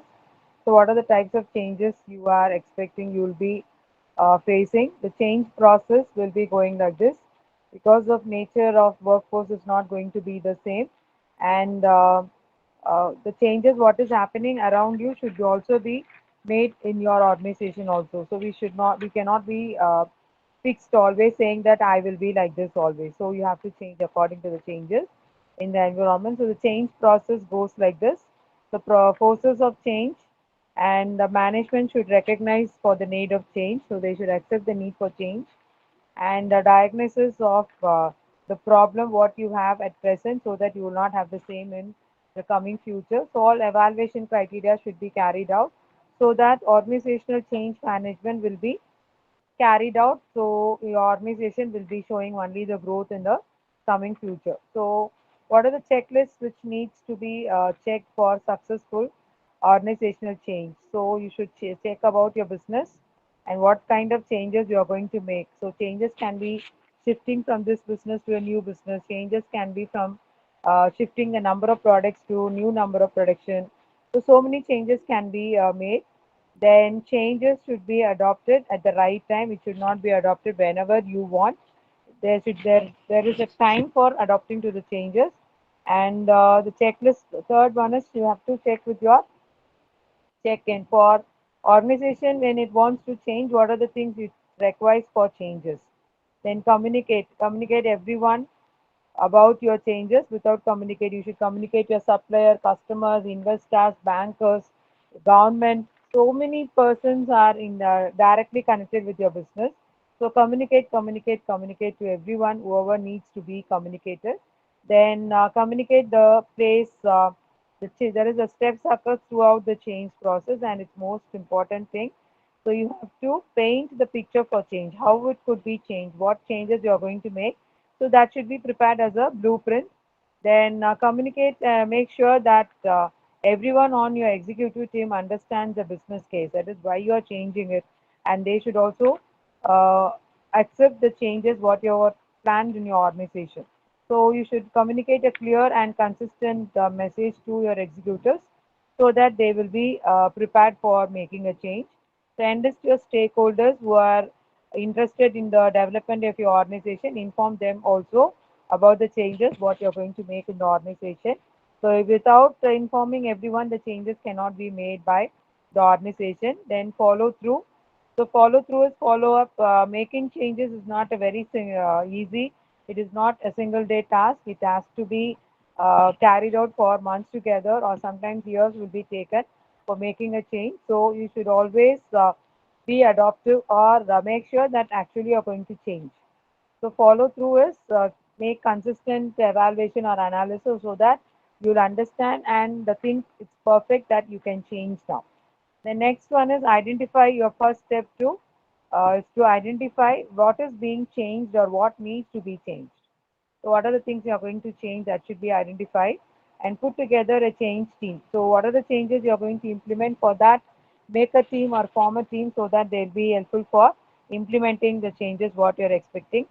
Then reinforce the change. That is, this is where the many companies drop the in the there is in between they will drop. So reinforce the changes you have already worked. That is, you have already put so much of effort, and that effort, whatever you put in paper, that should be coming into reality. So when you are converting into reality, so many hurdles will be faced by you. So you have to take up this change as a serious thing, and whatever it could be done from your side, it should be attended. That is, you should be able to accomplish it. Then training. So if any training to be given off the job or on the job training relating changes. So when the training will be given is if you feel that existing employees are not suitable for working in the change organization, then in that case you can spend extra time and money for giving the training to the existing employees or recruiting new employees and give them training. So these are the various checklists what the organization must do for organizational change. What are the forces driving the need for major organizational change? So you have to understand the change management. So attitude, this picture will give you a clear understanding the change agent and management.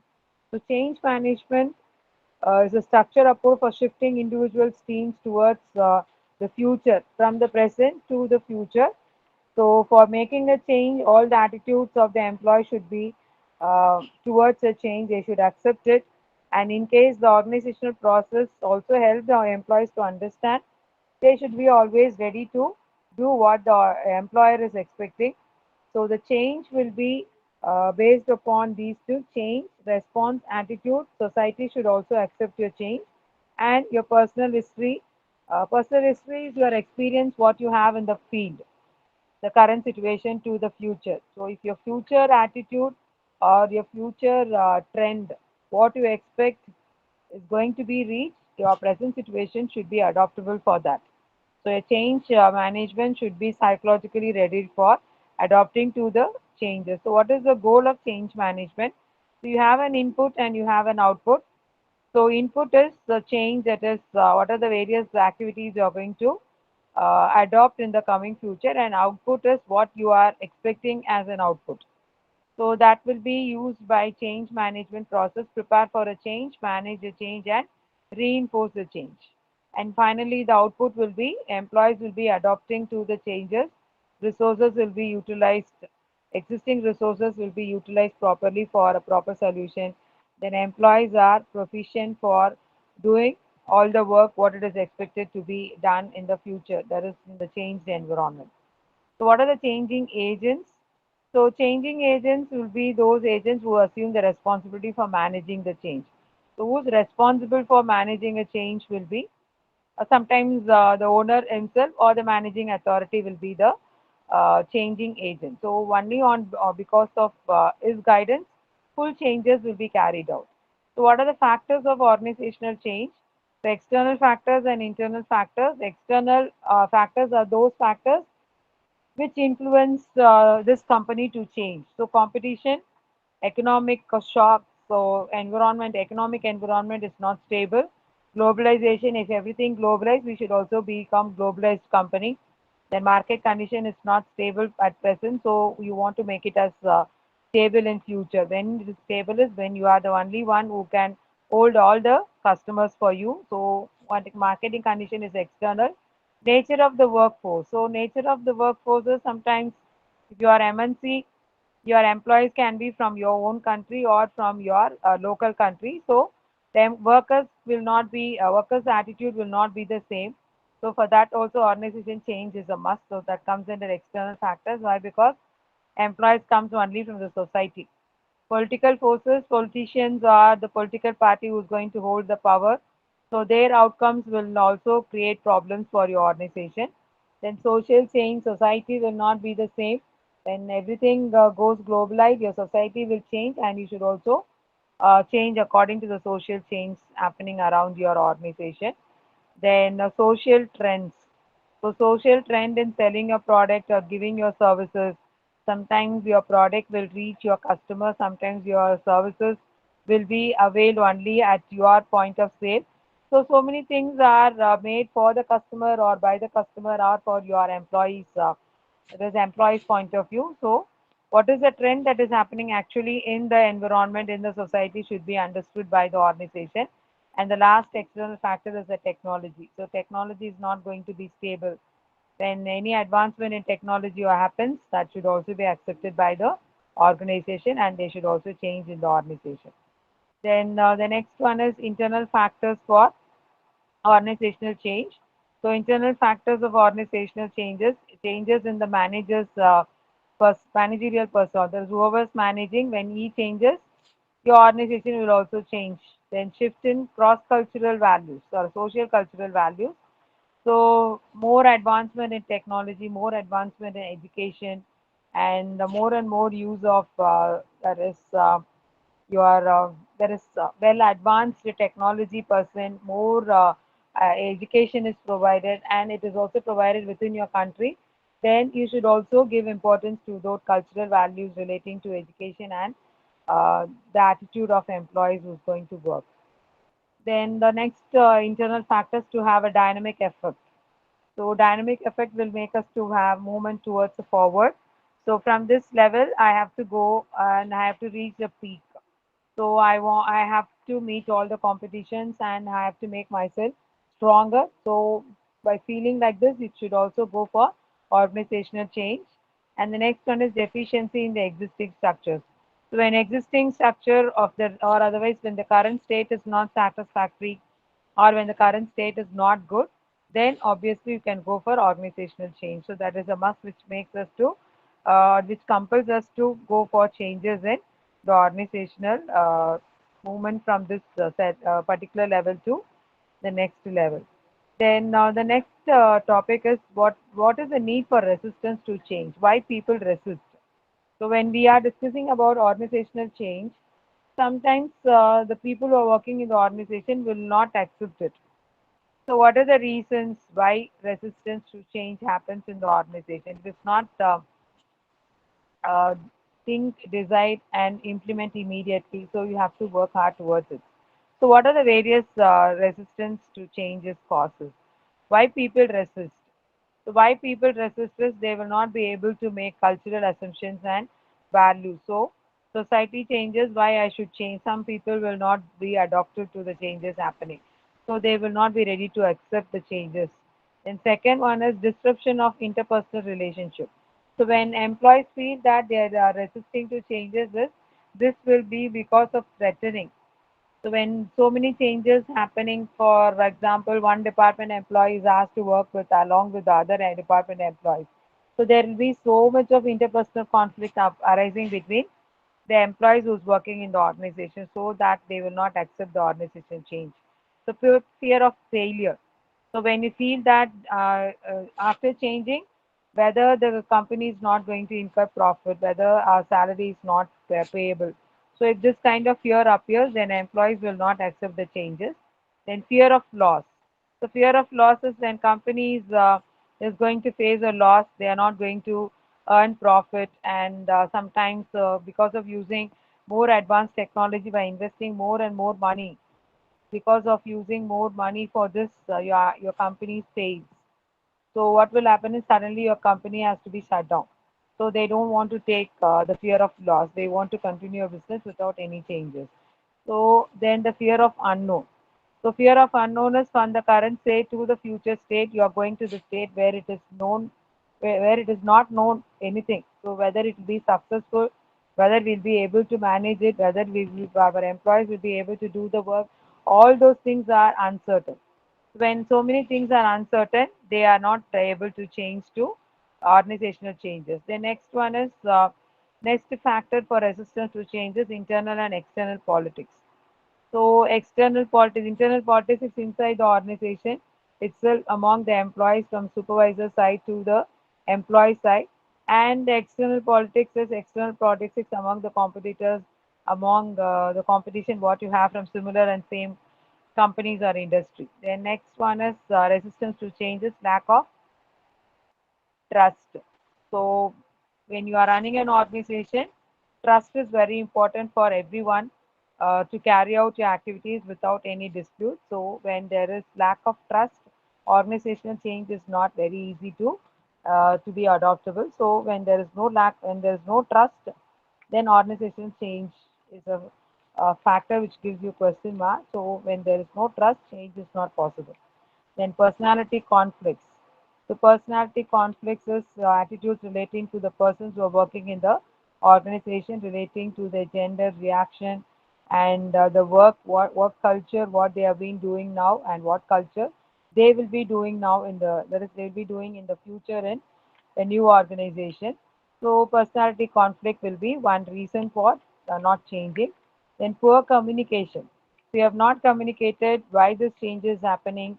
Because of this changes, what the benefits the employees will be getting, or the suppliers will be getting, customers will be getting. So related persons are groups interested in this information is not properly communicated. So that will not be helpful for organizational change. And self-interest. Self-interest is because of ego. So because of the ego to adapt to change, my ego stops me to change, then I will not be giving a positive response for the changes what the company expects to do. So these are the various factors which will be resisting for the changes, so which will not be accepting for the changes. So all these things we have discussed already. So we'll move on to the next thing. So techniques for change implementation. So techniques for change implementations establish a sense of urgency for change. So explain it is very urgent, otherwise they will be very slow, and establish a coalition to guide the change. So a team should be appointed so that you can guide them, and explain the vision and strategy. Vision is for a longer period. Strategy is the way of doing a business, and what way you are going to change, that should be communicated to everyone. Then find an idea for fitting the need. So organizations should find a proper idea that fits all the needs. Because of changes, whatever the change is going to happen, all should be solved properly within time. Then the next technique is develop plan to overcome the resistance. So you should also try to develop various plans for your organization to avoid the resistance from the employee side. Then create change team. So whoever is very eager or showing self-interest for changing, you can make them into a group so that they'll be helpful for organizational change in the future. Then foster your idea champion. There is you should always concentrate on the idea champions. Idea champions, whoever is given this idea for changing, they should be given much importance so that they will feel motivated to work for the development of the organization. So that is the various techniques where we can use it for change implementation. These are the checklist for organizational change. So next we'll move on to organization development. So organizational development, there is development of the organization. It is a wide application and transfer of behavior. So what is organizational development? It is a strategy and approach or approach to organizational change, and it's employed to analyze and diagnose the sources of organizational problems. So organization development, it's only one thing we have to keep in mind is we have to find out the existing problems and strategy to solve the existing problems so that on a whole we can develop our organization. So why organization development should be aimed is once your organization develop, your employees will be developed. So whenever you say my organization is developing, that is explaining that you are becoming profitable organization and more profit will be reinvested to gain more profit, and sometimes it will be shared among your employees as profit sharing so that you will be earning more income from the organization. So you have to think about the organizational development. Why? Because you doesn't want to be in the same situation. Some development should be there in the organization. So what is the nature is change agent applying organizational change technique. So everybody should feel that there should be advancement in the organization. So why organization development is important? So you should take it as a challenge for the changes so that you can move from your parents' present situation to the future situation, and that too in a positive trend. The trend shows a increasing trend in the graph. So what is organizational development? So it is a system-wise process, value-based and is collaborative, and it is based on behavioral science knowledge, and it is concerned with strategy, structure, process, people, and it is also for organizational effectiveness. So organization development is possible when you have effectively working all your activities in the organization. So organization development will have four key orientations. So it is a systematic orientation, a problem-solving orientation, a humanistic orientation, and experiential learning orientation. So what is systematic is on a system we have to develop with the development what is happening around you. It can be your structure, it can be your technology, process, people, everything. So all those things which has got a problem should be solved, and you should think about your development and organization. Then it is a problem solving orientation is you have to gather all the information relating to the problems arising in the organization, find the right solution at the right time so that you are getting a good experience so that you are going to make your organization to be placed in the highest post.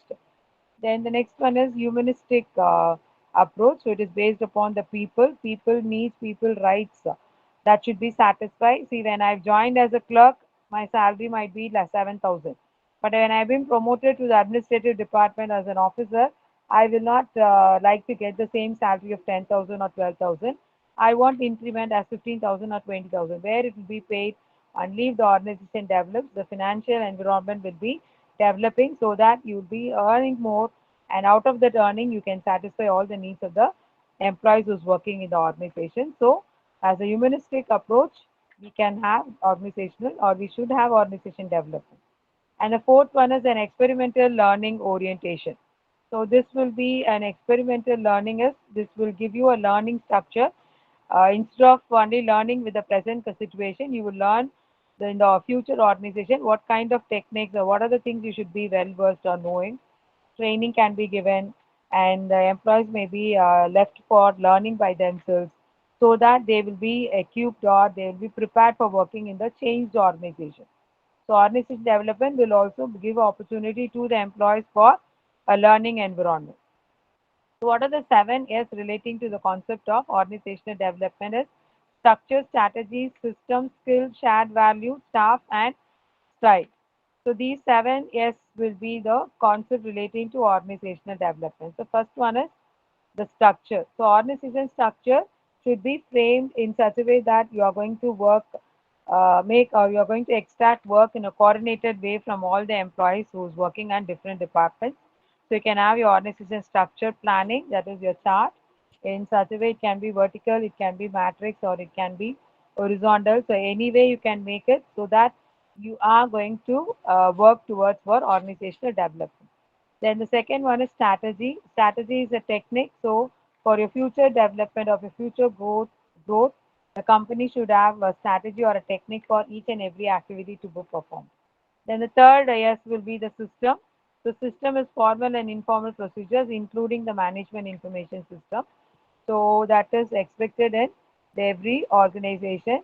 So system, it can be formal or it can be informal. So that should be properly planned. And skills is what kind of skilled employees we are going to recruit, or am I having the skilled employees already trained? So skills, sometimes when you are recruiting new employees, we will try to get skilled, but it is not possible to recruit all employees as skilled. So we might be getting unskilled employees also. So we have to convert the skilled employees, that is unskilled employees, into skilled employees based upon giving the training. So skill is also one criteria for organization development, is how many employees are recruited as skilled workers, that is capable workers in the organization. The next one is shared value. So what is the value given by your organization for production or the type of product, or the value given to production process? Are you following the old policies in the organization? So what is the values importance given by the organization owner and the employees will be the fifth yes. The sixth yes will be the staff. So in what way the organization HR department is going to be concentrated by the employer? So how much they are going to be trained, integrated, socialized, and how they are going to motivate. I am going to motivate whether by giving cash incentives or non-cash incentives, or I am going to make them to participate. So all those things will be decided under the staff. Then the next one is style. The leadership style, what you're going to follow, whether it's going to be autocratic, democratic, or laissez-faire. So that kind of style has to be decided in the organizational development. So organizational development will be concentrating on 7 S for building a proper organization, uh, there is development for your organization. So how to build an OD strategy. So that is possible because of this steps, following these steps. So how to create an organizational development by following these steps. First one, you have to define the change expected, define the problem for which you are making a changes, and determine the correct stage of organization development objectives. Then create system and subsystem for implementing all the objectives which is going to be adopted in the new organization. Then determine your key subsystem. So if you are saying HR is the main department, under HR, what are the various departments you are going to have for perfect control system to be followed in the organization. Then determine your key subsystem. After that, assess one's own resources. So you have to find out whether capabilities are good for the organization employees, and for your organization whether company has got enough resources for organization development. So organization change and then you're going to develop. So you have to ask the question, is my organization is having enough resources for making into a developed organization in the coming future. Then the sixth step is selecting an appropriate and select an approach and develop an action plan for reaching your objective. So you should go for selecting an appropriate strategy for implementation. So what do organization development practices do? So when you are uh, decided that my organization is going to develop, so these are the various things those employees will be doing. So appreciative inquiry, change management, coaching, training, problem solving, goal setting, target group interventions, interpersonal communication, team building, separate importance given for the quality management.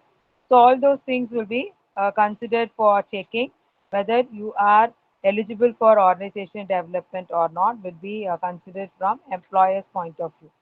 So what are the various benefits and limitations of organizational development? So when you are developing organization, you will have better quality of work, the resolution of conflict. So conflict management will be solved. So change throughout the organization, not only in department. Then objectives will be achieved by the employees as they have given target. Motivation will be given. Job satisfaction will be more for the employees. Then teamwork work will be improved from one stage to the other stage. Then it reduces absence. Why? Because all are motivated, and with a better payment, they are not going to take leave. So they'll be continuously working because of the task is they are going to get more incentives when they are working in the organization. Then what are the limitations of organizational development? Cultural, there is sometimes they are not able to cope up with the cultural change. Payment can be delayed. Difficulty in evaluation to finalize whether all are accepting your organizational change and development. Then interaction with the group is very poor. Then time is extracted more for completion of the task. So all those things will be a problem for organizational development.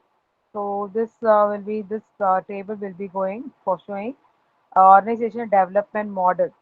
So model will be starting with diagnosis of a situation, then go for introduction of interventions and progress monitoring.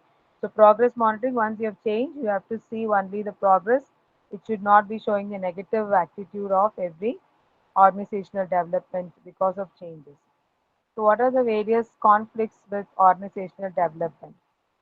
So conflict with profit making and conflict with managerial prerogatives. So what are the conflicts arising in the organization? Organizational level diagnosis.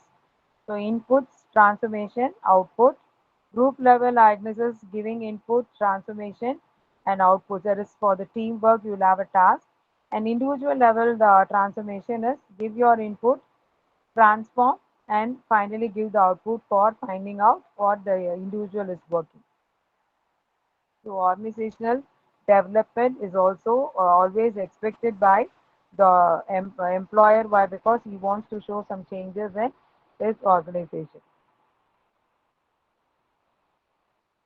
So organizational development, organizational culture. So next we move on to the next topic. And,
Hello, can you hear?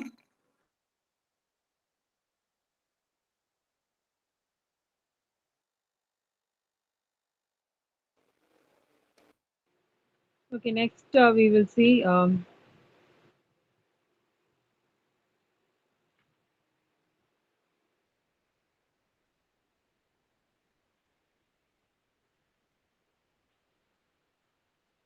of the small topics relating to your organizational behavior.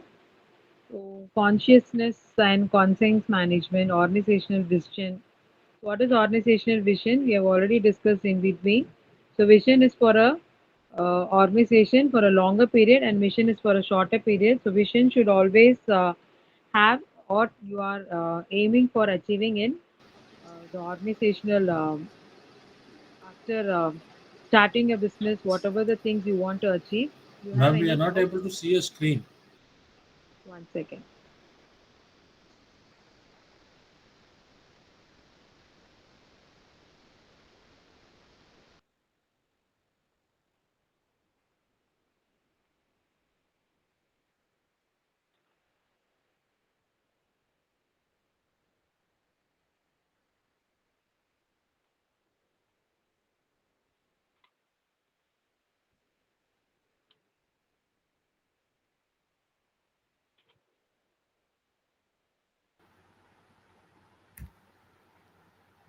Which means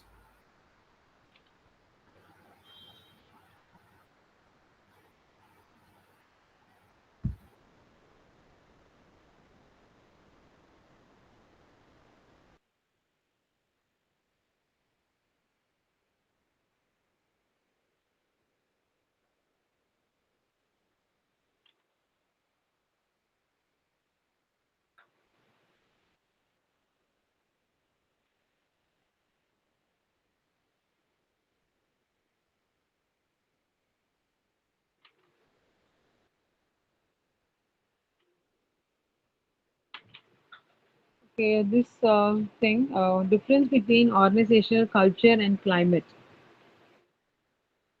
So culture, already we have seen, culture is the environment. That is, it refers to the behavioral norms in which norms you are going to do the business.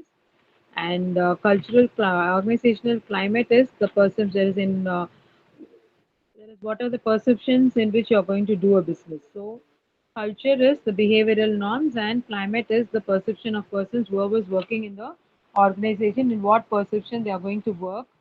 So what are the points which will be differentiating? This will be the important thing. So organization culture will be three things you can have. It is based upon the norm, symbol, shared values. Already have discussed about the culture, and your climate will be based upon the behavior. There is communications, decision making, motivation, assumptions, beliefs, value. So culture will have more influence. Why? Because everybody comes from different cultures inside the organization. So we should always understand the climate. What is prevailing inside the organization should be understood very clearly by every employee so that you are not going to get confused with your organizational activities. Then organizational vision. Okay. Then what about the behavior of that is competency level and behavior? So morale. What is morale? Everybody will be knowing it is a mental attitude in which every employee will be coming for working in the organization. So sometimes he'll be having high morale, or sometimes he'll be having good morale. There is he'll be having low morale. So mental attitude will also have an influence. If his attitude is positive, he'll work for extra number of hours. If he's not able to cope up with the work, or if he's not motivated, if he feels that this environment is not suitable for working, so there will be problem arising, and he will not be able to show much productivity in the organization. So morale is also very important for taking out your organization in the developed situation. Then the behavior of every employee. What is conflict management? Why conflict will be always arising in the organization?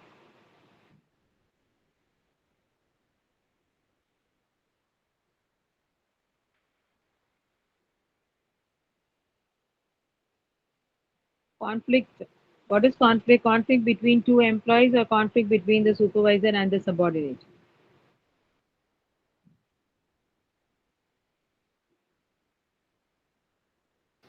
ma'am, it is the difference of opinion between two individuals, or it Yes. can be between the individual and the organization also. So any type of conflict might be arising, but we should not give a chance for having conflict between the employees, and it can be between the low level employment and the high level employees. So all problems should be solved then and there, so that you will be having a good environment to be given to your employees, so that they will not feel to leave your organization. So in case of that, labor turnover will be minimized. So strategies for conflict management is you should be aware of what type of conflict they might be having, and how to solve it. So open conflict, latent conflict, false conflict, and no conflict. So this picture will be telling you perceived conflict is that is conflicts on both the sides. You have conflict, and no conflict on the other side. So open conflict is conflict on both the sides. So conflict on both the sides is your employees on or employer, or employees and employee. So false conflict is one side, it's because of misunderstanding. They might be fighting for there is for nothing they'll be fighting. So it can be on any type. Open conflict is between people having different interests. So open conflict is people having different interests, and the latent conflict will be they will not respond. That is, no reactions will be given by latent conflict. False conflict is they will have a common interest, but they will not work together. And no conflict is there will not there will be no conflicts happening, and they'll be doing with the work without any confusion in the organization. So conflict management should also be concentrated in the workplace. And the major type of conflicts happening in the workplace is differences in style, then differences in the background because of gender. So why we have to be here, we will discuss one more point also, why gender sensitivity should be given importance in an organization.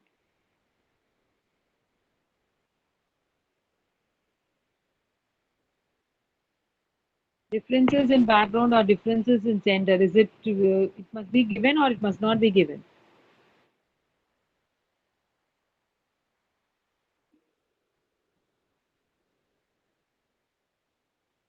What type of organization we will have gender sensitivity? Only male members will be asked to work, female members will not be given chances. You have any sector like that?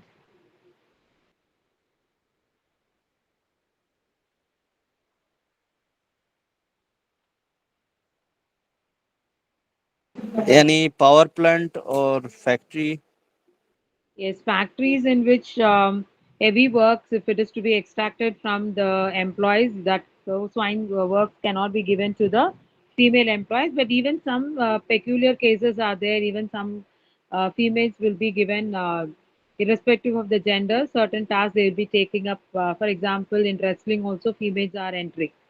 So extraordinary cases are there. So gender sensitivity should also be given importance. So when all these, that is already all the points what we have discussed is will be coming under trends in organizational behavior. What are the trends in organizational behavior? Is you can discuss about the stress management also comes under that. So organizational effectiveness, when all these conflicts, then change management, organizational development, if all power and politics in organization, leadership style, if everything is carried out properly, then organization will be effectively working to achieve individual goal and organizational goal. So that is what this subject is discussing. Mostly all the topics is how effectively you are going to manage your organization in an environment where indifferences are always be in existence. So I think I've covered to my level. If you have any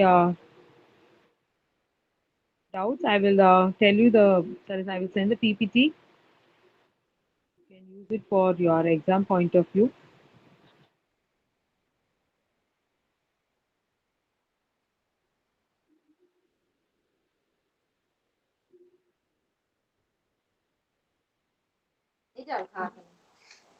Ma'am, could you discuss with regarding the question papers?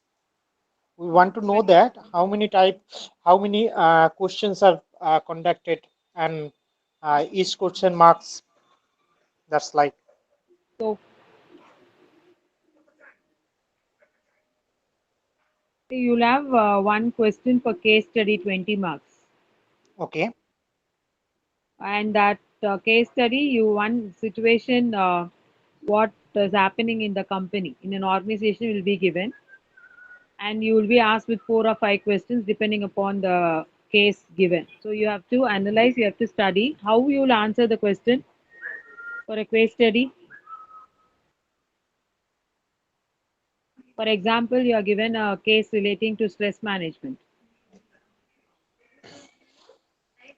Sorry, ma'am.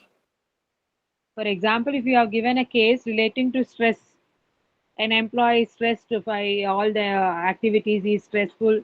If that kind of case studies is given, and you will be asked with 4 or 5 questions or 2 questions based upon the study. Well, how will you answer is, see, you have to read the case again and again for 2 times or 3 times. Then you think about the theory, what you have learned in stress management. So what is stress?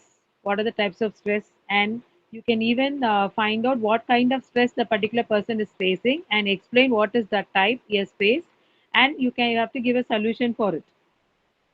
Can you give a solution that if I am an employee who is facing so much of stress, I am not able to work? Is the suggestion, can we leave the job? Absolutely not, ma'am. So absolutely not. So you have to give a proper solution from the employee's point of view, and employer should also not lose something by Yep. sending the employee out. So you should think about the situation, and then you should give the solution for the problem what is asked in the question. So 20 mark will be in section A, and you will have to answer 5 10-mark question. 10 marks will be 5, and you will have 6 5-mark questions. So this will be the pattern A, B, and C. Ma'am, I think the paper is for 75 Paper marks, is correct? 75 marks. So your paper is 75. So it will be changed. That is, the case study will be 15. So other semesters they have only 100. So if it is 75, it will be 15. The marks will be, case study will be 15, and the second section will be for 25 and 30. So that kind of changes will be there. But A, B, and C section will be there. And within the subject, we'll have internal choices also, correct? Yes, you will be given choice. Choices will be there, and that is for section. That is at least 2 can be given in choices. Case study you cannot give choice. Only one question will be there in case study. Understood. So theory will be given choice. So all questions will be only from your syllabus. Wherever you have classification, types of stress, types of the models of leader, there is leadership styles, whatever you have learned, only those things are very important. Motivational factors, Maslow's, all those things you have learned. So give importance to all the units. Yes, ma'am. So there is no segregation. Only first part of the syllabus will be given importance. Last part will not be given. Not like that. Case study can be from any unit. Sometimes it can be covering 2 to 3 topics. Why? Because it is organizational behavior. So you have to be ready for answering to the case study. Is it okay? Okay, thank you. Thank you, ma'am. All the best for your exams. Thanks a lot, Thank you, ma'am. ma'am. Thank you, ma'am. Thank you.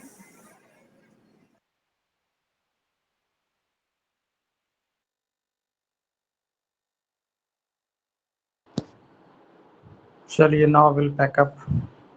Yes, you have managerial economics 2 to 3 final hour. Can we start? Yes, ma'am. We are. Yes, ma'am, we can start. Yes, ma'am. Okay, I'll quickly try to finish it because this is final class, so we have to complete the syllabus. I'll share the screen.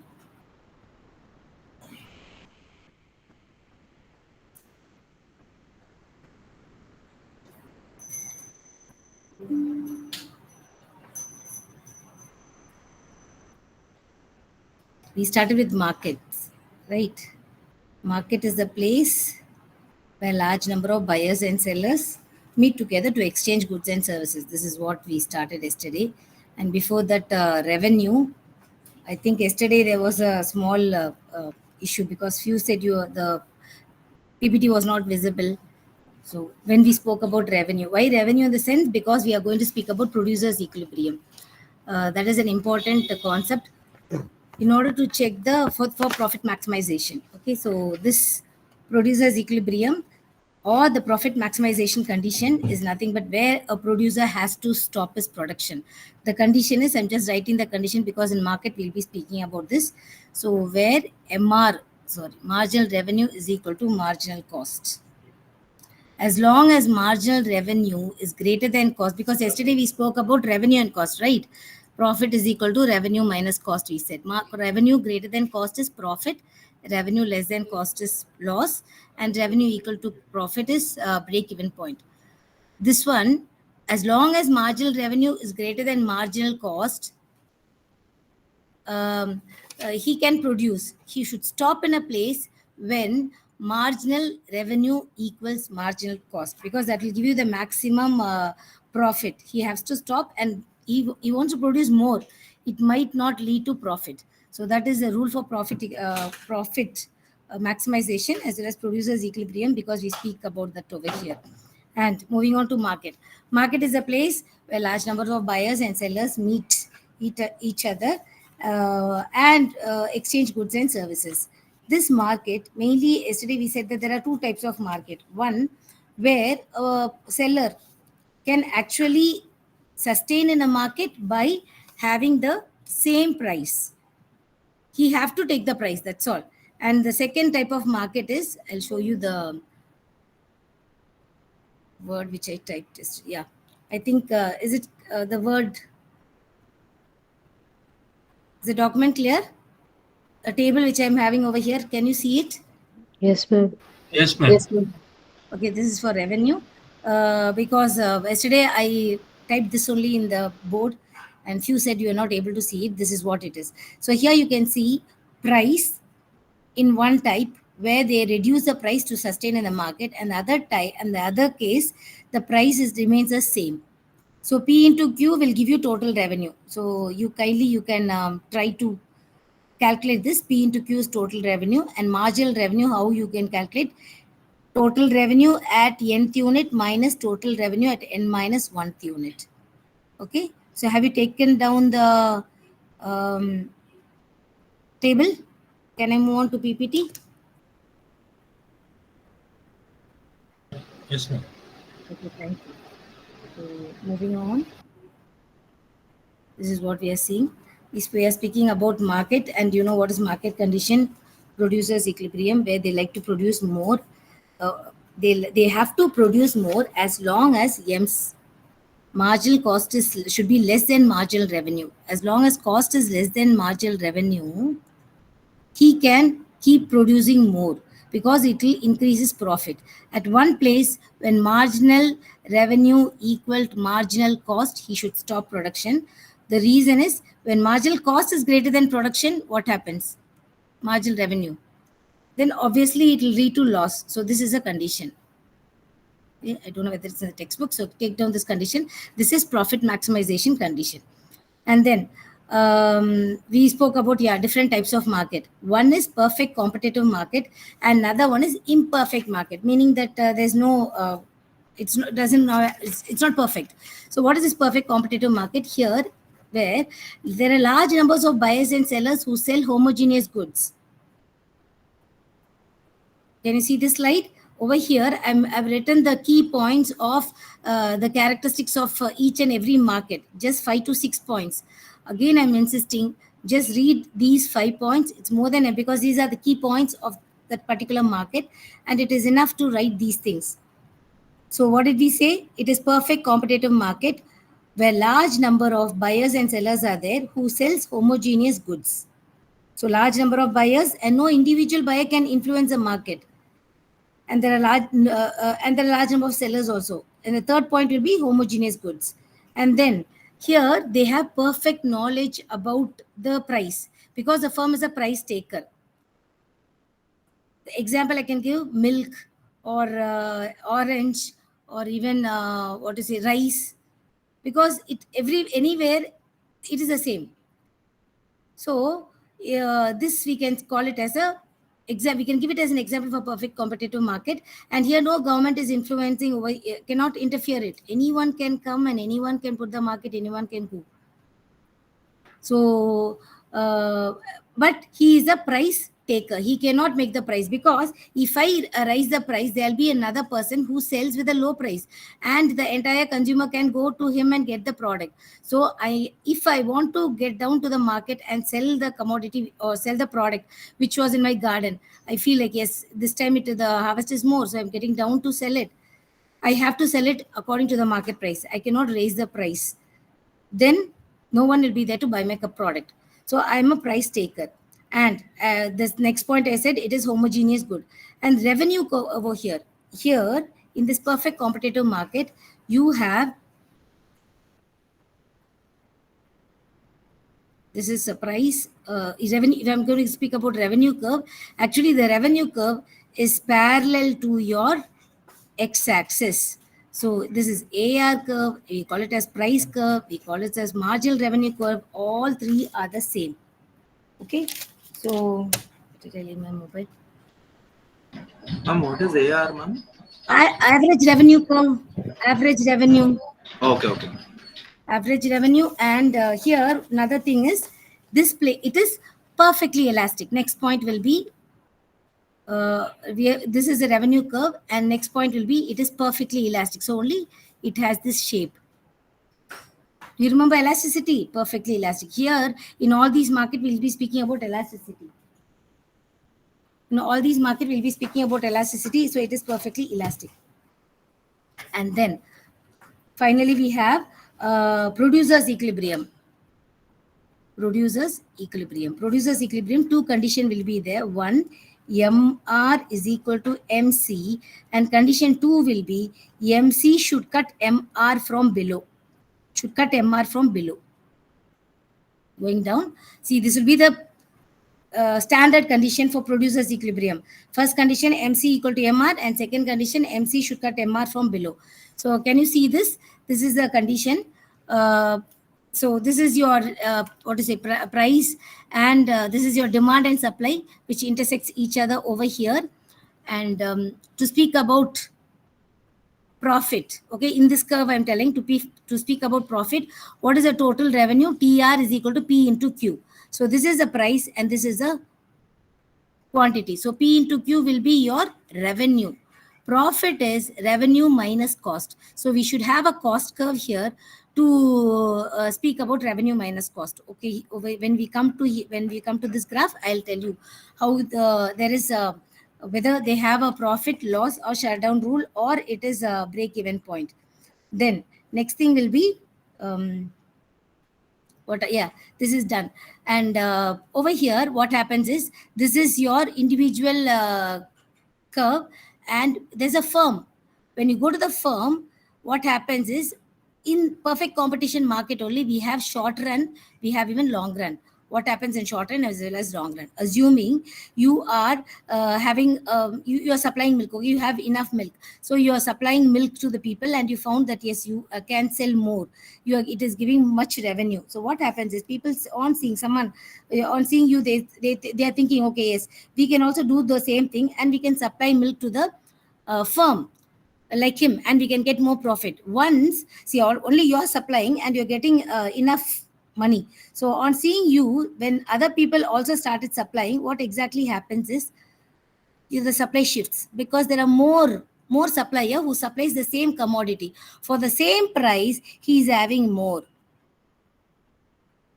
Okay, for the same price he's having more, he's being supplied by more. So in this case, what happens, he is abided to sell it at the same price, even if it is even if it is going to give it to the firm, because he's a price taker.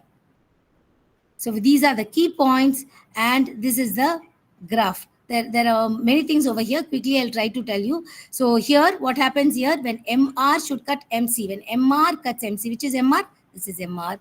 MR cuts MC, this will be the price. Okay, price is 7. And can I give here at 10? Because for easy calculation, I'm giving here as 10. Okay, so 7 into 10, this will be a total revenue. Are you following me? 7 into 10. Yes, ma'am. And you should see, this is revenue. What is cost?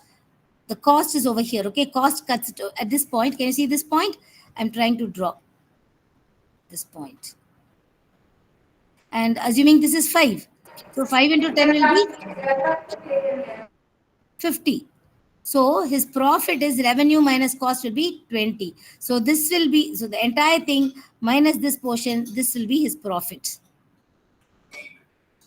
This is perfect competitive firm. We are speaking about the profit. Once, if in case. And where did the 5 come from? This is industry and you're going to supply to the firm, okay, because you're supplying the milk to the firm. When you're going to give it to the firm, this will be the, actually this is the exact, for perfect competitive firm, this is your demand curve, this is your price line, this is your market revenue, this is your average revenue. So just for comparison, because this is the original demand and supply where your price and demand was there. But when you go, assuming that you're giving it to the firm, you're supplying the rice to the firm, what will happen? For to compare that situation only, I'm given this curve. But this curve you can draw for your perfect competitive firm. This is for you to come for comparison purpose. Okay, for when it is perfect competitive market, this will be your graph. And the second graph, when your ATC, as I said, when supply shifts, you there's another case where ATC can move up. When ATC, that average total cost, moves up, then when it is above the price line, you will incur a loss. Okay, you will incur a loss because this is a price line, this much. So profit is revenue so much, cost is so much, this portion will be loss. Or ATC can be in a situation to cut your price line itself. In this case, it is revenue will be equal to cost. If in case your textbooks gives all these things, you can go through it. Or it is enough to write only these key points and draw this graph for perfect competitive firm. Okay, moving back to the previous slide. This is what we spoke about perfect competitive firm. Here, we gave about a few characteristics of perfect competitive firm. And second one is imperfect competitive firm. What is this imperfect competition? Here, we have three types. Mainly, we can say three types. One is oligopoly, and the second one is monopoly, and third one is monopolistic competition. Oligopoly. Speaking about oligopoly market is nothing but it is one of the realistic market which is still existing, where large number of buyers are there and only few sellers are there.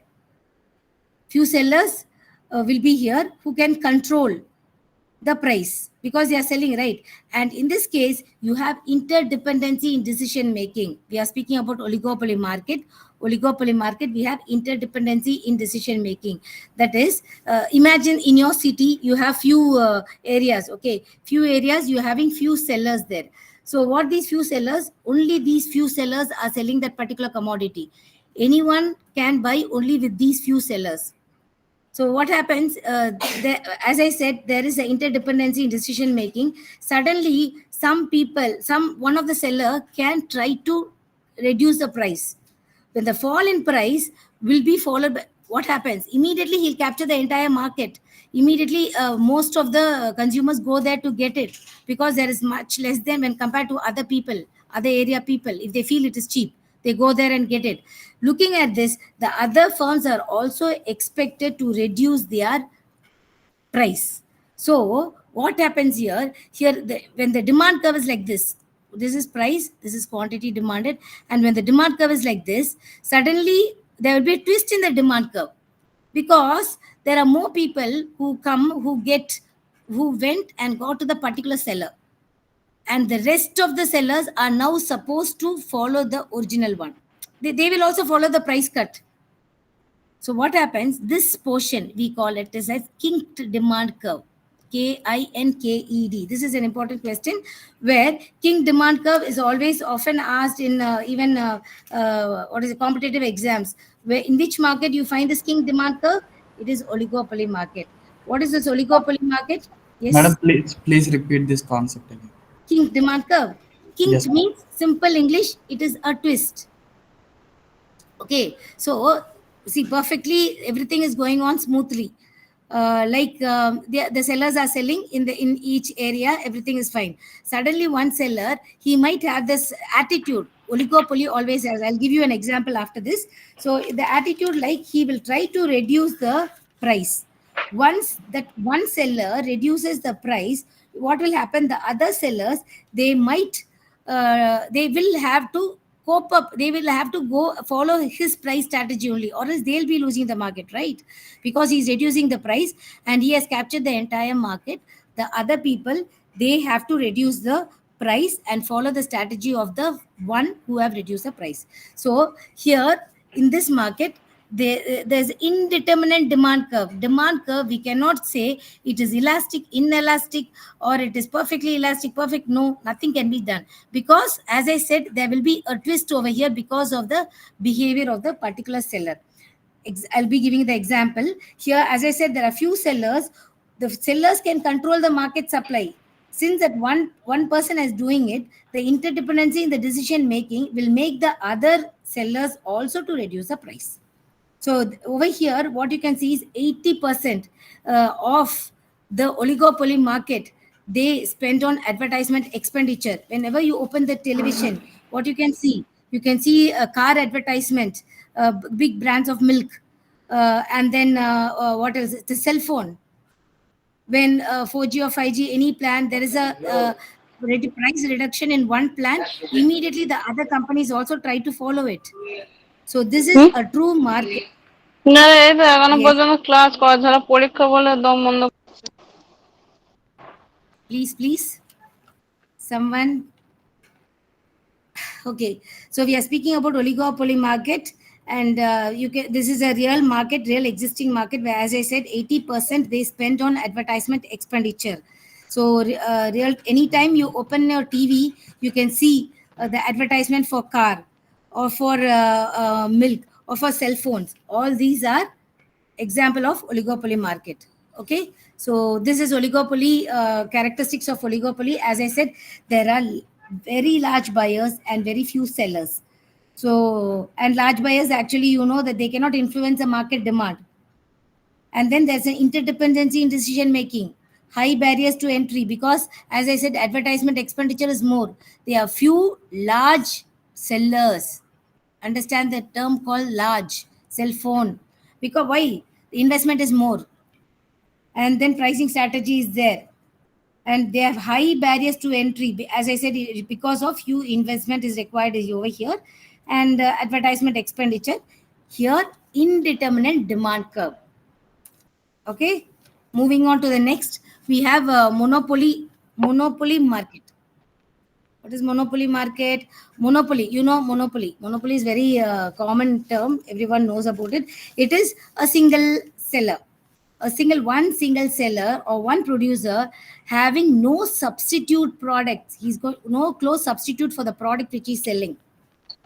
He's a single seller, and he can influence the market. He can exercise, he can fix the price. Okay, because he is the price maker. Whatever price is there, because he is the only one who is having the product, so he's a price maker. So monopoly can control the supply also, because as I said, he's the only one.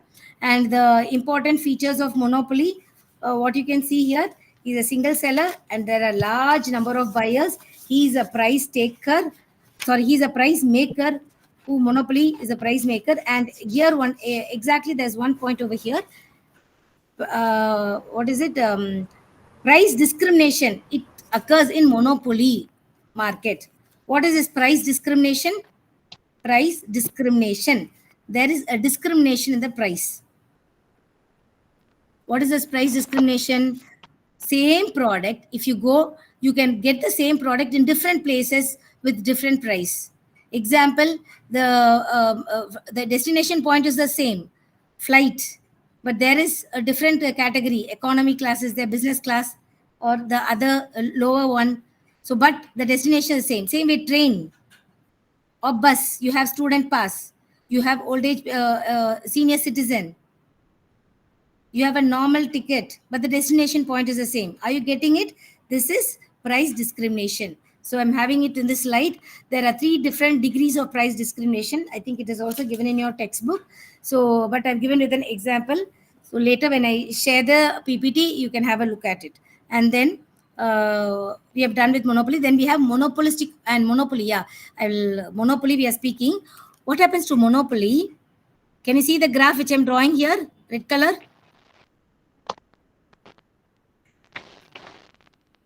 Yes, ma'am.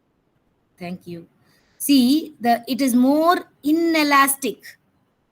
In monopoly, the demand curve is inelastic. So what happens? A small change in price will, a larger change in price will not affect the quantity demanded to a larger extent. So monopoly, you can write one extra point here. The change in price will always be change in quantity demanded for monopolistic competition. Monopoly. Diamond, railways, all these are example for monopoly. Okay, and then what else? What point we left? Yes, price discrimination. I said so. Monopoly is done, and here it is. It is inelastic because a change in price is greater than change in quantity demand. Also here, the monopoly. Kindly see here, we spoke about producer's equilibrium. What is it? MR should cut MC from below, the condition is satisfied. And when MR cuts MC, you should fix the price. Where is MR? This is MR. Where is MC? This is MC.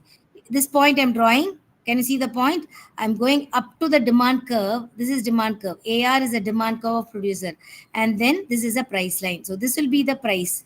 For this price, he will be able to give only so much of quantity. Monopoly, he can have a supernormal profit. In perfect competitive market, we can have profit loss. Deadweight loss can also be there. What is deadweight loss? It is a loss to the society. Deadweight loss. Loss to the society. So, but in monopoly, they have supernormal profit. And yeah, oligopoly we saw. Monopolistic competition. We can give an example of fast food. Shampoos, especially with jewelry. Okay, I'll explain the jewelry. You'll see whether you're able to follow it. This monopolistic competition is a combination of monopoly as well as perfect competitive firm. What happens here? Here there are a large number of sellers, but they sell different products, which is differentiated product. There can be homogeneous products or heterogeneous products also. Especially here, heterogeneous product. Homogeneous, we speak in perfect competitive firm. Here it is heterogeneous product.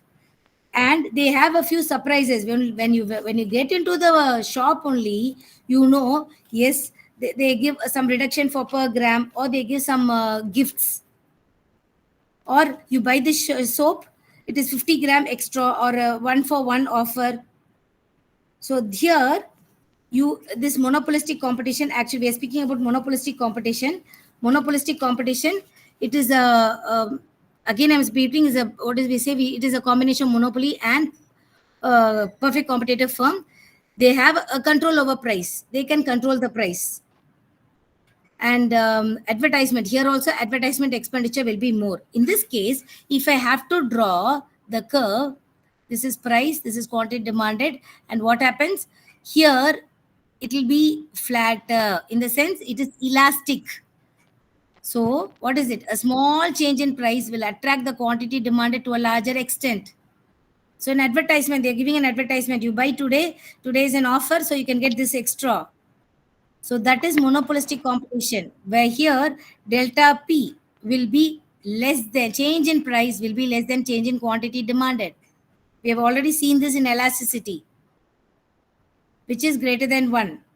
Okay, so this is monopolistic competition. Then we are moving on to, this might be asked. So sometimes they ask, compare and contrast monopoly and monopolistic competition, or perfect competition and monopoly, or perfect competition and monopolistic competition. Anything they can ask. So I have given this table for you to have a quick, a reference, so that you can have follow this. And then this final table, which compares all the three all the different types of market. Here one I left, I'll speak about it. What did we say? We spoke about perfect competitive market, and imperfect market. And the imperfect market, what did we say? We spoke about oligopoly market, monopoly market, and monopolistic competition market. There is something called as duopoly. In certain textbooks, or in even a few websites, you can see there is something called as duopoly. Duopoly, I'm writing over here. Duopoly means just only 2 sellers. Do it. Duo means 2. Just there will be only 2 sellers, and each one can influence the price. Because in your area, you're the seller. In my area, I'm the seller. Both of us are in the same place. Either the customer should come to you or to me. So we can influence the market. We can influence the price. So this is a special type of oligopoly market. Oligopoly, few sellers. Duopoly, two sellers. Okay. I'm moving on because we have to move on to the next unit. Discrimination, we spoke. Price discrimination, what was it? We have referred about price discrimination also. And yes, moving on to macroeconomics. Macro, you know, summation of all micro activity will give you macro. What we speak in macro, we can speak about what is it? Aggregate demand, aggregate supply, unemployment, inflation, GDP, national income, trade, inflation, business cycle. All these we can deal in macroeconomics, will be dealt in macroeconomics. Quickly, where are we? We are in page number 113. And before that, I don't know whether you have dumping. It is there. If it's not there, anyway, I'll send this one line definition for dumping. If in case they ask in the exam, I'll include it in the slide and I'll send it to you.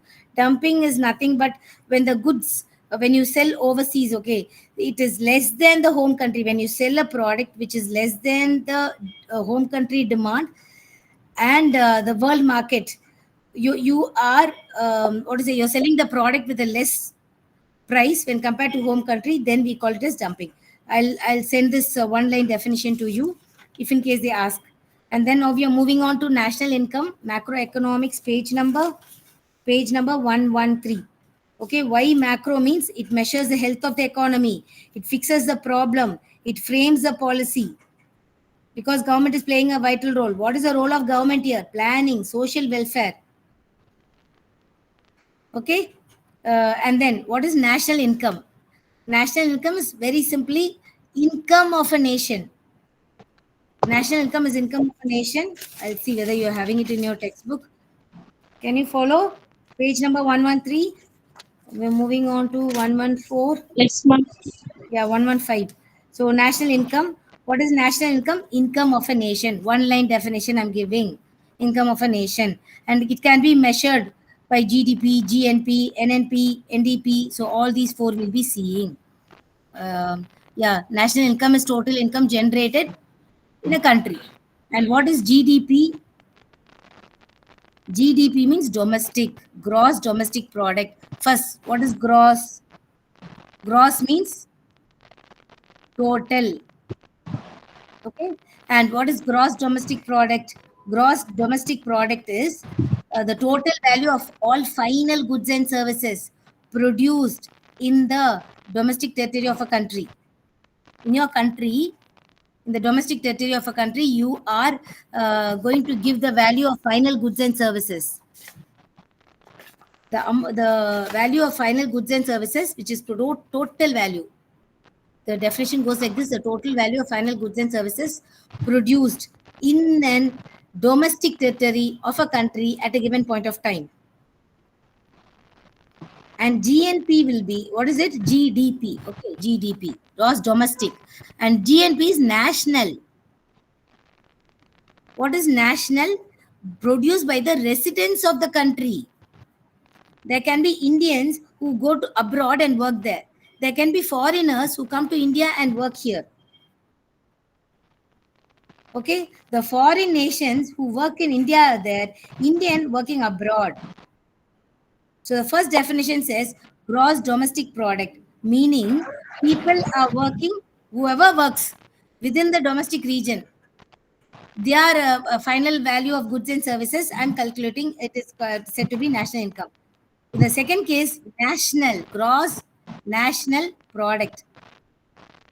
What is it? It speaks about the total value of all final goods and services contributed by all nations. Excuse me, ma'am. Yeah. Ma'am, can you give an example for the difference, ma'am? Example for the difference. Yes, Gross domestic, that is what I said, not gross domestic product, people who are within the economy, the amount of money which is which we calculate within the economy, within India. That's all. It doesn't mean even a foreigner or FDI, a company coming and working, operating here in India, what is the amount which is given by them? Everything we are calculating. That is domestic product within the region. Okay, ma'am. Okay, but national is, these are foreign entities, right? There are foreigners who come and work here. So those people's amount will be deducted for national product. And Okay, and that will be considered only for residents. Which national product? For national product. Yes. Okay, Domestic, understood. domestic is whoever stays in India, whoever is earning. Anything within the geographical value. Anything, exactly. That is domestic. Understood, ma'am. Thank you. Final goods and product, not the intermediate goods and all. Double counting problem will be there. Yes, Final yes, goods yes. and product. Okay. Yes. Thank you. So national in the sense, that is what I said. Foreign nationals who work in India and Indian who work abroad. So this can be, we call this as net factor income abroad. Net factor income abroad. Net factor income abroad. So what is this? We said how to get GNP from GDP. From GDP, if you deduct, if you add and Indian minus foreign, you get this as GNP. GNP. Okay. From the formula. 5 formulas will be there. I think I didn't include in the slide. I will just include the. If it is in your textbook also, well and good. You can use the same thing. It is nice. I can see your textbook. Okay. Then the next will be net domestic product. Net domestic product and net national product. NNP, NDP. So NDP will be GDP because it is NDP, right? Minus depreciation. That's all. NNP will be GNP minus depreciation. Just have this 4 formulas. It's done. The answer is you have answered it. And then you have something per capita. Per capita.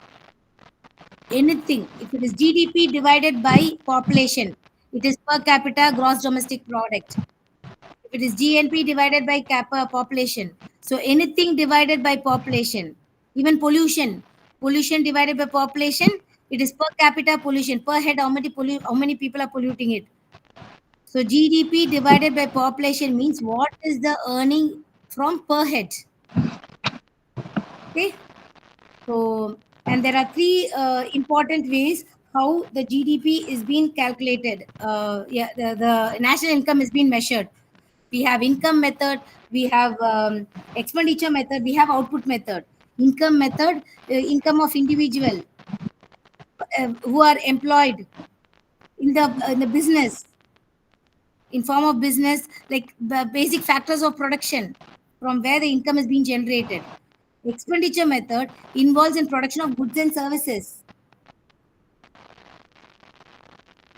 Okay. And then output produced, that is output approach. 3 approaches are the income approach, expenditure approach, and output approach. And the objective of the government. The objective of the government can be economic, to maintain economic stability, price stability, full employment, promote export, regional growth, fiscal policy, monetary policy, all these. Everything comes in macroeconomics. These terms are these terms are keywords. Fiscal policy, monetary policy. What else we said? Price stability, economic stability, full employment, promote export.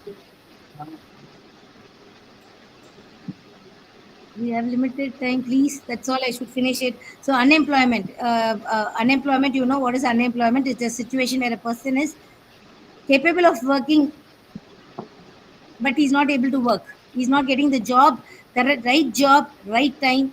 There are different types of unemployment. That is there. And then I'll go along with your textbook. One sec. I'll go along with your textbook. Page 125. Yeah.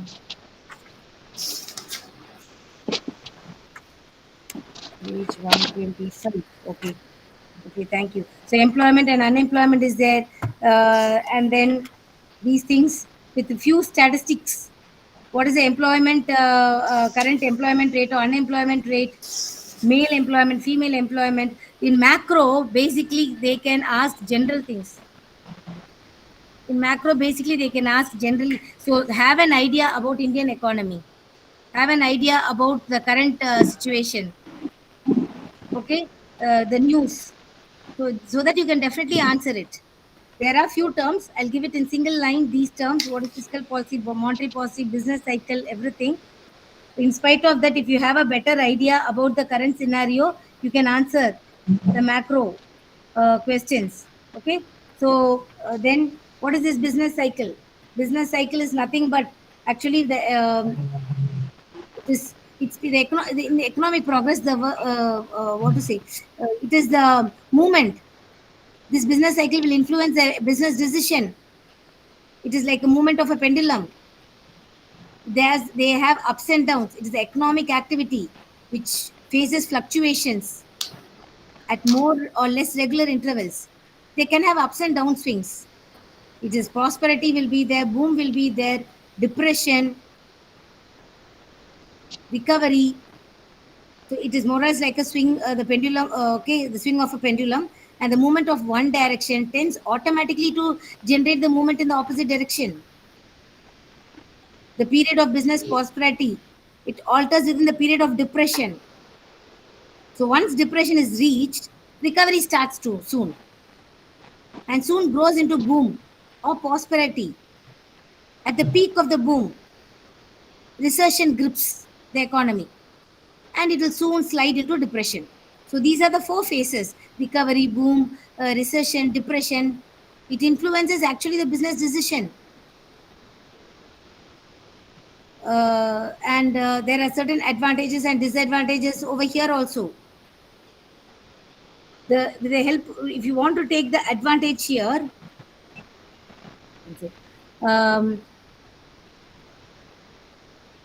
What is next?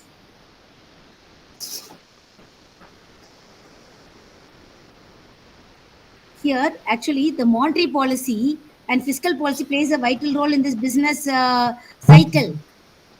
A proper mix of fiscal and monetary policy. What is monetary policy? It is actually a program which is adopted by the central bank to control the supply of money. So here, it helps to increase the investment. And fiscal policy, actually, this is the variation in taxation and public expenditure. So that is fiscal policy. A proper mix of this fiscal policy of the government, it will regulate the purchasing power to control the business cycle. And the monetary policy will be more effective to control the depression. So those key points I'll add, and you just check whether it is there in the textbook also. Then inflation, the rise in price level. Different types of inflations are there. Inflation, deflation, demand pull, cost push. And this was fiscal and monetary policy. And because quickly what next? Inflation. We have to run.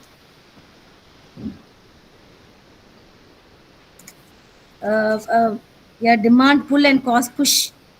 Have a look at it, because when the demand of goods and services goes up, and we in macro, yes, we should speak about aggregate demand and aggregate supply. Aggregate demand, summation of all the individual demand. Supply is the same. Here also you will have shift. Like micro, the demand, aggregate demand will shift. So when aggregate demand is greater than aggregate supply, it can create this inflation, over expansion of money supply. The economy will grow. When the cost push, supply of goods will go down. In that case, you have this cost push inflation. Price increase can be due to wage, due to raw materials, cost of raw material, cost of production, anything. So that will have an impact over here. And then fiscal and policy, just now we went through it. And again, I've given I think an extra about fiscal and monetary policy, LPG. This I think you will definitely know about this story. What happened in 1990 when Dr. Manmohan Singh was the finance minister and Narasimha Rao was the prime minister, and they have to start this. And this was the greatest revolution. When you see the graph, you know how the graph from 1950, you draw the graph of GDP, it'll be like this, it'll be actually increasing, but like this. But after 1990, it'll be a sharp rise in the GDP, because it was an extraordinary thing which was done, the liberalization, privatization, globalization, and now, even now, we can see how it is impacting the economy. What happens? This will be an important question. So, what happens prior to LPG and what happens pre and post? So, kindly have a look at this, and then you have this. Yeah, what is this privatization? And then privatization, liberalization, globalization. They might ask you, it is and what is the advantage on FDI and disadvantage? Yes, FDI, you know, definitely you would have known about this. A company from the mother country is coming and settling in India.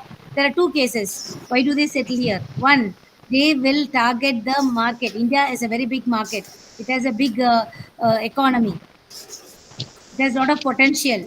So like that also they can see, they would have seen that, and they have come and they have fixed their company here. And what is for us? We are getting it in local itself. And then it is bringing new technology. What else? It is bringing new advancement, engaging workers in the job. Your knowledge is also updated. It is giving revenue to the economy. It is using our raw material. In fact, we can say, yes, we can say a lot more. As a disadvantage, polluting the economy. Climatic change is there. So many things are there. But now, currently, you can see that, you know, that in an economy, export must be more than import in order to say it grows. I think in other subject you would have studied about foreign exchange market, or forex market, forex reserve. The reserve which is held, the currency which is held as reserves in our central bank. How we should have dollars. Why dollars plays a vital role? Because import export. When you export, you get more dollars. If you're going to import, you have to spend your dollar. So only you will be speaking about currency appreciation and depreciation. So what happens here? More FDI are coming and settling over here. Like more companies are coming and being over here. So what is it? You are getting, you have been attracted by them. So more dollars will be there in your reserve. And then you have foreign portfolio investment, foreign institutional investors. All these are increasing your foreign reserve. This is a very important concept. How they come and invest in our group of companies and in our shares, in our stocks. And over here, the foreign direct investment.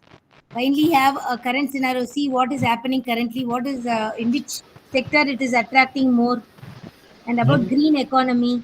When the value of rupee is decided by this FDI in our country. Come again.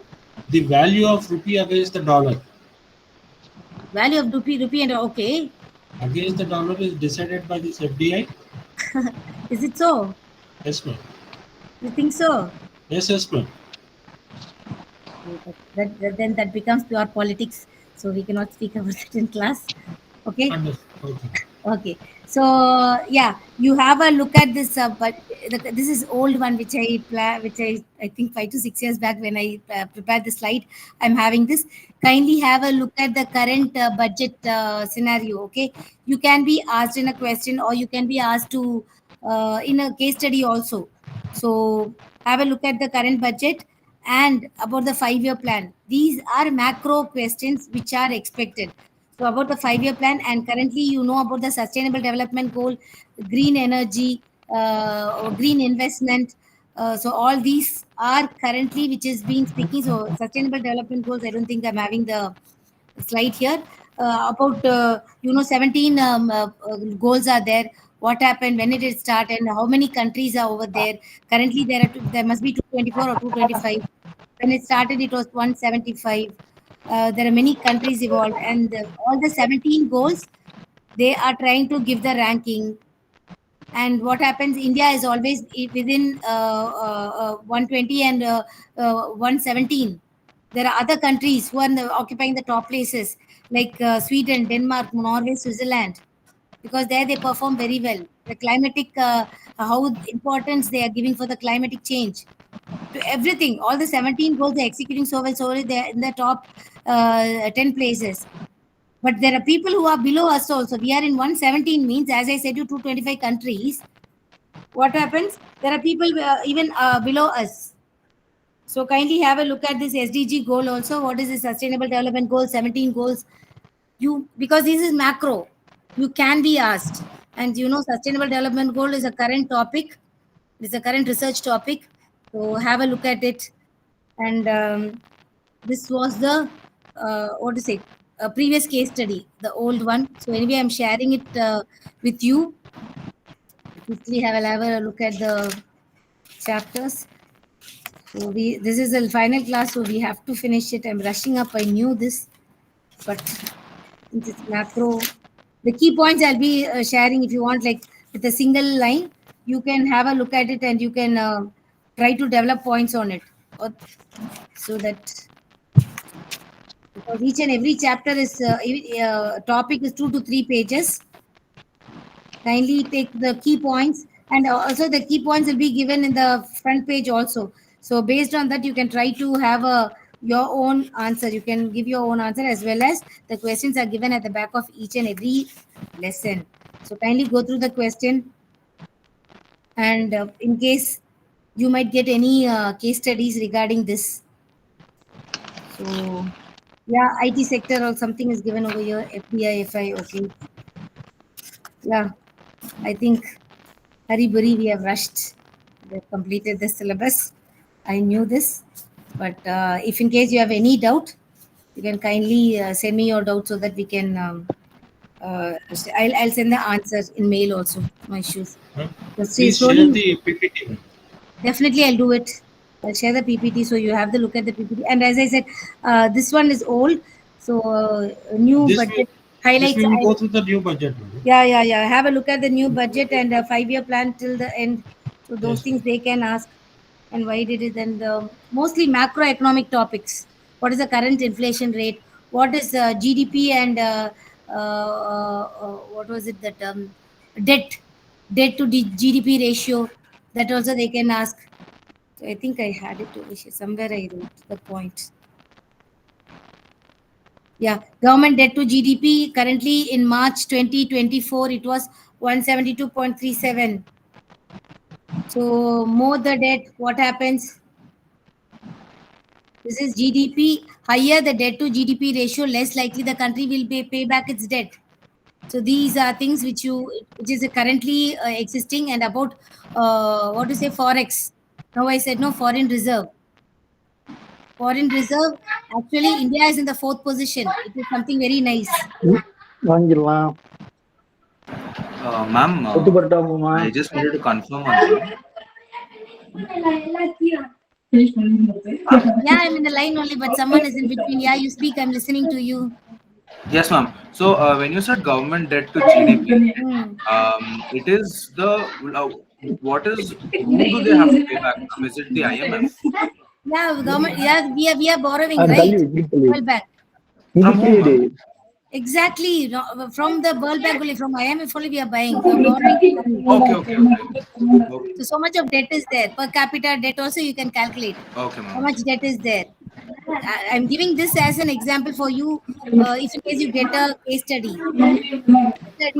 Someone kindly Understood. mute.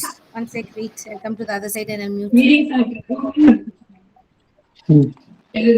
Please mute. Who's there?